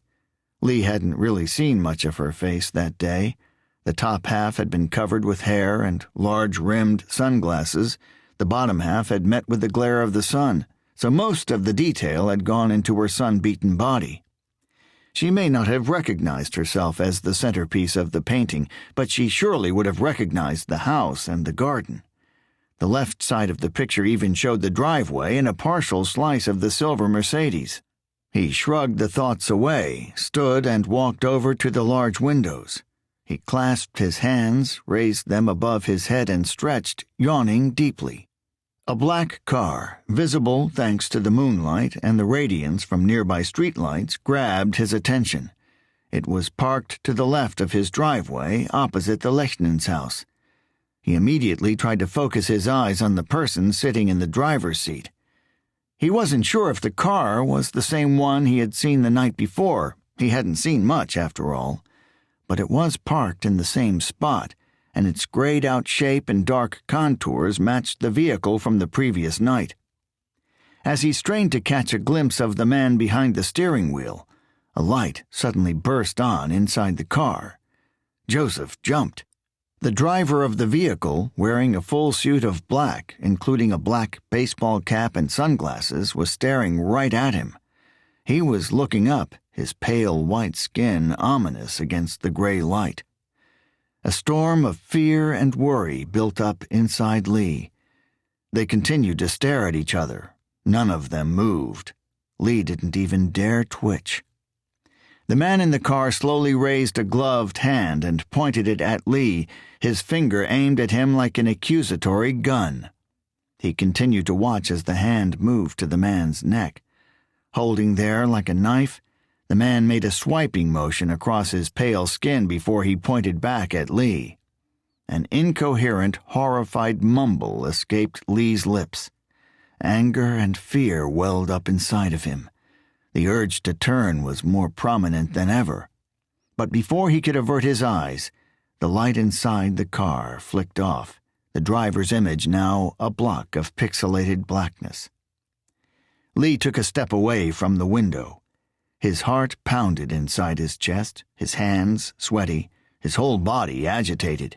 He continued to stare out of the window, hoping to catch sight of the man again and maybe offer a few hand signals of his own.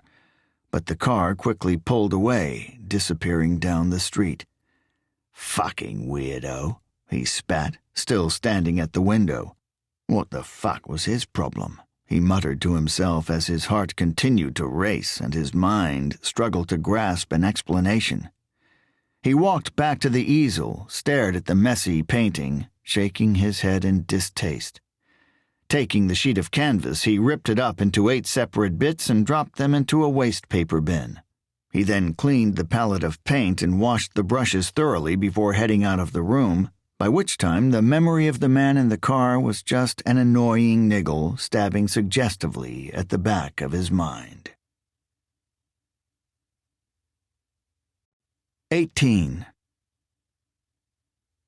Lee decided to shower and change before heading downstairs. The jets of hot water massaged his tired muscles and helped ease his fatigued mind. He thought briefly about the man in the car while standing underneath the hot streams. Joseph could think of a number of reasons explaining his presence, but only one reason why he stared at him and tried to intimidate him. He was an asshole. From this, Lee deduced he was probably a local. Not many people in the neighborhood liked him, and each one of them would enjoy telling stories to their friends of how they threatened or intimidated Joseph Lee. It was a game to them. People had short memories and fickle minds, but after his encounter at the cafe, Lee realized that they still remembered, they still hated, and they would still make their dislike known. As the hot water splashed over his face and began to wake him up, Lee also thought more about his current dilemma. Riso's death was sudden and would eat at Sala for years to come. His job was to help her get through it, or to at least make it easier for her. He almost laughed when he came to that conclusion. He had gone to pieces when he lost his wife. He hadn't left the house, lost all sense of personal hygiene, and generally went into self-destruct mode. He wasn't the best role model for coping with loss. He did have strong feelings for Tsala. She had helped him get his life back on track, and he would make sure he returned the favor. Every time he thought about her and her current dilemma, he found his mind drifting away to a lustful, less sympathetic place. After all, she was the woman of his dreams. After Jennifer, he had resigned himself to thinking that he would never find anyone as amazing or as beautiful again, but Sala had all that Jennifer had and more. After showering and changing, he made his way downstairs. His senses were struck by a beautiful aroma wafting from the kitchen and spread pleasantly through the house. Instantly his taste buds tingled, and he almost ran down the stairs, eager to see what Sala had cooked. She was in the kitchen underneath a veil of steam and smoke.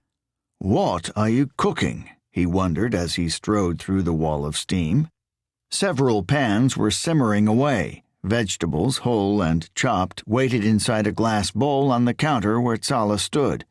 In front of her were several rashers of bacon, which she was cutting with a pair of scissors. "Pasta," she said without turning around, her hands working the scissors with great speed. "It smells good." He hovered over the pans to try to catch a glimpse of the culinary delights. "It's one of my specialties. I used to cook it all the time for—" She trailed off and held her head low, taking a few seconds to breathe before she continued slicing the meat. "I didn't know I had so much food." "You don't anymore." Tsala scooped up a mass of raw bacon bits and dropped them into an empty bowl next to the vegetables before washing her hands. "Tell me before you go shopping." She turned to look at him. "I'll help you out. You need a woman's touch. You have far too many ready meals and cans. I mean, what is this?" She opened a cupboard above her head and removed a tin. "Full English breakfast in a can?" She read the label before showing it to Lee, a look of disgust on her face. "It's convenience food." "It's dog food." "It's quick and edible. That's what matters." Tsala shook her head and pushed the can back into the cupboard. "You need healthy, hearty, home-cooked food." "I can't really cook." Learn. Read some books, search the web. I'll even teach you. Just stop eating that crap." She hooked her thumb over her shoulder to the cupboard of convenience. "Fair enough," Lee agreed happily. "So, when is it ready?" He licked his lips. 20 minutes. Go sit down. I'll shout." The dining room was on the other side of the house. It hadn't been used in a long time, but had been cleaned during one of Lee's many frenzies. Unbeknownst to him, Tsala had set the table, laying out a tablecloth, cutlery, and plates. She carried all the food to the table before calling for Lee to sit down. "This looks amazing," he said in open-mouthed delight as his eyes pored over the food. The plate in front of him was piled high with pasta with a big dollop of sauce in the center. There was also a small basket of bread and a bowl of salad. "You didn't have to go to all this trouble." Tsala smiled and sat down opposite. "Do you want some wine?" She tilted the neck of a bottle of white wine toward him. When he nodded, she filled up an empty glass next to his plate before filling up a glass of her own. They ate in silence, exchanging brief glances and smiles. Lee looked up at her after a while. "How are you?" he wondered. She shrugged softly, her eyes on her plate. "You can stay here as long as you want," he reminded her, tucking into his pasta. "Thanks," Tsala said. She stabbed her fork into a mountain of spaghetti and twirled it around several times before rejecting the crimson-stained strands and opting for a tiny zucchini instead. She chewed the minuscule piece of vegetable as if it was made of rubber. Lee noted her lack of appetite and frowned. "Do you have everything you need from the house for tonight?" he wondered. Tsala looked at him as if she had just broken a trance. "A nightdress? Pajamas? Do you need anything from your house for tonight?" Tsala shook her head. "I don't have anything with me, but it doesn't matter." "Do you want me to pop over and get you something?" Tsala's features seemed to suddenly awaken. "No," she said hastily, anxiously, her features in a moment of disarray. "That's okay." She quickly calmed down and returned her bland stare to her plate. "I'll get what I need tomorrow. I have it all ready anyway. I laid out all of my belongings and packed my essentials into a suitcase before I came over."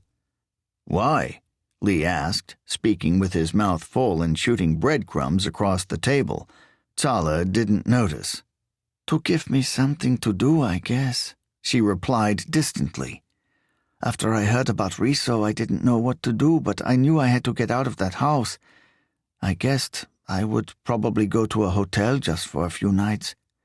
Her features changed again, sinking in on themselves. She dropped the fork she'd been idly twiddling and covered her face with her hands. She sobbed as she spoke. "I don't know what I'm going to do." Lee instantly jumped to his feet, dropping a forkful of messy spaghetti. He rounded the table to comfort her. He wrapped his arm around her and squatted down to her eye level. "It's okay. You don't need to do anything." "I have his funeral to arrange," she spat through the cushion of her hands. "There's no rush. You can go at your own pace. Wait a week or two." "There's also the house," she continued, ignorant of Lee's reassurances as all her worries hit her at once. "It's in his name. They'll take it away from me." "They can't do that." "He has a mortgage." "Had. There are bills to pay. I don't have any money." She sobbed deeply, sucking in deep and quick breaths and trembling in his grasp. "I can't survive without him. He provided me with everything." "It will all work out. I'll make sure of that." She hugged him tightly, her arms wrapped around him like a belt. "Thank you so much," she cried into his shoulder. "I really don't know what I'd do without you. I know I keep saying it, but—" She finished with a round of sobs. He found himself worrying about the same things. Tsala had helped him turn his life around.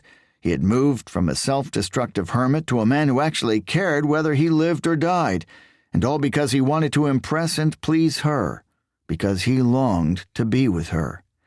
Now he needed to use that newfound confidence to help the woman who had given it to him. He sunk into her and rested his head on her shoulders. He had impressed her and comforted her, and he knew that one day, after all the misery and memories faded, she would be his. 19. They said good night to each other just before midnight. They had sat down to watch a few films while the food settled, chatting all the way through. Sala recounted great times she had shared with Riso, all the good times and none of the bad. Lee had been by her side all the while, reassuring her when needed, but essentially just letting her talk. She had a lot of emotions to express and a lot of memories that were dragging her down. Reciting them to another human being seemed to ease a great burden. She had wanted a nightdress and asked Lee if she could borrow one of Jennifer's, correctly guessing that he had kept all of her belongings. Lee had packed them all into a box and stuffed them into the attic. He offered to lend her one of his own shirts, oversized, baggy, and stretched, which she graciously accepted. He had a brief moment to admire her in the shirt, with her slender legs exposed, as she kissed him goodnight before retiring to the master bedroom with a glass of water. Lee was also tired. It had been a long day, one which began with a sedate hangover and ended with a new roommate and a dead friend. He made his way into the guest bedroom and the guest bed. Lying on his back, he stared at the blackened ceiling and contemplated his current situation. The more he thought, the more awake he felt. The more awake he felt, the less he tried to think. He struggled to relax, his mind racing behind closed eyelids. He tried deep and steady breathing. He tried counting sheep. Nothing worked. He decided against sleeping. His overactive mind made the decision for him. He climbed out of bed, slid his bare feet into a pair of slippers, threw on his t-shirt, and left the room. If he had trouble sleeping and shutting down an overactive mind, he reasoned that Sala would as well. She had more to contemplate and had napped during the day. He stopped in front of the master bedroom and pushed an ear to the door, hoping to pick up a sound. He heard the soft patter of gentle, rhythmic breathing, interrupted by the cloudy thud of the thick bedroom curtain swaying in the breeze of an open window. He reached out his hand and gently laid it upon the door handle, cringing as he did so. He pushed down on the handle, cursing under his breath when the lock scraped against the wood and a soft creaking sound entered the hallway. He waited for several seconds before he continued. He shoved the door handle all the way down, gently pushed the door open. Moonlight streamed in through an open window and spilled over the top of the bed. A crumpled heap, framed in the silvery glow, lay in the center. She was facing away from the door. Not wanting to enter the room, he merely stood where he was, watching. She was breathing softly, but her breaths seemed to catch in her throat and croak on the way out. A day's worth of crying had torn her throat apart. She was asleep. A day which had frustrated Joseph's mind and kept him awake had the opposite effect on Sala. Smiling at the sleeping heap, Lee retreated and gently closed the door behind him. He stood on the landing momentarily, contemplating what to do. He thought about going back to bed and trying to sleep, but doubted his brain was ready to shut off. He thought about watching television, but it was past midnight, and he doubted that shopping channels or soft porn would help him sleep. He also contemplated painting or writing in his studio, but quickly remembered how he had fared earlier in the day. His mind felt even less creative now. Walking back into the guest bedroom, he quickly climbed into a pair of jeans and threw a sweatshirt over the t-shirt. He then crossed the landing and headed downstairs, treading lightly. He began to aimlessly walk around the house, his hands stuffed in his pocket, his feet pointlessly pacing as he studied everything with the hope he would find something to do. In the kitchen, he noticed a set of keys resting on the countertop. 3 keys hung from a cute teddy bear keyring. He picked up the set of keys, tossed them from hand to hand. He remembered what Sala had said, that she had packed all of her belongings into a suitcase and left it at her house. She didn't want to go back. She found it cold, empty, and filled with memories. But she would need that suitcase. Thinking the fresh air would do him some good, Joseph dropped the keys into his pocket and left the house. After he gently pushed the front door closed behind him, moving it inch by inch until it smoothly clicked into its frame, he turned to face the night. The cold air slapped his dry skin like a moist towel. His warm, tired body froze and his breath turned to vapor. He stood in the breeze, his eyes closed, enjoying and becoming accustomed to the rushes of cold air. Leaving the door unlocked, it would take a brave burglar with impeccable timing to rob him. He strode down the driveway. He felt his senses liven up. The dull ache that had stuck at the back of his eyes all day began to fade into a mere nuisance as his eyes adjusted to the blackness. The neighborhood was silent.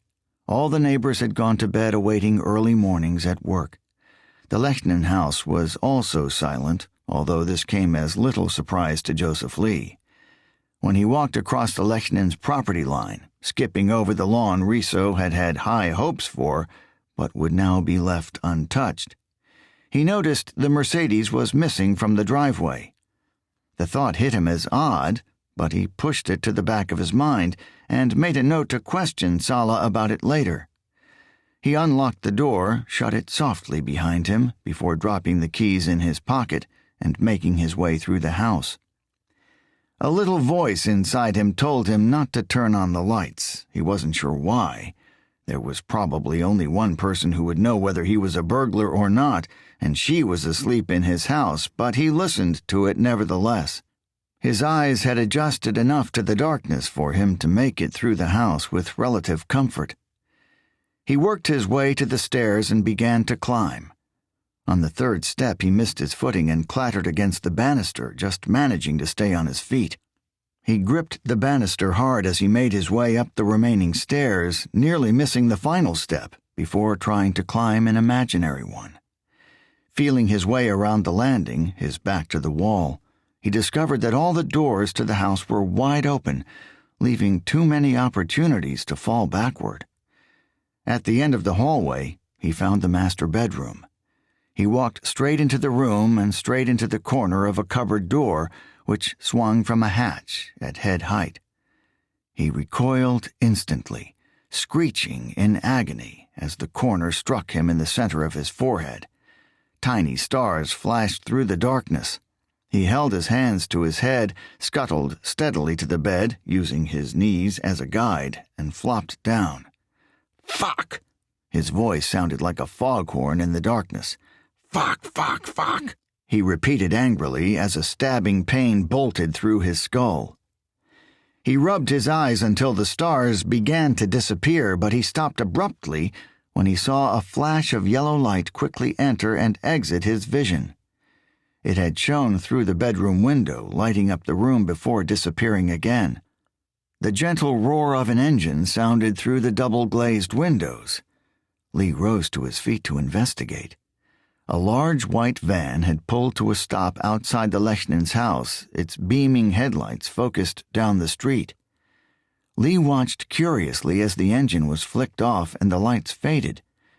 Blinking away the ferocious and sudden light, he continued to glare at the vehicle parked horizontally in front of the driveway.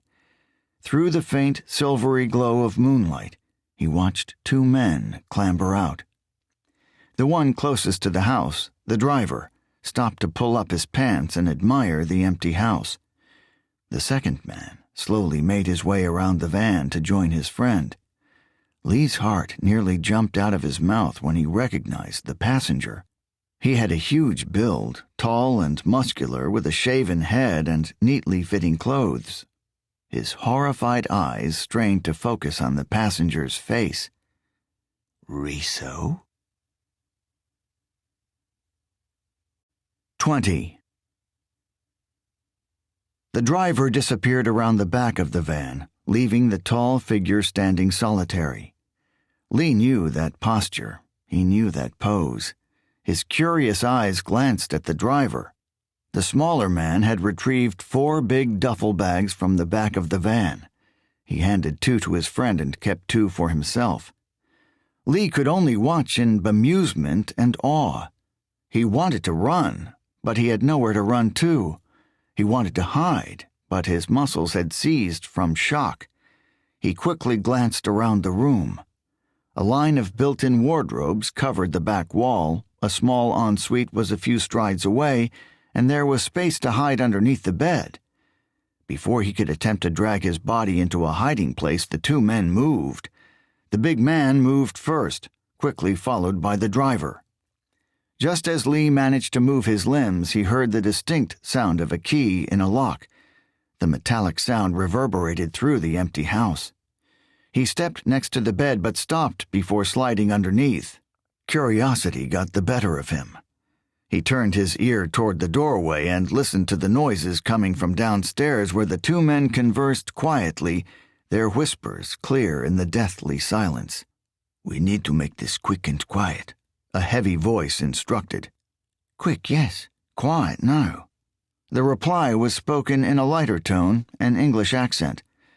"How are we supposed to be quiet, exactly?" Just make sure you don't make too much noise, okay?" The heavier voice whispered, his words less fluent and more practiced, layered with a touch of anxiety. "Fair enough. Is this a nosy neighborhood?" "No, but we can't be too careful. Can't have anyone see us. Come on, let's start upstairs." Lee moved so fast that he didn't move at all. His body merely shuddered. He left his feet behind. Dropping to his knees, he grasped at the carpet and pulled himself underneath the bed, grateful nothing obstructed his path.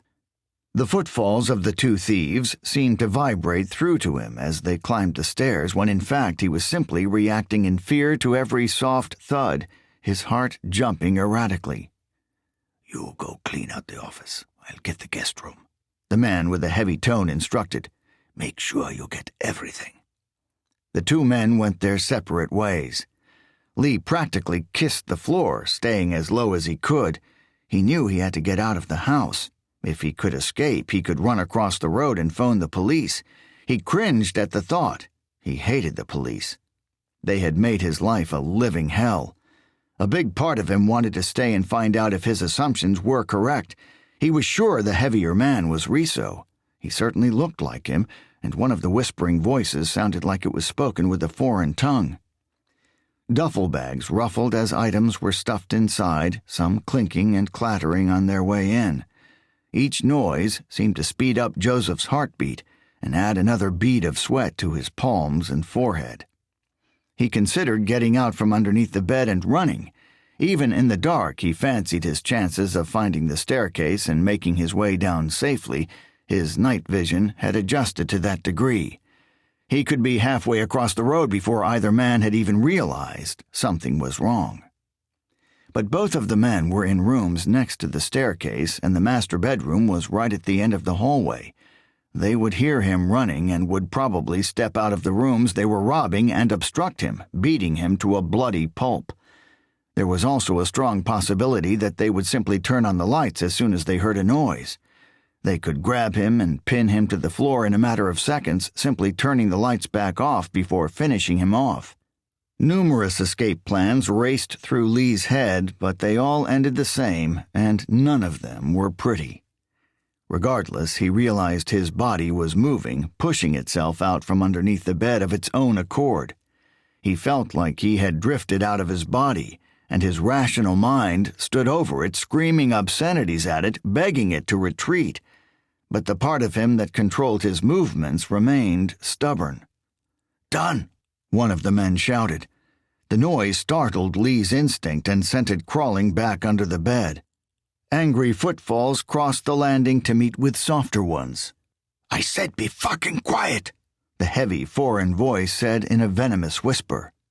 "Sorry, I'm done. Everything's in here." The cling and clatter of cluttered objects sounded as the man gestured toward his bag. "Good. I'm just finishing up. Go, make a start on the bedroom."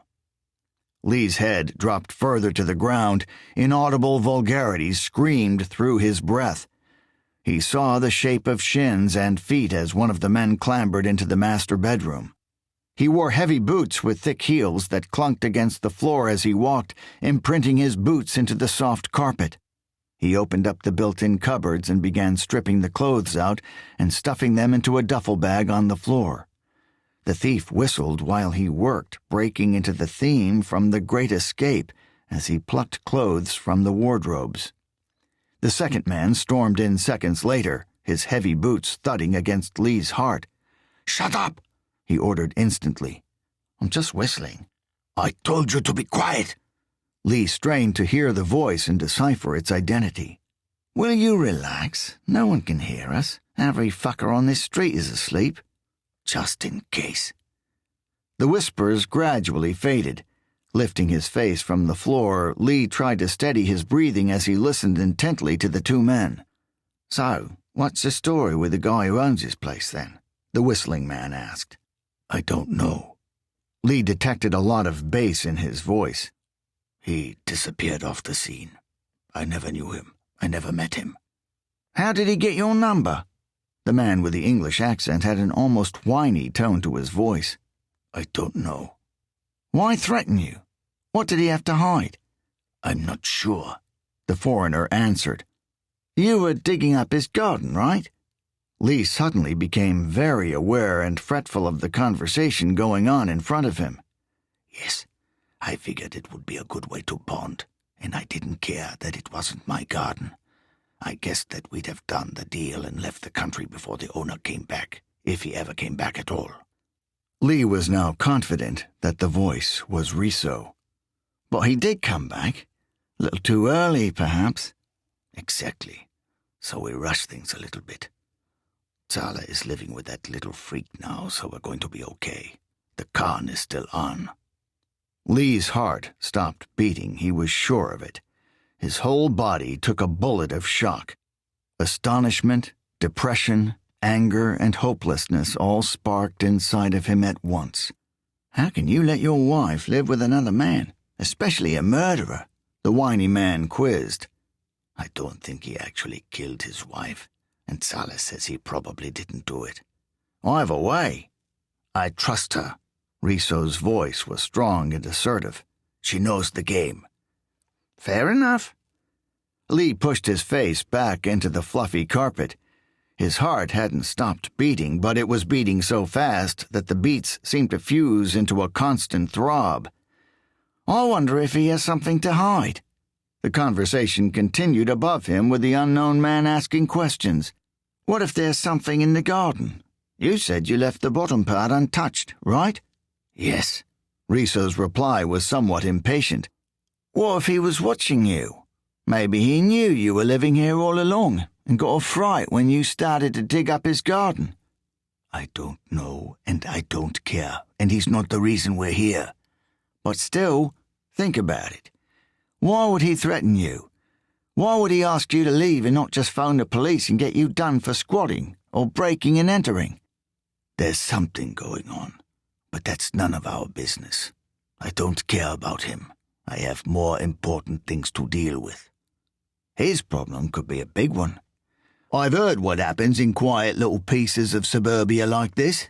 They're all fucking criminals. I don't care." "But just get the clothes and let's get out of here," Riso instructed in an impatient and somewhat aggressive tone that Lee had never heard from him before. "We still have all the furniture downstairs." "You sure this Lee guy will be asleep? This could take a while." "He'll be fine. Zala knows we're coming tonight. She'll take care of it." "We're a few hours late." "It doesn't matter." "So how much do you think we'll get out of him?" Lee heard Riso sigh. "I'm still not too happy that you're going to get anything out of this. This was mine and Zala's job. I only called you in to help me clear the house. And now that I'm in on it, I'll get a cut. So, what's the deal?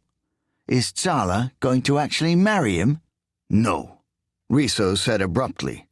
"There's no need. He has no family or friends. We just need to make sure he has a will." "Then he pens in Zala, she kills him, makes it look like suicide, and bam, we're a few $1,000,000 richer, right?"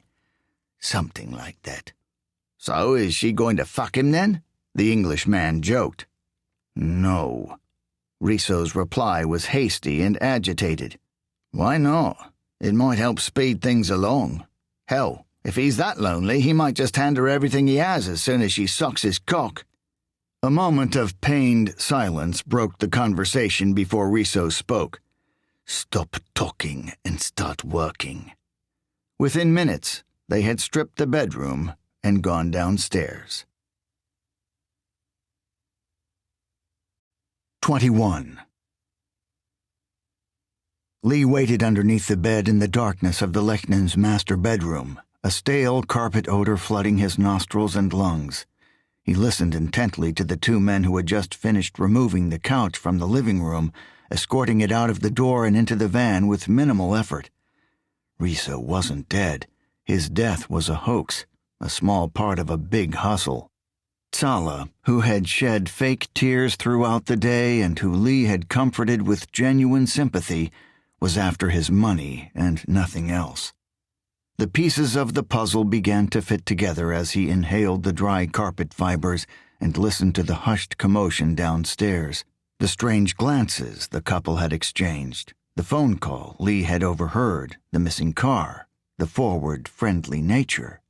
Everything clicked seamlessly into place, each piece another knife through Lee's heart.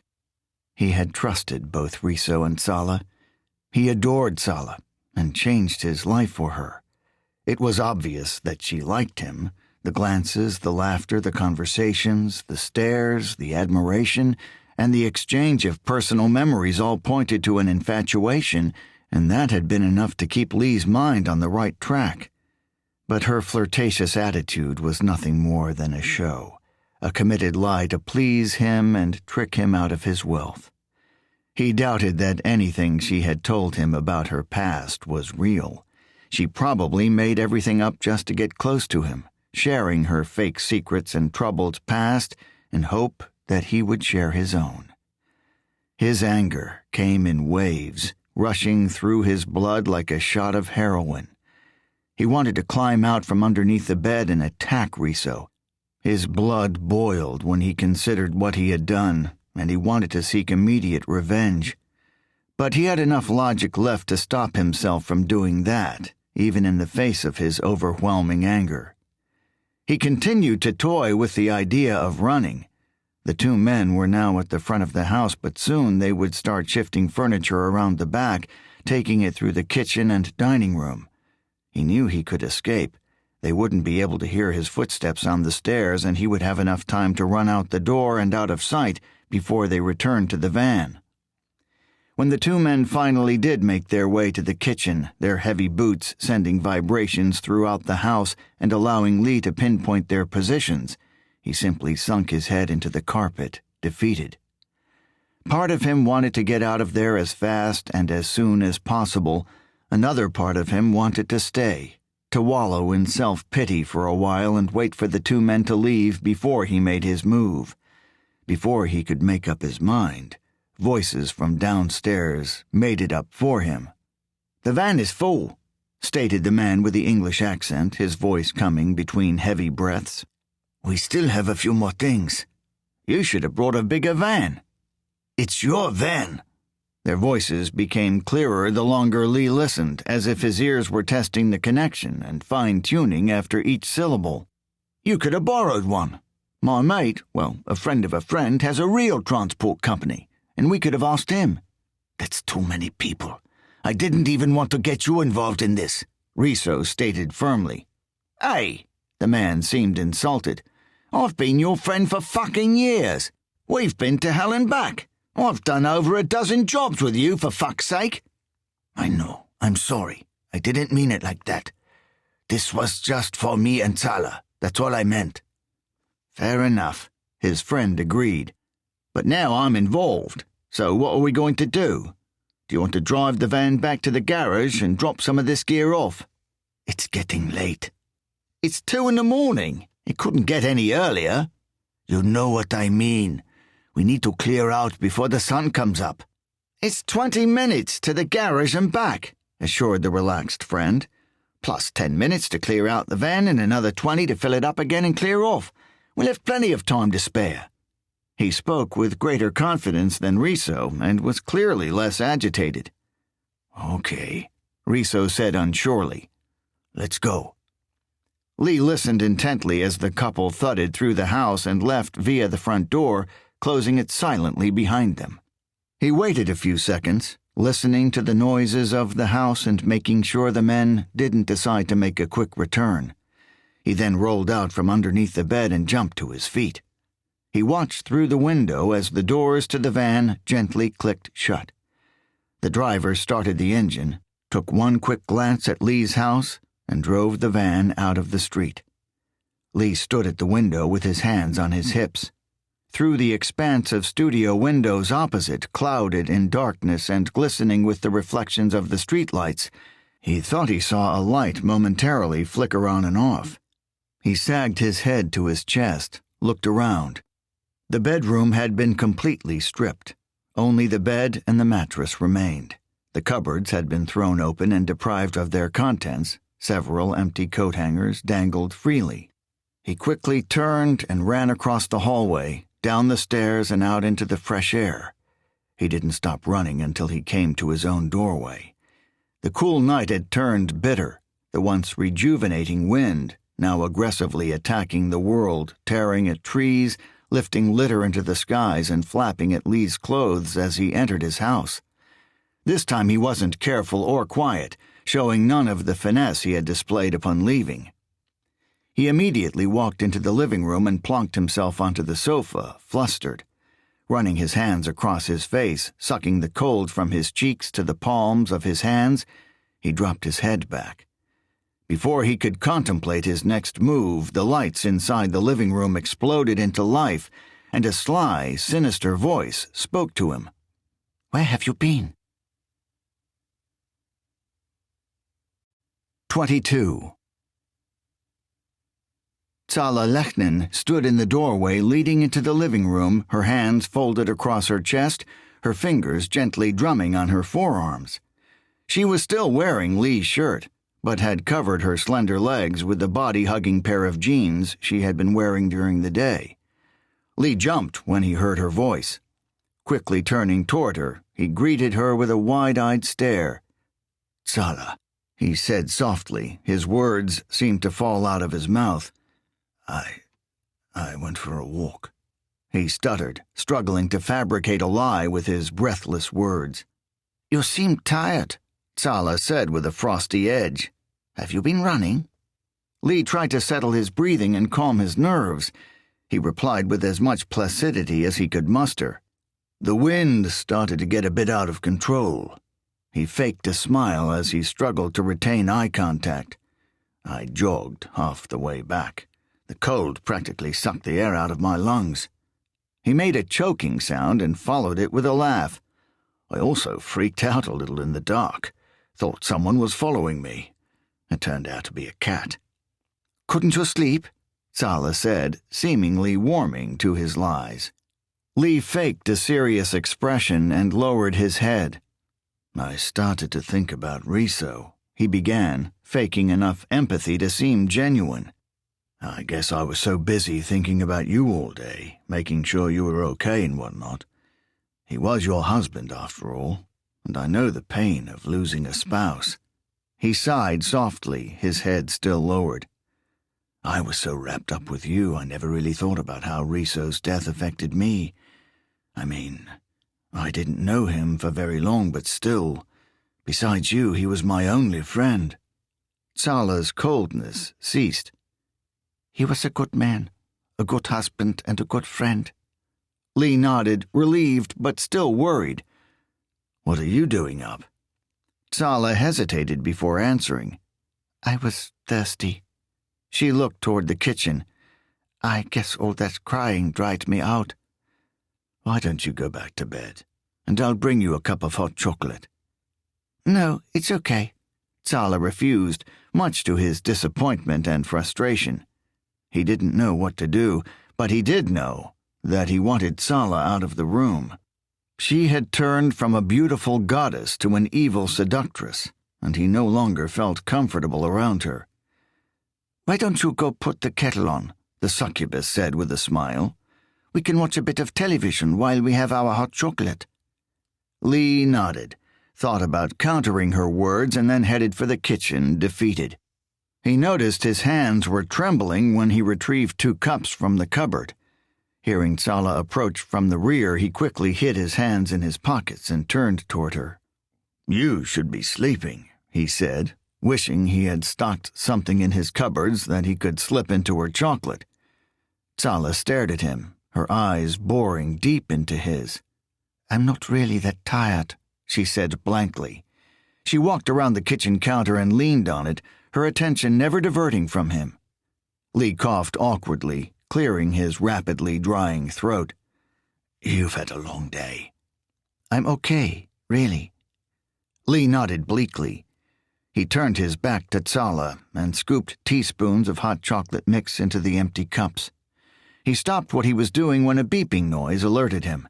He looked instantly at Tsala. The hustler seemed embarrassed as she stuck her hand into her pocket and pulled out a mobile phone. "Sorry," she apologized, red-faced. Lee watched her as she jabbed away at the device for several seconds, deep in concentration, before stuffing it back into her pocket. "The battery is dying," she explained in a dry tone. Lee opened his mouth, ready to quiz her, but he quickly changed his question. "Do you want sugar?" "No, I'm sweet enough." The words lying bitch quickly entered Joseph's mind. "You certainly are." He scooped 3 spoonfuls of sugar into his own mug, piling the crystal grains on top of the thick cocoa powder. He figured he would need as much energy as he could get. A pungent hostility hung in the air. Lee sensed it. He knew it was there. He knew that their conversation was a facade, but he couldn't be certain that Tsala knew. Maybe the hostility was all in his mind, a product of the atrocities he had discovered. When the kettle boiled, he slowly poured hot water into the cups. He could feel the deep, penetrating eyes of Tsala Lechnin on him the whole time, as though she was waiting for him to make a move but wasn't sure what his move would be. Lee wasn't sure either. He didn't know whether to run, fight, or talk. He thought about telling her, confronting her, and exposing her, but he wasn't living in a romance film. Tsala wasn't likely to admit her wrongdoings, apologize, and walk out of his life. She was a criminal, and so was her husband. Lee didn't know how dangerous they were or how dangerous they could be when their feathers were ruffled. He decided that running would not only be cowardly, but would be an incredibly stupid thing to do. He couldn't drive and didn't know the streets. He didn't have a safe place to go to, and he cringed at the thought of running to the police. They knew who he was and would probably laugh at him. At best, they would send someone to investigate, by which time the Lechnins would be long gone, and local law enforcement would have more reason to despise and distrust him. He didn't want to fight, either. Tsala was a slight, slender woman. He cringed at the thought of laying a hand on her, despite the heartbreak she had planned for him. What worried him most weren't the thoughts of fighting, running, or talking, but his delusions of lust and love for her, which still remained, albeit to a lesser degree. A part of him hoped Tsala would show some sympathy toward him, that she would acknowledge the time they had spent together, the warmth they had shared, and the conversations they had enjoyed. That part of his brain concluded that if he told Tsala everything, she would take his side, exposing her love for him and rejecting her undead husband. He forced those thoughts away, treating them like a disease. He finished filling the cups and handed one of them to Tsala, a fake smile on his face. This wasn't a film. This was real life, and Tsala was a real criminal. Sweet-faced or not, Lee didn't doubt that she would rip him apart to get at his money. There was no chance he could turn her like a romantic twist in a Hollywood thriller. She had started a war, and Lee needed to make sure he was on the winning side. Taking a sip of the hot liquid, he glanced at her through the cloud of thick steam rising from the cup. "Let's go watch some television." She nodded and motioned for Lee to go into the living room before her. "After you." He was closer to the door, but he remained where he stood. He wafted his hand as she strode in front of him and headed out of the kitchen. He grimaced at the back of her head, piercing through her skull with a razor-sharp stare. "Ladies first," he said quietly. They sat next to each other on the sofa. His mind was rife with thoughts, so much so that he couldn't concentrate on what he was doing. Without realizing it, he tuned into a channel broadcasting a blue screen and the message that programs would commence at 8 a.m. He then put the remote down and settled back, gripping the mug of hot chocolate like someone stranded in the desert would hold his only bottle of water. Tsala looked at him, baffled. Her gaze flickered from the television to his face. "Are you enjoying this?" she wondered. Lee had tried to become so alert to Tsala's actions that he had almost forgot to listen to her words. "Change the channel, for God's sake," she said with a laugh, nudging him. He watched the hot chocolate swirl around in the mug, reacting to the light shove. He picked up the remote again and aimlessly switched channels. He stopped when he saw what appeared to be an action movie. It soon became apparent, after a scene of a Japanese sword-wielding maniac switched to a romantic scene plucked from a teen comedy, that the channel was just running a series of movie trailers. "Here!" Tsala shot her hand across Lee's body, reaching for the remote. He flinched at her sudden movement, but she didn't seem to notice. "Give it to me. I'll find something." Lee handed her the remote, not making eye contact. "You're useless," she grinned at him. She quickly found what appeared to be a drama series. Lee watched intently, but his eyes saw past the screen into his own thoughts. Tsala yawned heavily, cupping her hand over her mouth. She curled her legs up on the sofa, shifted them underneath her backside, and then leaned into Lee, resting her head on his shoulders. He looked down at the top of her head in disgust. He had loved it when she cuddled into him. He had cherished every moment he had spent in close contact with her, admiring her warmth and her fragrance. Now he resented it.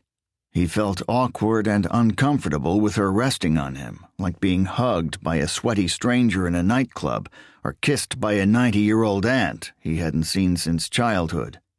Tsala seemed to pick up on this. She lifted her head to speak, her face inches from his. "Are you okay?" "I'm fine," he lied. He felt his body shudder, involuntary. He tried to disguise it by following it with a stretch and a yawn. "I think I'm just tired." "You feel uncomfortable." She prodded his shoulder. "Maybe I should put on some weight, give you a decent cushion to lie on," he joked. "I didn't mean like that," she replied with a giggle, a sound that angered and agitated Lee's blood now that he knew it was an act. "Never mind," she conceded. "Just stay still." She rested her head on his shoulder, and Lee stiffened. For 10 minutes they watched television in silence. He never removed his eyes from the screen, but he had no idea what he had seen. He wasn't entirely sure what was on. He made a move, leaning away from Tsala, who immediately lifted her head. He placed his empty cup on the floor, slapped his hands on his thighs in dramatic fashion, and then stood. "Where are you going?" she snapped quickly. "I'm just going to the toilet," he said softly, somewhat startled at her tone. "Okay." She feigned a smile and flopped to where Lee had been sitting, settling into the pre-warmed cushions. When he set foot on the bottom stair, he heard her inquisitive voice call to him, "Why don't you use the one downstairs?" "There are some pills I need to get in the upstairs bathroom," he said, thinking on his feet. The downstairs toilet was small and within sight of the living room. He felt the urge to get as far away from Tsala as possible. "You're popping pills now?" she joked. Lee made faces at her through the wall, saluting her with 2 fingers. "They're just herbal sleep aids," he said lightly. "If they're any good, leave some for me, would you?" "Okay," Lee called back pleasantly, cursing under his breath as he climbed the stairs. "Fucking evil little bitch." His nerves kicked in when he reached the top. His extremities ran cold and his legs trembled. It hit like an unexpected rush of blood. He felt like he had been sitting down for hours and had stood up too fast. His world turned into a blurry concoction of flashing stars. Blood thumped through his ears like a bass drum. The fear and reality of the situation grabbed him and pulled him down.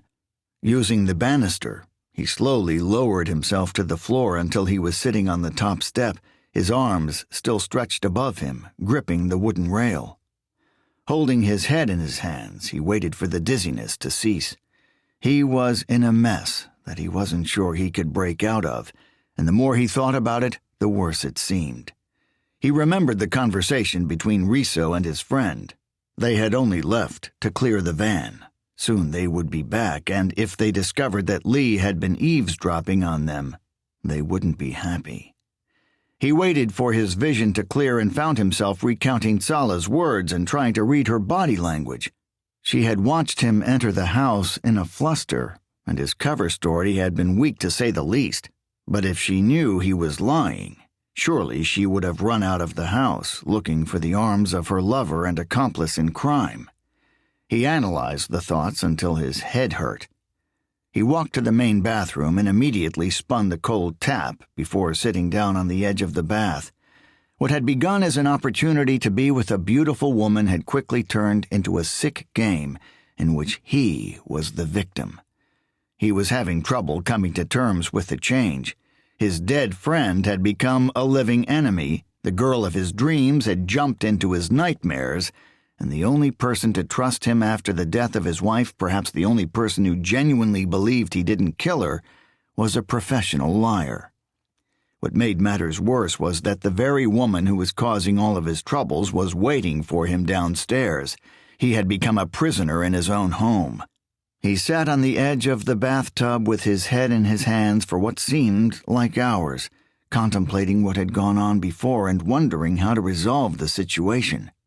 When he finally lifted his head, he stared at a small clock on the wall next to the door. He had been in the bathroom for more than 10 minutes and Sala hadn't called for him. He felt the tension in his shoulders dissipate, the weight hanging from the back of his mind lighten. Maybe she had run away, he wondered with delight. Maybe, just like him, she had been waiting for the ideal time to flee, running out of the house and out of his life when he went upstairs. Confident tricksters were not violent.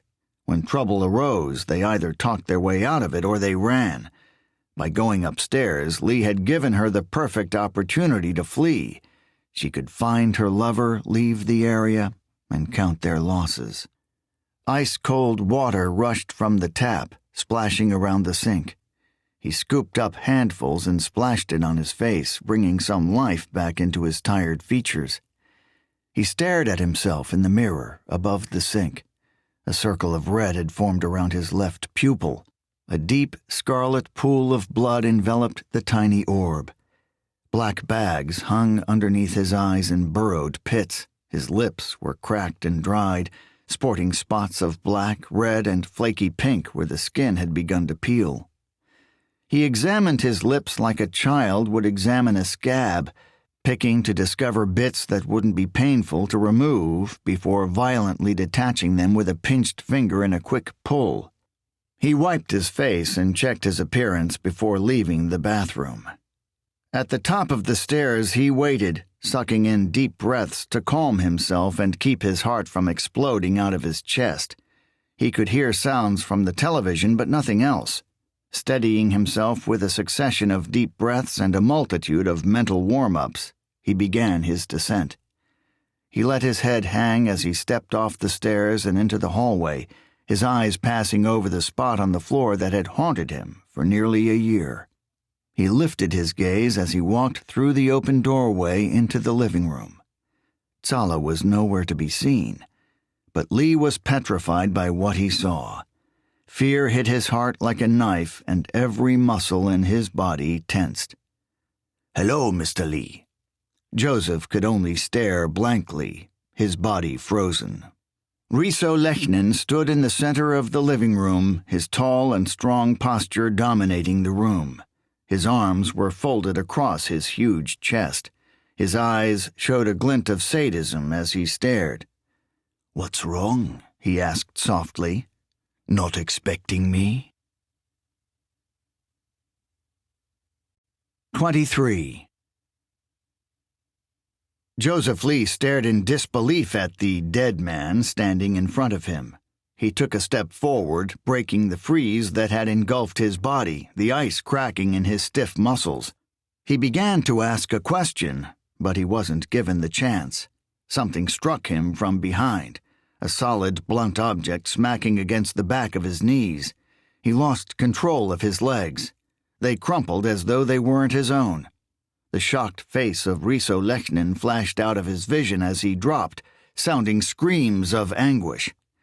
Blinking through the pain, he saw something flash across his gaze as the rounded end of a wooden bat flew toward him. He didn't have time to react and merely closed his eyes in preparation. Initially, he felt the bat clip the top of his skull, and an explosion of pain beginning at the base rocked through his brain. This was quickly followed by a second round of pain, a delayed, crushing agony that alerted every nerve in his body, flushing them with torment. His body drunkenly rocked to the side but didn't roll over. Sitting back on his heels, he clasped his head in his arms and assumed the fetal position. "What the fuck are you doing?" Someone screamed above him. Their voice was distant and flat, as if filtered through a wall. "Drop that!" someone else shouted from further across the room. Lee opened his eyes to stare at his own knees. His pupils wobbled, his vision was blurred and shaky. He tipped his forehead to rest on his knee, his head feeling heavy. "What?" This voice came from behind him, close enough to make his aching body shudder. "He's fine," it said casually. Suppressing the urge to vomit, Lee rolled his head to one side. A wound at the back of his head was dripping blood, strained through his own hair, along the side of his face and off his forehead, landing in a small pool to the right of his knees. The spinning room, the stabbing pain, and the sight of his own blood turned his stomach. "Why did you bring that fucking thing?" A voice like an echo sounded across the room. "I had to bring him." "Ha ha, very fucking funny." The voice from behind him unsettled his nerves and he inadvertently twitched to one side. The attacker had been hiding against the wall next to the door, waiting for Lee to appear before mercilessly battering him. "The bat! Why did you bring the bat?" The fibers from the carpet brushed the side of his head. The blood trickled away from his forehead, around the back of his head, dripping onto the cream carpet. A ring of crimson stained his forehead like a morbid halo. "In case there was any trouble." He recognized the voice as the man who had helped Riso empty his house. Fighting against his own instinct, which wanted to curl up and die, Lee used the anger inside of him to force his eyes and mind into focus, pushing the pain away. Resting on the floor, lying on his left cheek, he surveyed the room. The big, intimidating stature of Riso Lechnin stood just in front of him, his attention aimed past Lee and at the man who had ambushed him. His huge feet and thick leather boots were in reach, as were his bulging calves. "Why did you swing? He didn't move." Lee shifted his eyes away from Riso and concentrated on the far end of the living room. Standing near the entrance to the kitchen, some distance from the action, was the once angelic figure of Tsala Lechnin.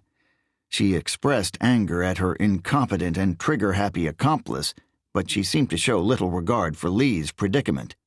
"Does it matter?" "You could have killed him," Tsala said angrily. "Why should you care? Have you and him got something going on?" "Fuck you," Tsala snapped. "If you kill him, you kill our chance of getting any money." "That's the only reason. Are you sure you didn't fuck him?" he teased. "Bastard!" Tsala spat aggressively. She stormed across the room toward Lee and the maniac behind him. Riso also moved. Sensing his wife's aggression, he turned away from Lee to focus his attention on her. Joseph acted as quickly as his aching body would allow. Fear and adrenaline took control. He shot out an arm and grabbed Riso's exposed shin. Kicking off the floor for leverage, he flipped his wrist and pulled his arm backward, yanking Riso's foot out from underneath him. The big man was taken unaware and instantly lost mobility. He stumbled. Before anyone else in the room could act or think, Lee sprang to his feet, ignoring a rush of pain that shot through his skull, and rounded the Austrian, wrapping his left forearm around his neck. He struggled with him, upper body strength fighting upper body strength as he tried to pull Risso's neck back to fully shield his own body and complete the vice-like headlock. He hadn't thought about what to do next. Trying to wrestle a man taller than him and twice his weight had been enough to worry about, but the bat-wielding accomplice canceled the need for thought. He quickly swung the bat with all his might, aiming for Lee's head and threatening to take it off. Lee managed to momentarily win the struggle. He yanked Risso's head up in front of his own. Risso, noticing the presence of the bat, twisted his face in horror. He tried to squirm away, but his actions were feeble. The face of the man wielding the bat also changed as he realized the inevitable problem but was powerless to stop it, the bat already in full swing. Lee ducked backward as wood met flesh and bone. The bat crashed against Risso's skull, cracking it like an egg. A shower of blood sprayed in a 360-degree shower of carnage, covering Lee's face and the living room in the thick crimson fluid. A blood-curdling squeal of horror sounded from across the room before everything turned eerily quiet. Risso's body became limp and lifeless, and Lee struggled to hold on to the heavy weight. The Austrian's chin hung from his forearm, his head arched backward into Lee's chest, his lower body crumpled to the floor. Lee looked down, staring straight into lifeless eyes. Blood seeped through a gaping wound in Risso's head and soaked straight into Lee's torso. Lee released his grip and watched the body drop like a rag doll, twisting lifelessly in on itself. From across the room, Tsala had watched the spectacle in horror. She tried to run to her husband's aid, but her legs gave out and she fell to her trembling knees. Lee watched her cry, a violent, horrible emotion. Her whole body shook, tears gushing from her reddened eyes. He had seen her cry before, but none of her previous tears had been real. She roared and moaned, noises spilled out from her mouth randomly and incoherently. She reached out her arms trying to touch her husband, who lay dead 8 feet away from her. Lee was so distracted by Tsala's tears, he didn't see the butt of the baseball bat rushing toward him. It hit him on his nose, the rubber handle flattening and crushing the appendage. A violent flow of blood, which he caught with his hands, gushed out from his nose as he stumbled backward. The attacker dropped the bat and advanced on Lee with a fearless look of hatred in his eyes. He swung his right hand and made clean contact with Joseph's face. His fist smacked Lee's hand, covering his bleeding nose, and forced it back into his face. He then jabbed with his left, his knuckles clattering Lee's ear and sending him stumbling sideways, just in time to receive another right hook that swept across Lee's face, skimming his cheek, nose, and lips. With hands covered in blood that wasn't his own, and with his former friend and colleague lying dead by his feet, the man continued to punch. A left hook below Lee's ribs sucked the air out of his lungs and forced him to double over. A heavy punch fell down on top of his head, pushing Lee down further. The attacker then delivered a blow with his knee. The blow sucked all the fire out of Joseph and replaced it with burning agony. He fell to the floor on his hands and knees, gasping for breath as blood poured over his face. He coughed violently as the fluid dripped into his mouth. Saliva-fused crimson dripped from his chin like thick soup. "You killed him!" Tsala was screaming. "You killed Risso!" She pounded the floor with her fists. "It was an accident," the man explained to the grieving widow. "Get over it and get on your feet." "Get over it? My husband is fucking dead!"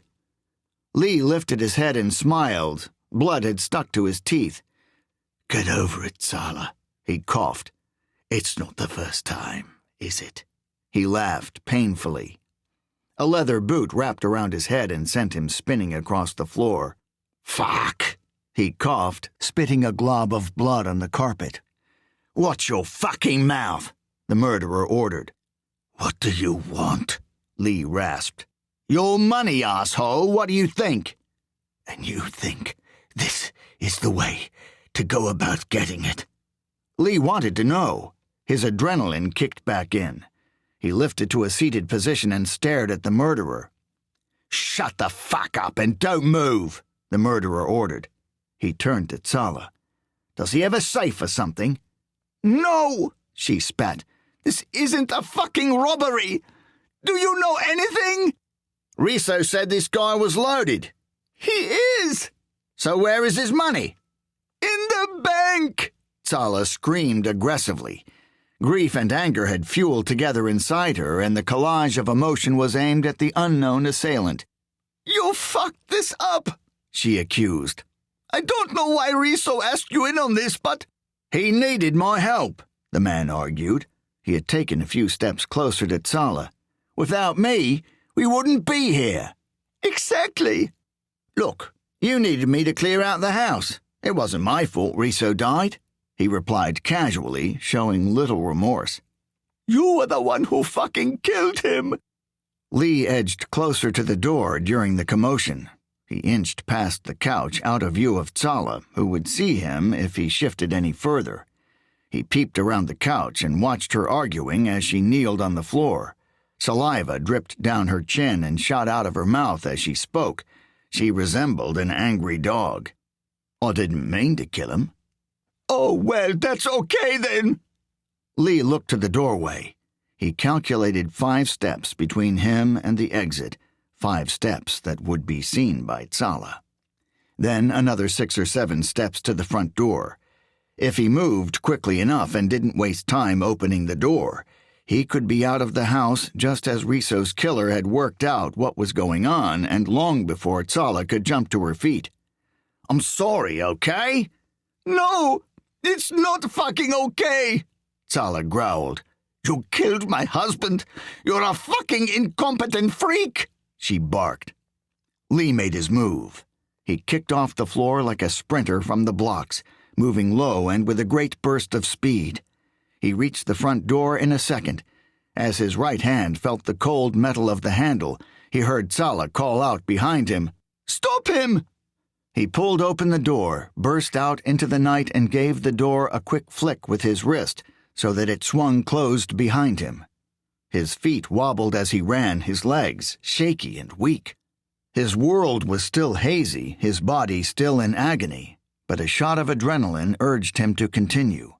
A cold wind rushed at his face and dried the dripping blood as he pushed on past the pain barrier. His breaths were short and harsh. Every movement took a great deal of exertion, but he continued running for his life. At the end of the driveway, he turned left out of his property and down the footpath. He then stopped dead in his tracks. His thighs and quads burned from the sudden jolt. His kneecap made a sharp and painful shift. A silver pistol, fitted with a black silencer, was held by steady hands and aimed directly at his face. The cold barrel was inches from his flesh. He grumbled breathlessly, his eyes on the barrel. The Lechnan's accomplice sprinted down the driveway, desperately trying to catch up with Lee. He skidded around the corner and stopped just behind him, seemingly as surprised as Lee had been. "Hello, Joseph." The figure holding the gun spoke from the shadows. "And I see you have a friend." He waved the gun at the man behind him. "Both of you, get back inside now," he ordered. 24. Lee followed Riso's killer back into the house with the armed man trailing close behind. They met with Tsala, who had dragged herself to her feet to wait near the front door. She raised her arms above her head when she saw the gun. In the short silence, her eyes quickly darted around, studying Lee and then Riso's friend, hoping to grasp an understanding of what had happened. As the men approached, she took a few steps away from the doorway, allowing them inside. Lee entered the house as Tsala and her accomplice lined up in front of the stairs. He heard the door slam shut behind him. The wind helped it close with an angry gust, and it rattled in its frame, sending a shockwave of vibrations through the floor. In the light of the house, he studied the man wielding the gun. He was disheveled and bedraggled. He wore all black, loose-fitting black trousers, dusty black shoes, and a black T-shirt underneath a black jacket. He even wore a black baseball cap. His skin was pale and sickly. His face was rough. His gray eyes were baggy and tired. The menacing orbs studied their surroundings with quick, fleeting glances and seemed to glow with a manic ferocity when they met with another gaze. Stubble pricked through his skin and covered his chin and cheeks. He looked no older than 40, and already the hairs on his face were beginning to match the color of his skin. His hair glittered with silver strands. "Who are you?" The question had been on Lee's lips, but it was the man in black who asked it, his gun aimed at the Lechnan's accomplice. "I should be asking you the same question," the casual criminal replied cockily, apparently unaware of any danger.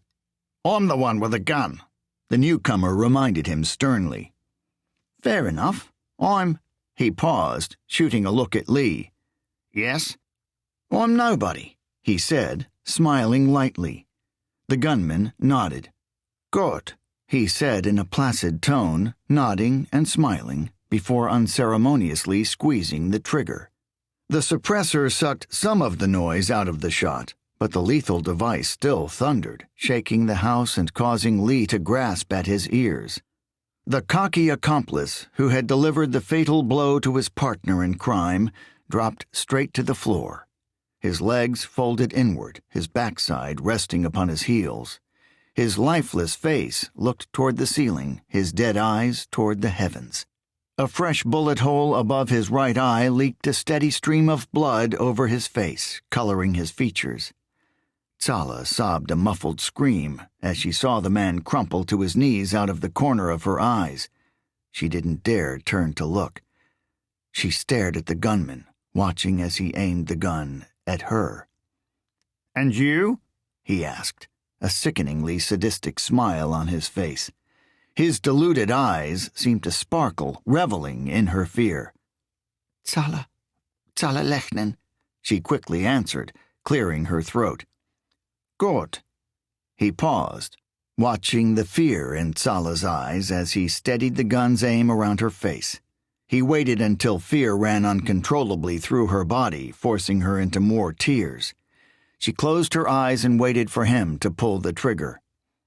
Grinning, he shifted the gun to Lee. "Hello again," he said. "Do we know each other?" Lee tried his best to maintain eye contact. "Not really. I'm a friend of a friend, so to speak." "I don't have any friends." "You did." He grinned and then waved the gun toward the living room. "Get in there," he ordered. "Sit down." Tsala sat next to Lee on the sofa. They exchanged brief and awkward glances but didn't utter a word. The gunman wandered around the room, fascinated with the scenes of carnage. Lee and Tsala sat in silence, too afraid to move. Not only was the stranger carrying a loaded gun, but he seemed to have no quarrels about using it. After a few seconds, the pale-faced maniac returned with the baseball bat that had killed Riso and injured Lee. He handed it to Lee. "Hold this." Lee obeyed and grabbed the bat by the handle. The gunman pushed it up and down, rubbing the entire handle of the bat against Lee's willing hands.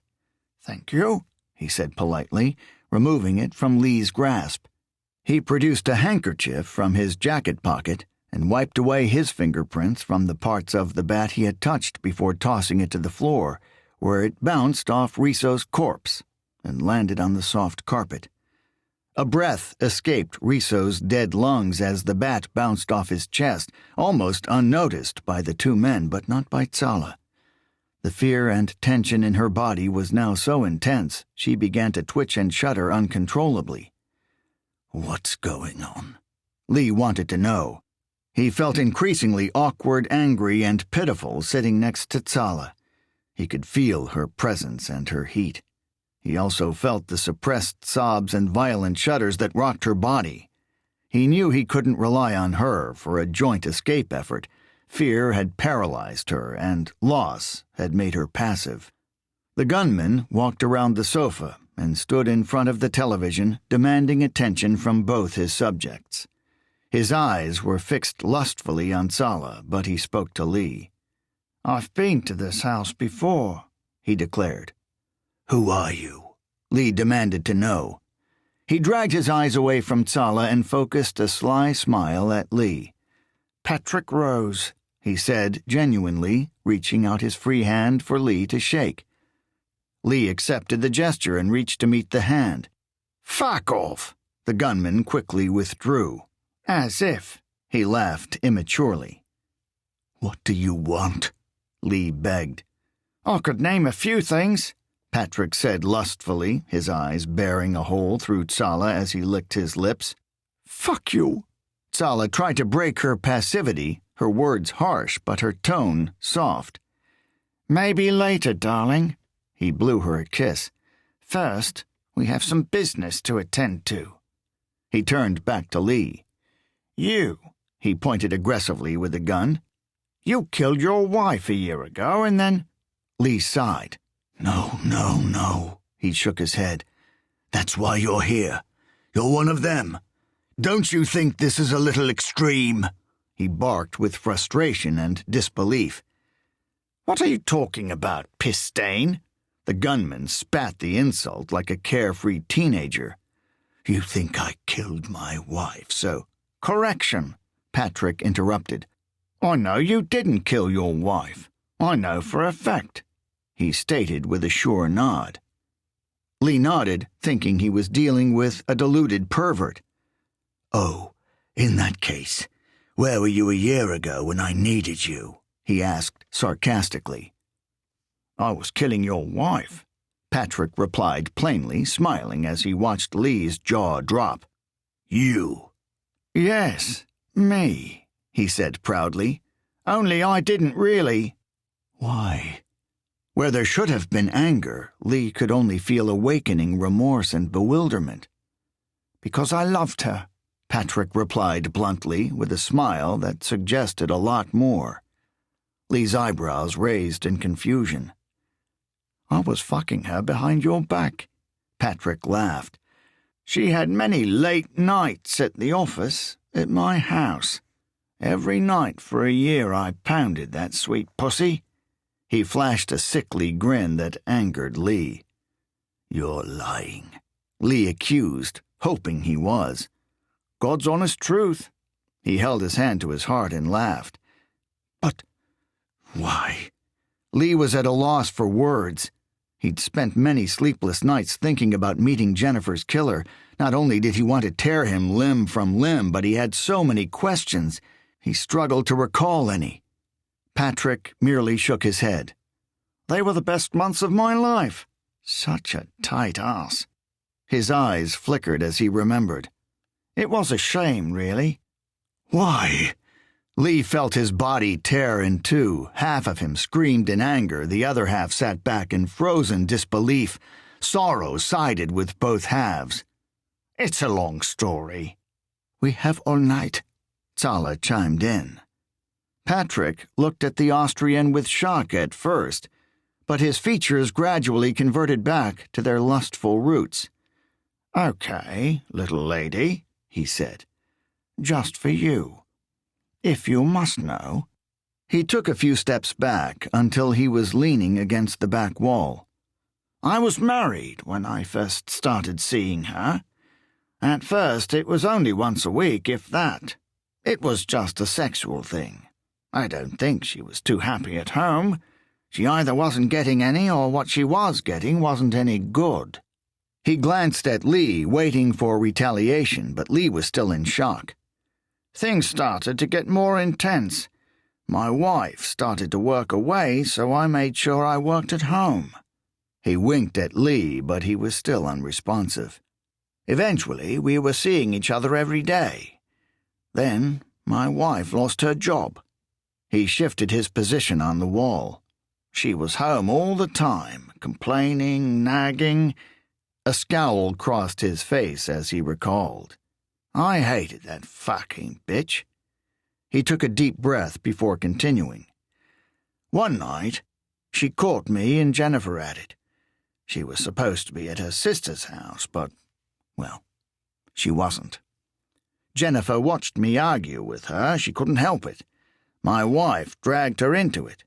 Before we knew what was going on, my wife had gone fucking bonkers and grabbed a knife. She chased me around the bedroom. She nearly fucking killed me, but Jennifer came to my aid. She knocked her out with a golfing trophy. His evil eyes shone and he tapped the barrel of the pistol against his skull. Or at least, she thought she'd knocked her out. Lee looked deep into the gunman's eyes. "You see, Joseph," Patrick said, "your wife killed my wife." "No," Lee denied softly. "Yes," Patrick laughed. "Don't get me wrong, I'm fucking glad she did. But it did cause some problems. Together, we buried the body in the back garden, and that would have been the end of it if Jennifer hadn't had a crisis of fucking conscience." He threw his hands up in the air. "She told me she wanted to go to the police. She said she'd take all the blame, blah, blah, blah. The fact was, I couldn't let her do that. I was as involved as she was. I dug the grave, for fuck's sake. I couldn't allow Jennifer to give us up." "So you killed her?" Zala quizzed. Patrick nodded. "But I made a few mistakes. You," he looked at Lee, "should have been implemented in the murder. You should have been locked up. I was in the process of setting you up when I heard you getting out of the shower." "You tried to set me up?" "Tried and failed. But everyone deserves a second chance, don't they?"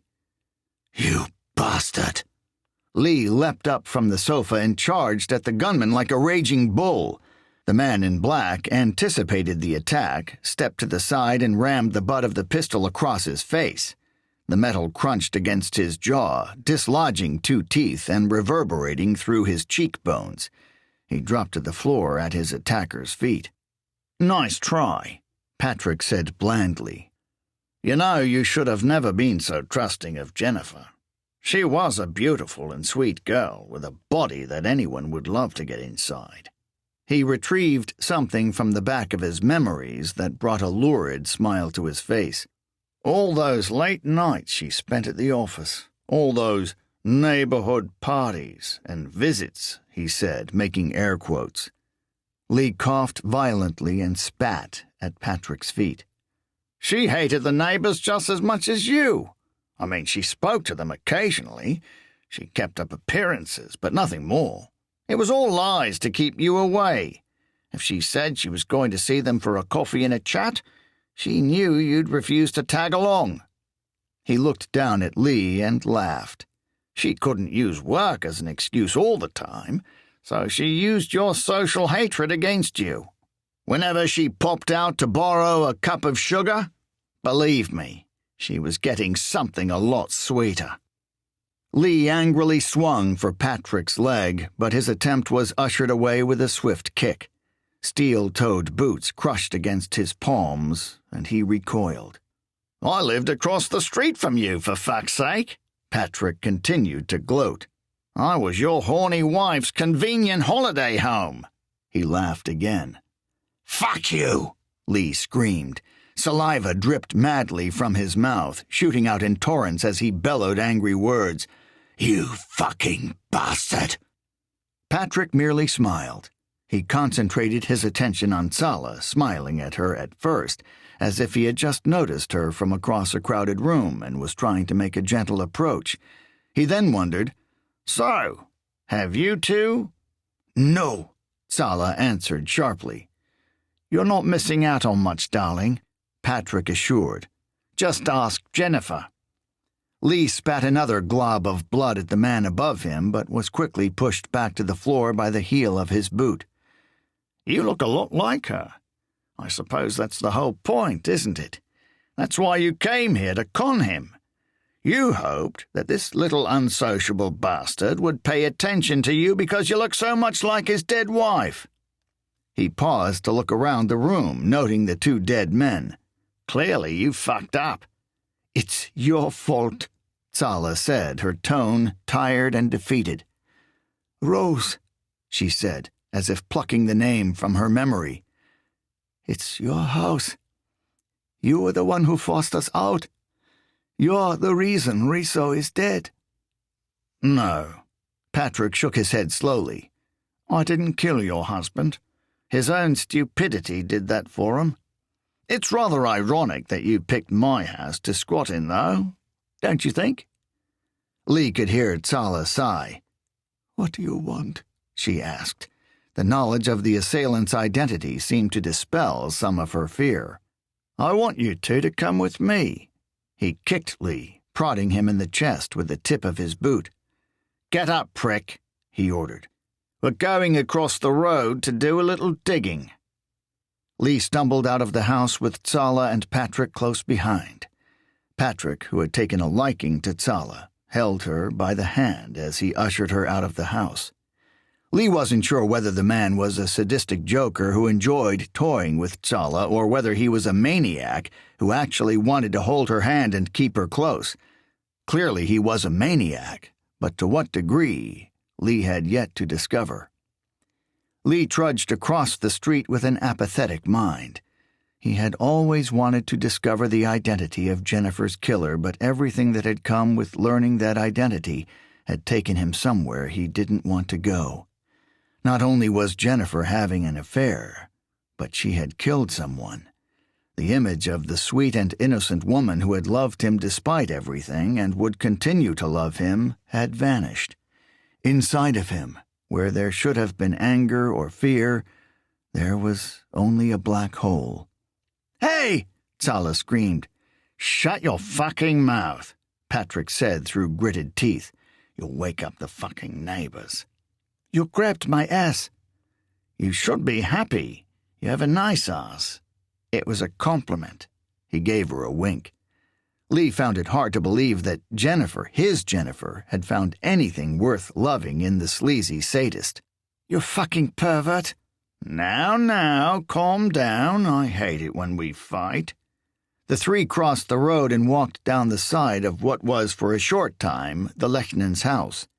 They made their way to the back garden where Patrick instructed them to head for the bottom, the part that Lee and Riso had left unfinished.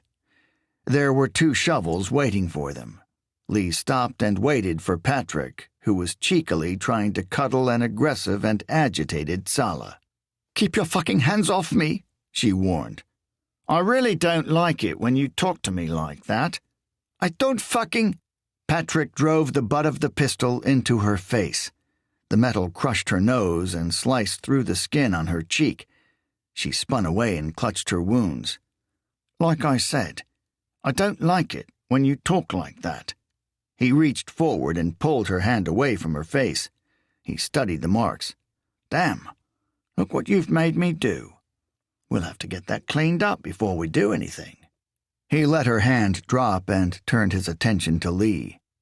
Tsala spoke before he did. "Do anything?" she repeated worryingly. Patrick smiled and gazed into her once twinkling and now horrified eyes. "What did you think I was going to do with you?" His eyes gleamed as he spoke. I... Tsala stuttered. "I don't know." "After we frame this little prick here," he waved the gun at Lee, "you and I are going on a little journey. I have a cabin a few hours from here. Once we get there, I'll show you a good time." "No!" Tsala spat, her voice splitting. "I won't let you touch me!" Patrick showed her the gun. "I'm sure I can convince you." He smiled and reached for her face. "You really do look a lot like her," he said softly, sweetly, caressing the skin below her wounds. "I thought I'd never find anybody as sweet as Jen, but you're something else." Tsala slapped his hand away, pushing him away. Patrick laughed, a throaty cackle. She looked across at Lee, her eyes bored deeply into his. For a second she allowed him to see that she was scared, desperate, and sorry. She wanted his help. He saw a deep-rooted fear in her moist eyes, a desire to be saved. "You!" Patrick attracted Lee's attention, waving the gun around. "Dig," he instructed, aiming the barrel at the ground. Lee picked up the shovel and stuck it in the mud. Patrick's attention turned back toward Sala. "I wish I could take you inside right now," he said lustfully, almost drooling. Sala turned away in disgust. As she turned, she caught Lee's gaze and they stared at each other. Sala apologetic, Lee unforgiving. He made his first cut through the grass and mud. "What exactly is your plan?" Lee wondered breathlessly. He had only dug 5 shovelfuls and sweat had already formed on his bloodied forehead. Throughout his digging, Sala had been watching him, Patrick had been watching Sala, and Lee had fixed his eyes on the ground. "This is not a Bond movie, Mr. Lee," Patrick said simply. "You have a gun, so you keep reminding us. What am I going to do? Just tell me." Patrick turned away from Sala and looked suspiciously at Lee, weighing him up. "I'm going to finish something I started years ago." "What was that?" "It's simple, really. The police discovered the bodies of this little madam's husband." He tilted his head to Sala. "And his friend." He paused and pondered his words momentarily. He said after much contemplation. Joseph wondered. Patrick shot an aggressive look at Lee. "You fucked up my plan a little bit," he said after a short silence. "Sorry." Lee almost laughed. "It's okay," Patrick said, seemingly missing the point.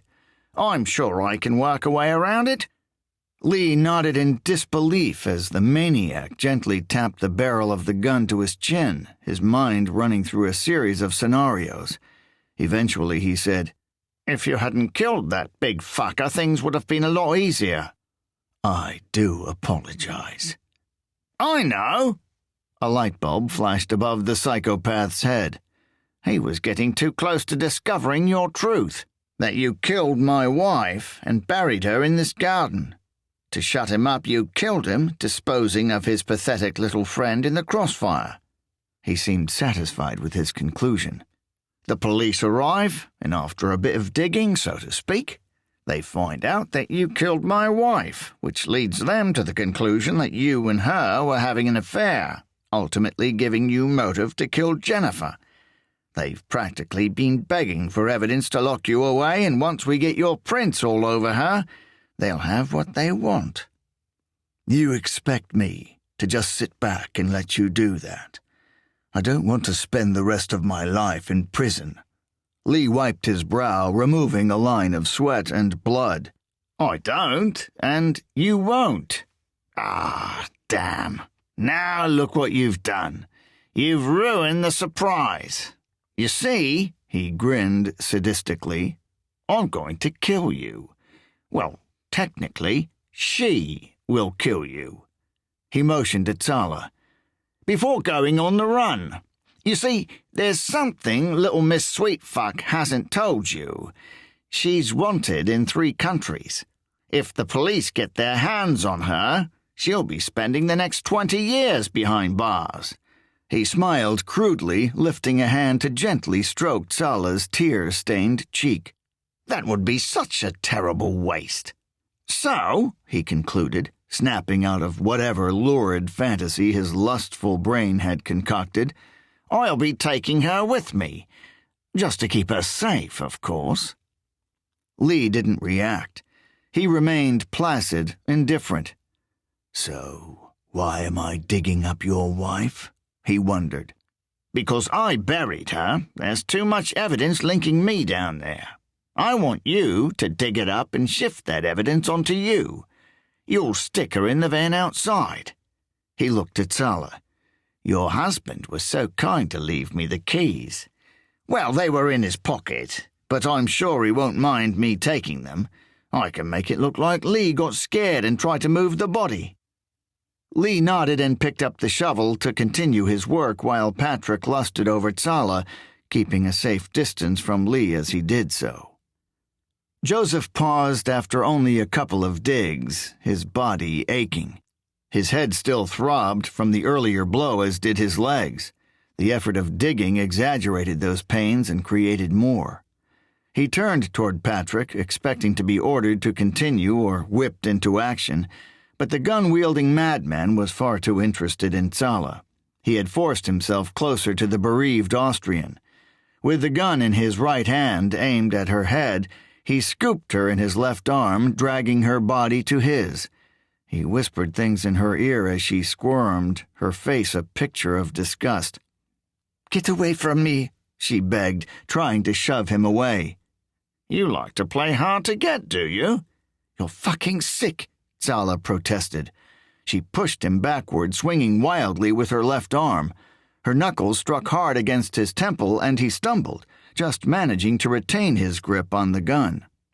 Still rocked from the blow, he advanced on Zala with a ferocious lust in his eyes. Zala kicked out. Her pointed boots drilled into Patrick's shins, and, with a shocked groan, he almost dropped to his knees. Using his uninjured leg to keep his balance, he rushed upright and pounced on her.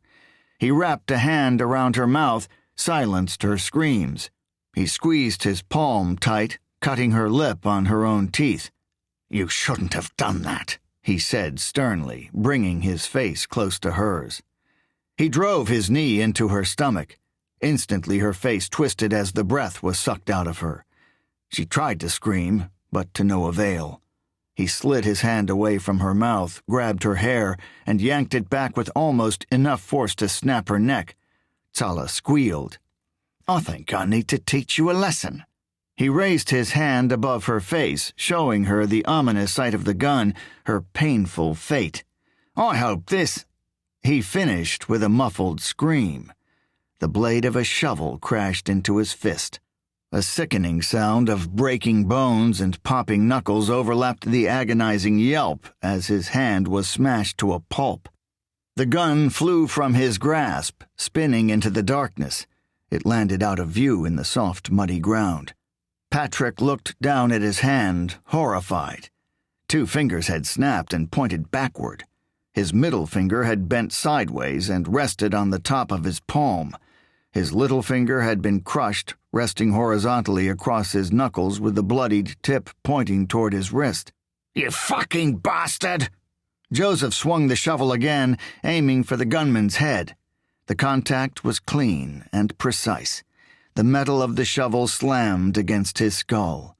The shovel head reverberated from the impact, sending vibrations through the handle. The noise of metal impacting skull exploded into the night, echoing through the darkness. Patrick Rose's face shut down, his screams ceased, as did the look of horror. He spun to the floor with a blank look of indifference, landing like a puppet on the muddy lawn. Lee dropped the shovel and breathlessly watched the injured maniac, whose barely conscious body continued to breathe, a wheezing whistle layered on each breath. Ahead of him, Zala was sitting on the ground with her knees pulled up to her chest. She gazed upon her beaten admirer and sobbed silently, tears of loss, relief, and fear dripping down reddened skin. Rummaging through Patrick's pockets, Lee found the keys to the removal van. He gripped them tightly, paused to glance at Zala.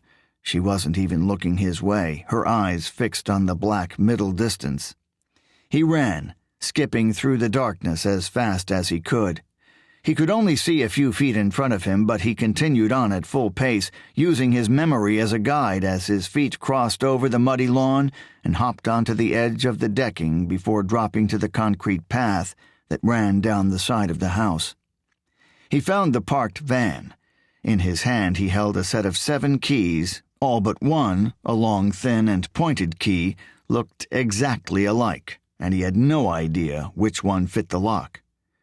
With his entire body shaking from an intense adrenaline rush, he glanced from the van to his house, the keys trembling in his hand. He didn't know how to drive, but he did know how to use a phone. Keeping the keys gripped tightly, the ribbed metal imprinting on his flesh, he bolted across the street. His breath spat out of his tired lungs in angry bursts. A welcome but short-lived sense of relief warmed him as he pushed his way into his house. He tripped over the slumped body of the Lechnan's accomplice and flew through the air, crashing into the staircase. His right foot was the first to make contact, hitting one of the lower stairs moments before the rest of his body. It twisted in the crevice deep in the angle of the stair, and before he could pull it free or shift it away, the rest of his body crashed upon it. His lungs screamed a mixture of obscenities and moans, his face an image of torture. With the entire weight of his body upon it, his ankle snapped like a twig, popping out of place before breaking in two. He managed to bounce his body away from the stairs before his shins and knees suffered the same fate.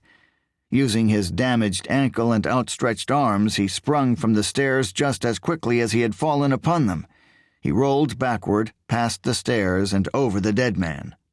Screaming, he lifted his foot and observed the carnage. Looking at the devastation made the pain worse. His foot dangled off the end of his leg. Every attempt to activate a nerve and move the appendage failed. It lolled from side to side like a slab of rubber. A broken bone tried to force itself outward. A mound of skin protruded just above his ankle, but the bone hadn't penetrated. Gasping soft screams, he used the dead man in front of him to haul himself to his feet, immediately shifting his weight to his left foot.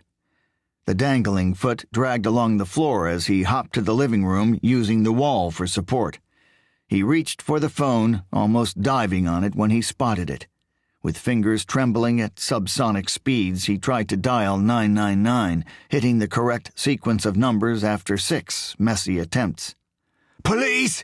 he screamed as soon as an operator answered. A heavy buzzing rang in his ears and the world around him spun madly. Breathing heavily into the mouthpiece, he waited until he heard the operator. "There's a mad bastard trying to fucking kill me!" he screamed, pausing to swallow a large lump of dry saliva. "Please calm down, sir." The voice at the other end of the phone was nothing more than hazy static to his ears. "I need help," he begged. "There are 2 people dead, 2 more injured, maybe 3. He felt a sickness rise up inside of him. He held it back. "He's a fucking psycho. He killed my wife. He killed his own wife, and now he's trying to kill me. Hurry up!" He gave the operator his address and threw the phone across the room. Skipping across the room, gritting his teeth to suppress the stabbing pain in his broken foot, he scooped up the set of car keys which he had dropped on the stairs and then scuttled back into the night. He still didn't feel safe, and he wanted to get as far away as possible. 25. When Lee reached the van, he threw his body against it. He had been walking on his floppy foot, pushing some of his weight onto it to keep a steady momentum in what was a desperate situation. He needed the van to take the weight off. Fingering through the keys, he noticed his hands were still trembling madly, even worse than before. He had to use both of his hands just to make sure that the shaky extremities didn't carelessly drop the keys. He struggled to fit the first key into the lock. His hands were shaking so much that they couldn't make the connection. He used both hands to steady it and drive it in. The key squeezed in the lock but wouldn't turn. He pulled it out angrily and searched for another one. A scream from around the back of the Lechnen house forced him to stop. It was Tsala. He turned instinctively to look at the house, thought for a few seconds, and then turned back to the door, breathlessly searching for another key.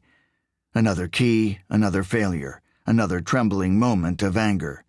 She screamed again, a muffled and helpless scream. Lights popped on in the upstairs room of one of Lee's neighbors. Soon all the lights in the house flickered on. Curtains were opened, and curious faces peered out. Lee stopped what he was doing, staring blankly at the keys in his hand. His mind wandered. He took a long, deep breath, shot one last look at the van door, closed his eyes, gritted his teeth, and ran. Tsala screamed again just as Lee's feet touched onto the paving slabs along the side of the house. His dangled foot dragged behind his leg like a ball and chain, twisting, turning, and roaming of its own accord. In the middle of the garden, he saw the pair wrestling. Tsala was trying to run away. Patrick, still on the ground, had grabbed one of her ankles with his uninjured hand and was trying to pull her down. She kicked at him aggressively and desperately, putting plenty of force into kicks that landed crushingly on Patrick's chest and stomach. One kick caught him square in the jaw, strong enough to splinter teeth. But he wasn't fazed. He continued to pull her down. When Tsala saw Lee hobbling across the garden, her eyes lit up.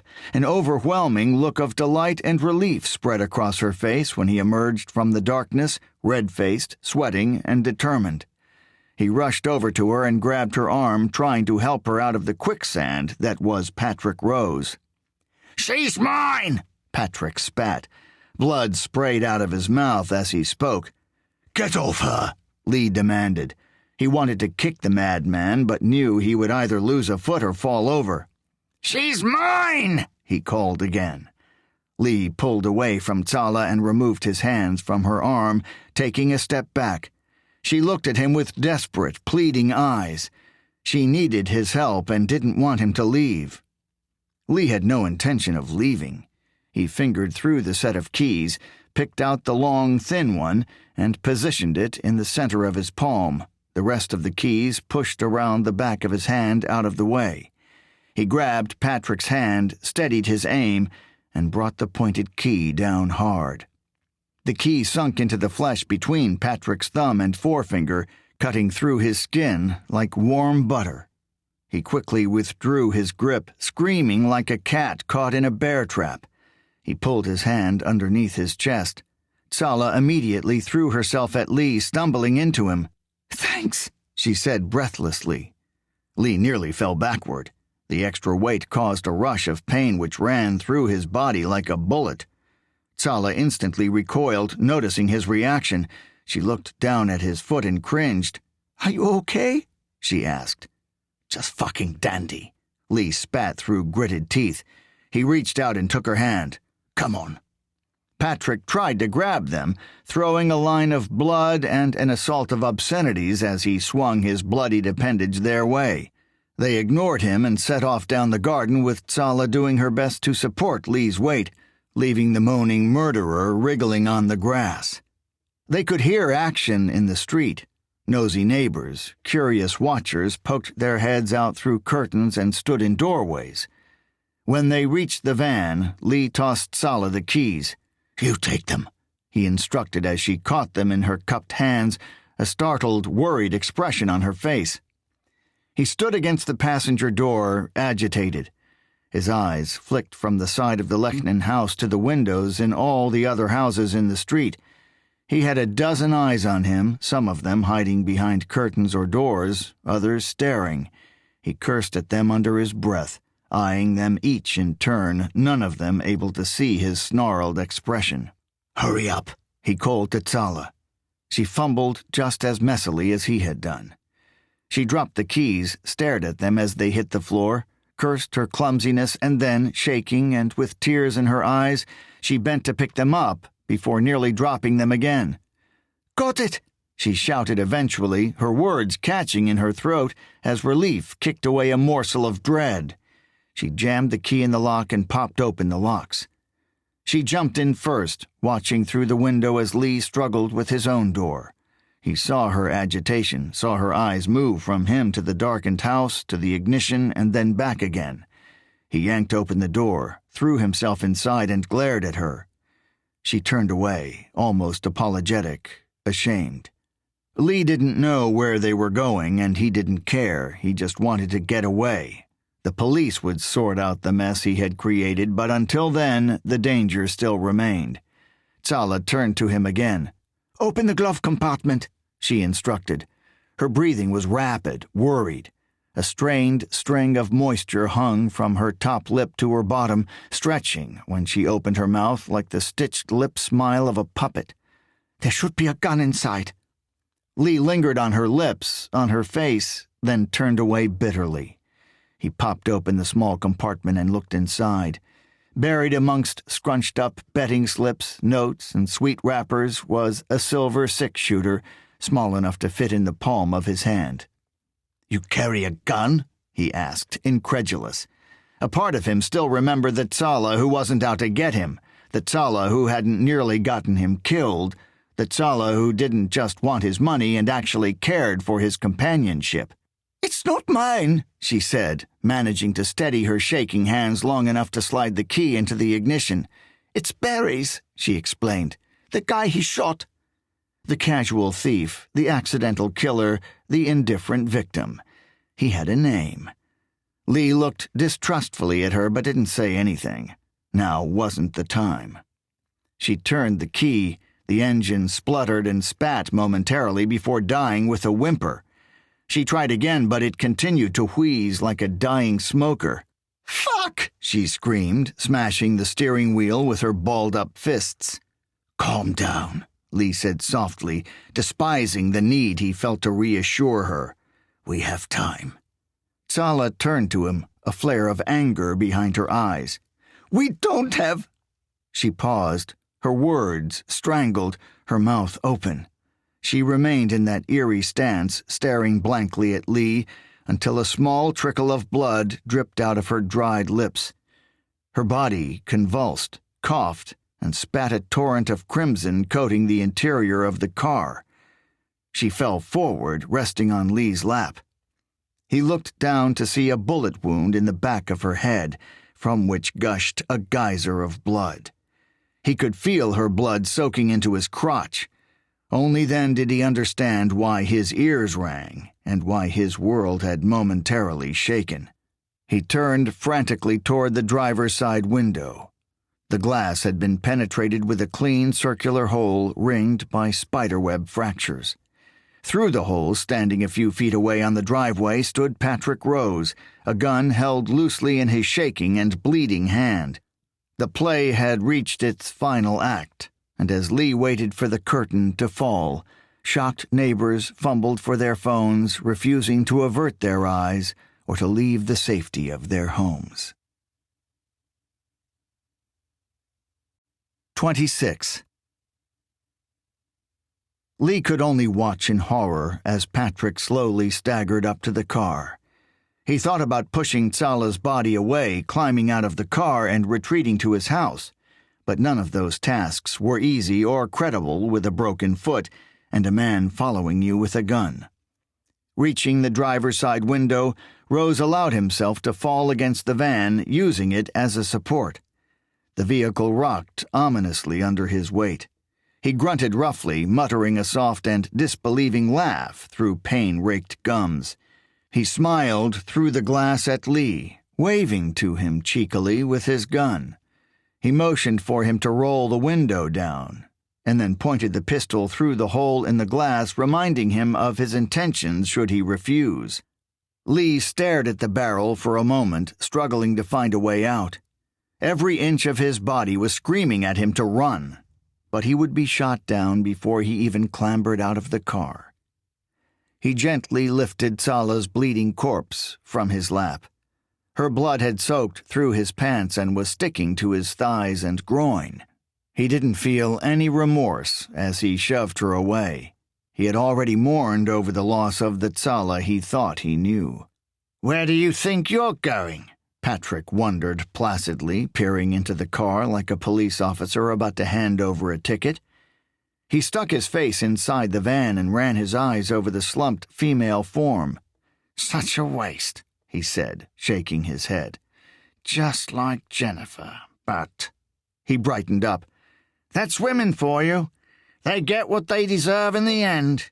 Isn't that right, Lee?" "I wouldn't know." "She was trying to con you. She wanted to use your good nature against you to rob you blind. Don't you think she deserved to die?"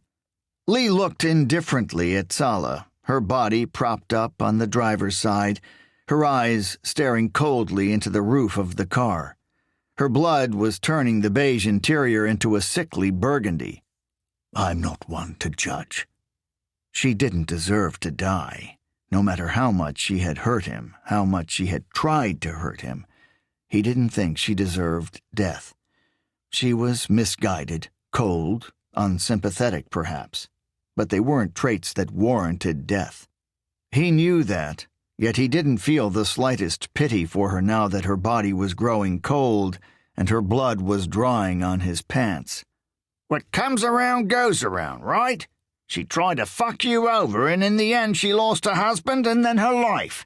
That's what they call karma, right? That's not karma.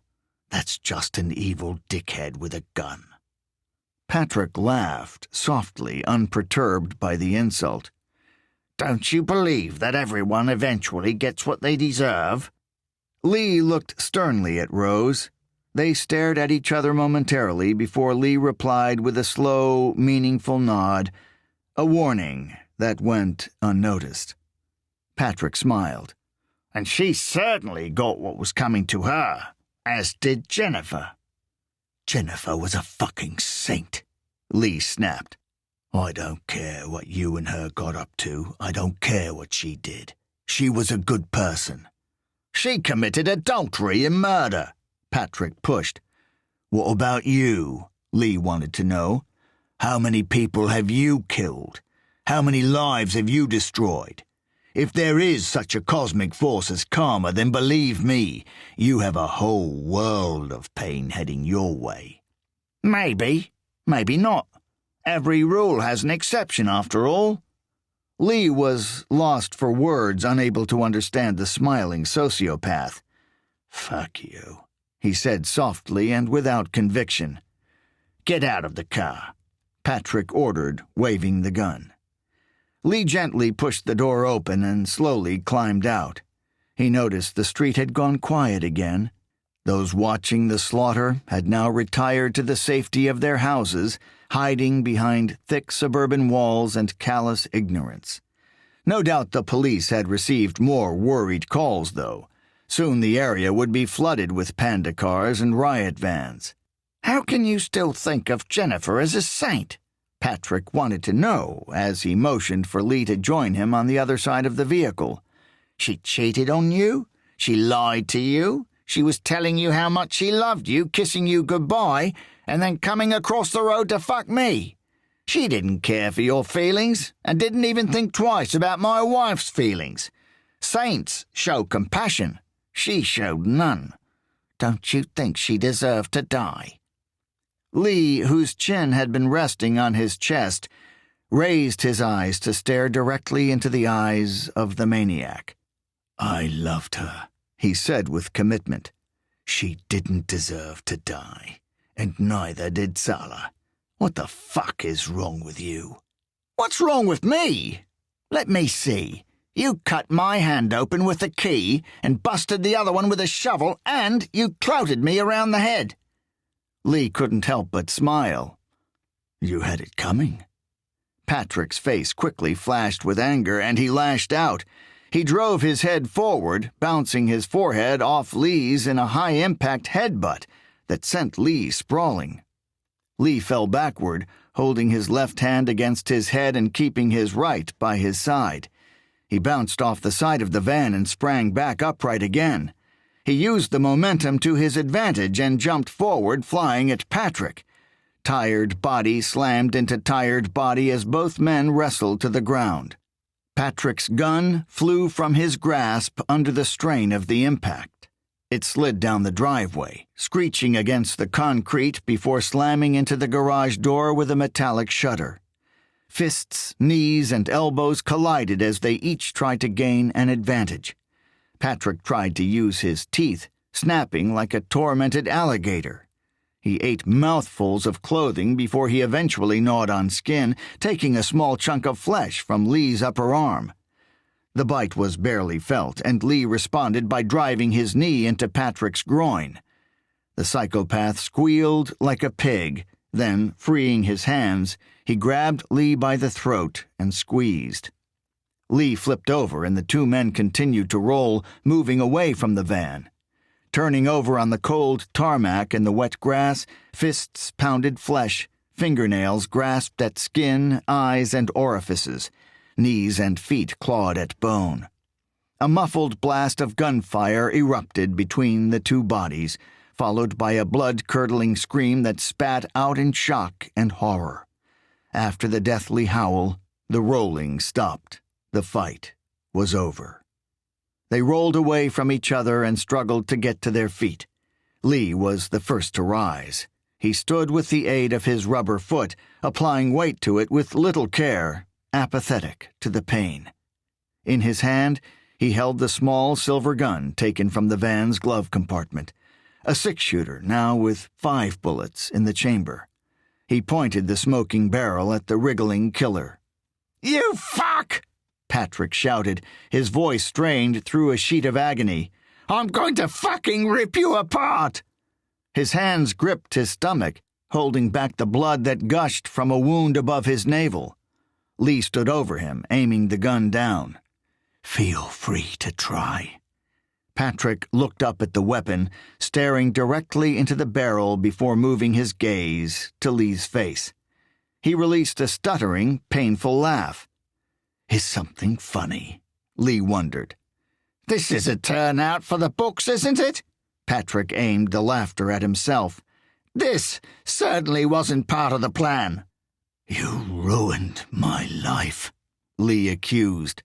"You killed the only person I ever loved, the only person to ever love—" He stopped and let the rest of his words fade away.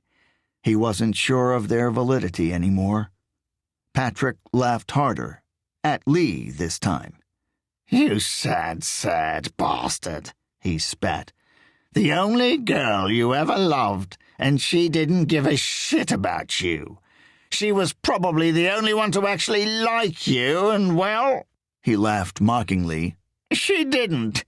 You might as well turn that gun on yourself. You have nobody." Still gripping his stomach, he lifted his head off the ground with great effort and spat at Lee. "You have nothing." Lee casually stared at the glob of saliva that landed on his knee, soaking into his trousers below the crimson stain. "You're wrong," he said, bringing his attention back to Patrick. "I have money. I have a house. Jennifer gave you cheap thrills and a ticket to whatever fucked-up state you're in now. But she gave me a fortune. She gave me a chance."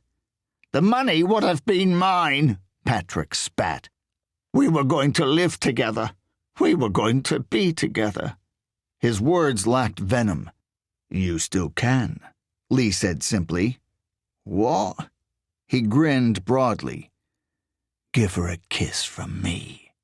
He waited just long enough for Patrick's face to change to horrified realization. Then he pulled the trigger. Patrick's scream was delayed. He thought the bullet was heading for his face. He thought the gunshot would be the last sound he heard. The bullet struck lower than he had anticipated, though. It crushed and splintered his right kneecap, tearing it away and nearly separating his lower leg. "What the fuck?" His words cracked in his throat. Lee laughed, a light of sadism in his eyes. "Maybe you're right about this karma thing," he pondered aloud.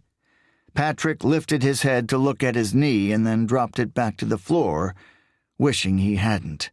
The extreme pain caused his muscles to twitch uncontrollably as blood gushed from various wounds. Turning his head to the side, he coughed and sputtered, saliva dripping from his mouth like clear glue before vomiting violently on the concrete. The sick was minimal, barely enough to fill a cup, but his nausea was intense. "Nasty," Lee said with a grin. Patrick continued to retch. Some of the vomit splashed onto his face, some dripped from his bottom lip. "You bastard!" he shouted up at Lee, his words barely audible. He tried to sit up, the vomit catching in his throat. He shifted his weight to his uninjured leg and used his hands to push himself upward. The process was long and painful for him, and as soon as he managed to sit, Lee kicked him back to the floor again. "What the fuck are you doing?" Patrick demanded to know. "Call it karma." He raised the gun and aimed it at Patrick's other leg. The bullet shattered shin bone and penetrated to the ground beneath. Patrick's screams rang out into the night, sending fear into the hearts and minds of anyone who heard them. Sala, Riso, and Jennifer couldn't let things sort themselves out. What goes around comes around, but for them, What came around was you, Lee explained. People don't always get what's coming to them, at least not to the extent they deserve. What do you want? The neighbors were watching. All eyes in the street blinked through the darkness to catch sight of the mad dance beneath the streetlights. They were getting their fill. They were witnessing their killer as he prepared to kill.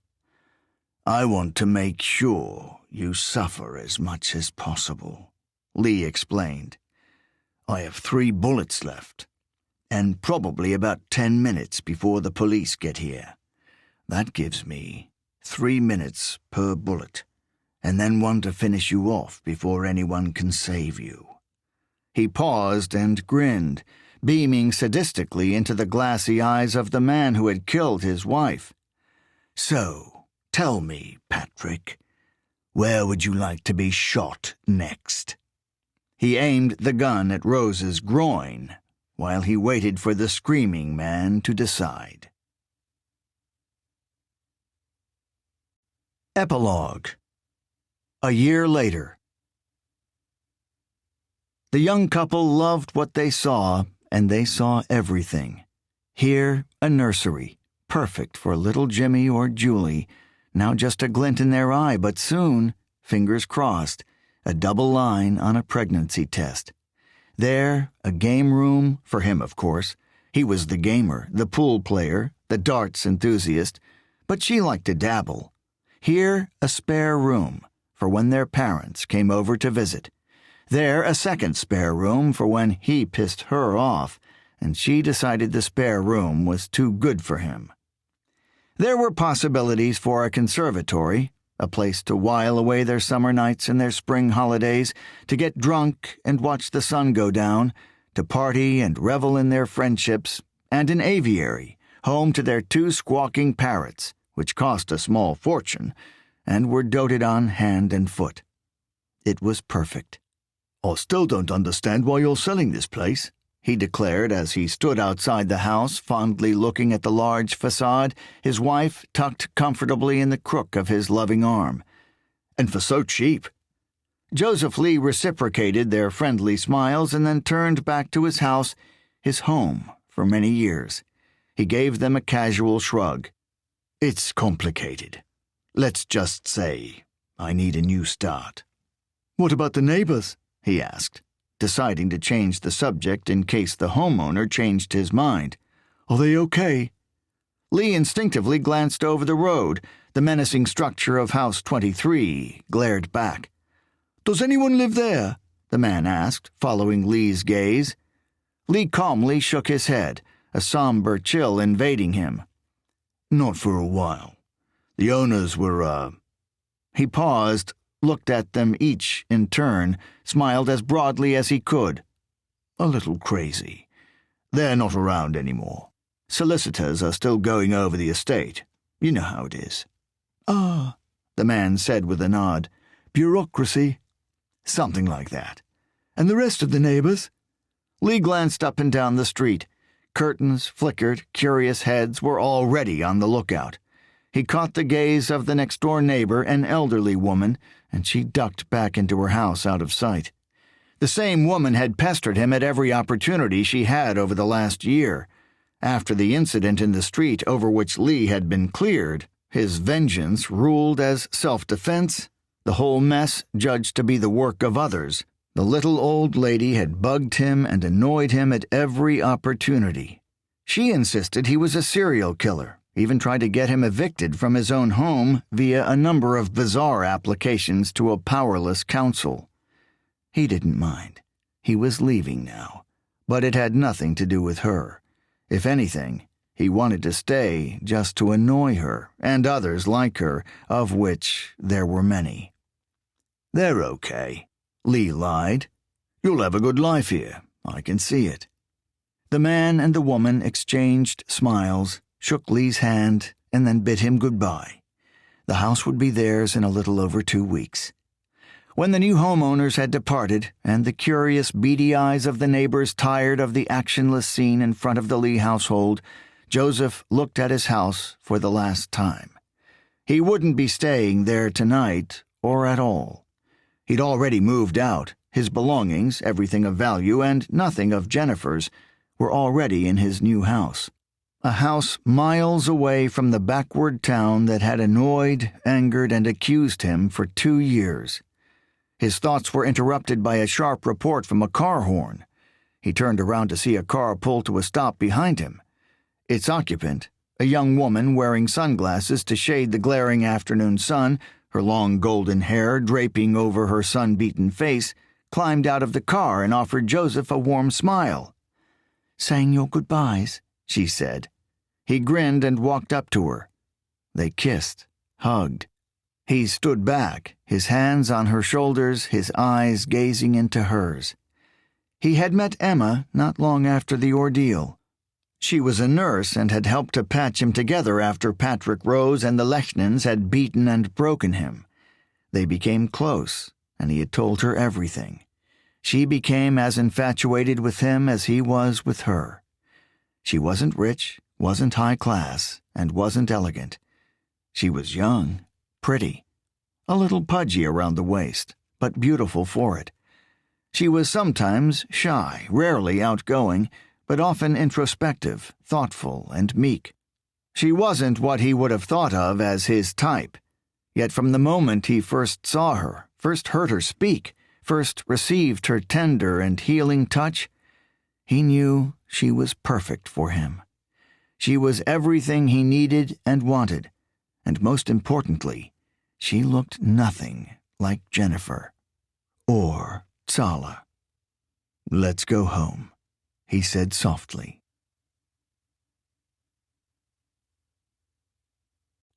This is David DeVries. We hope you have enjoyed House 23. Text copyright 2016, Eli Yance. This audiobook is recorded by arrangement with Skyhorse Publishing. Audio production copyright 2021 by Scribd Audio. This program was produced by B Audio Limited. Executive producer Jennifer Stoke. All rights reserved.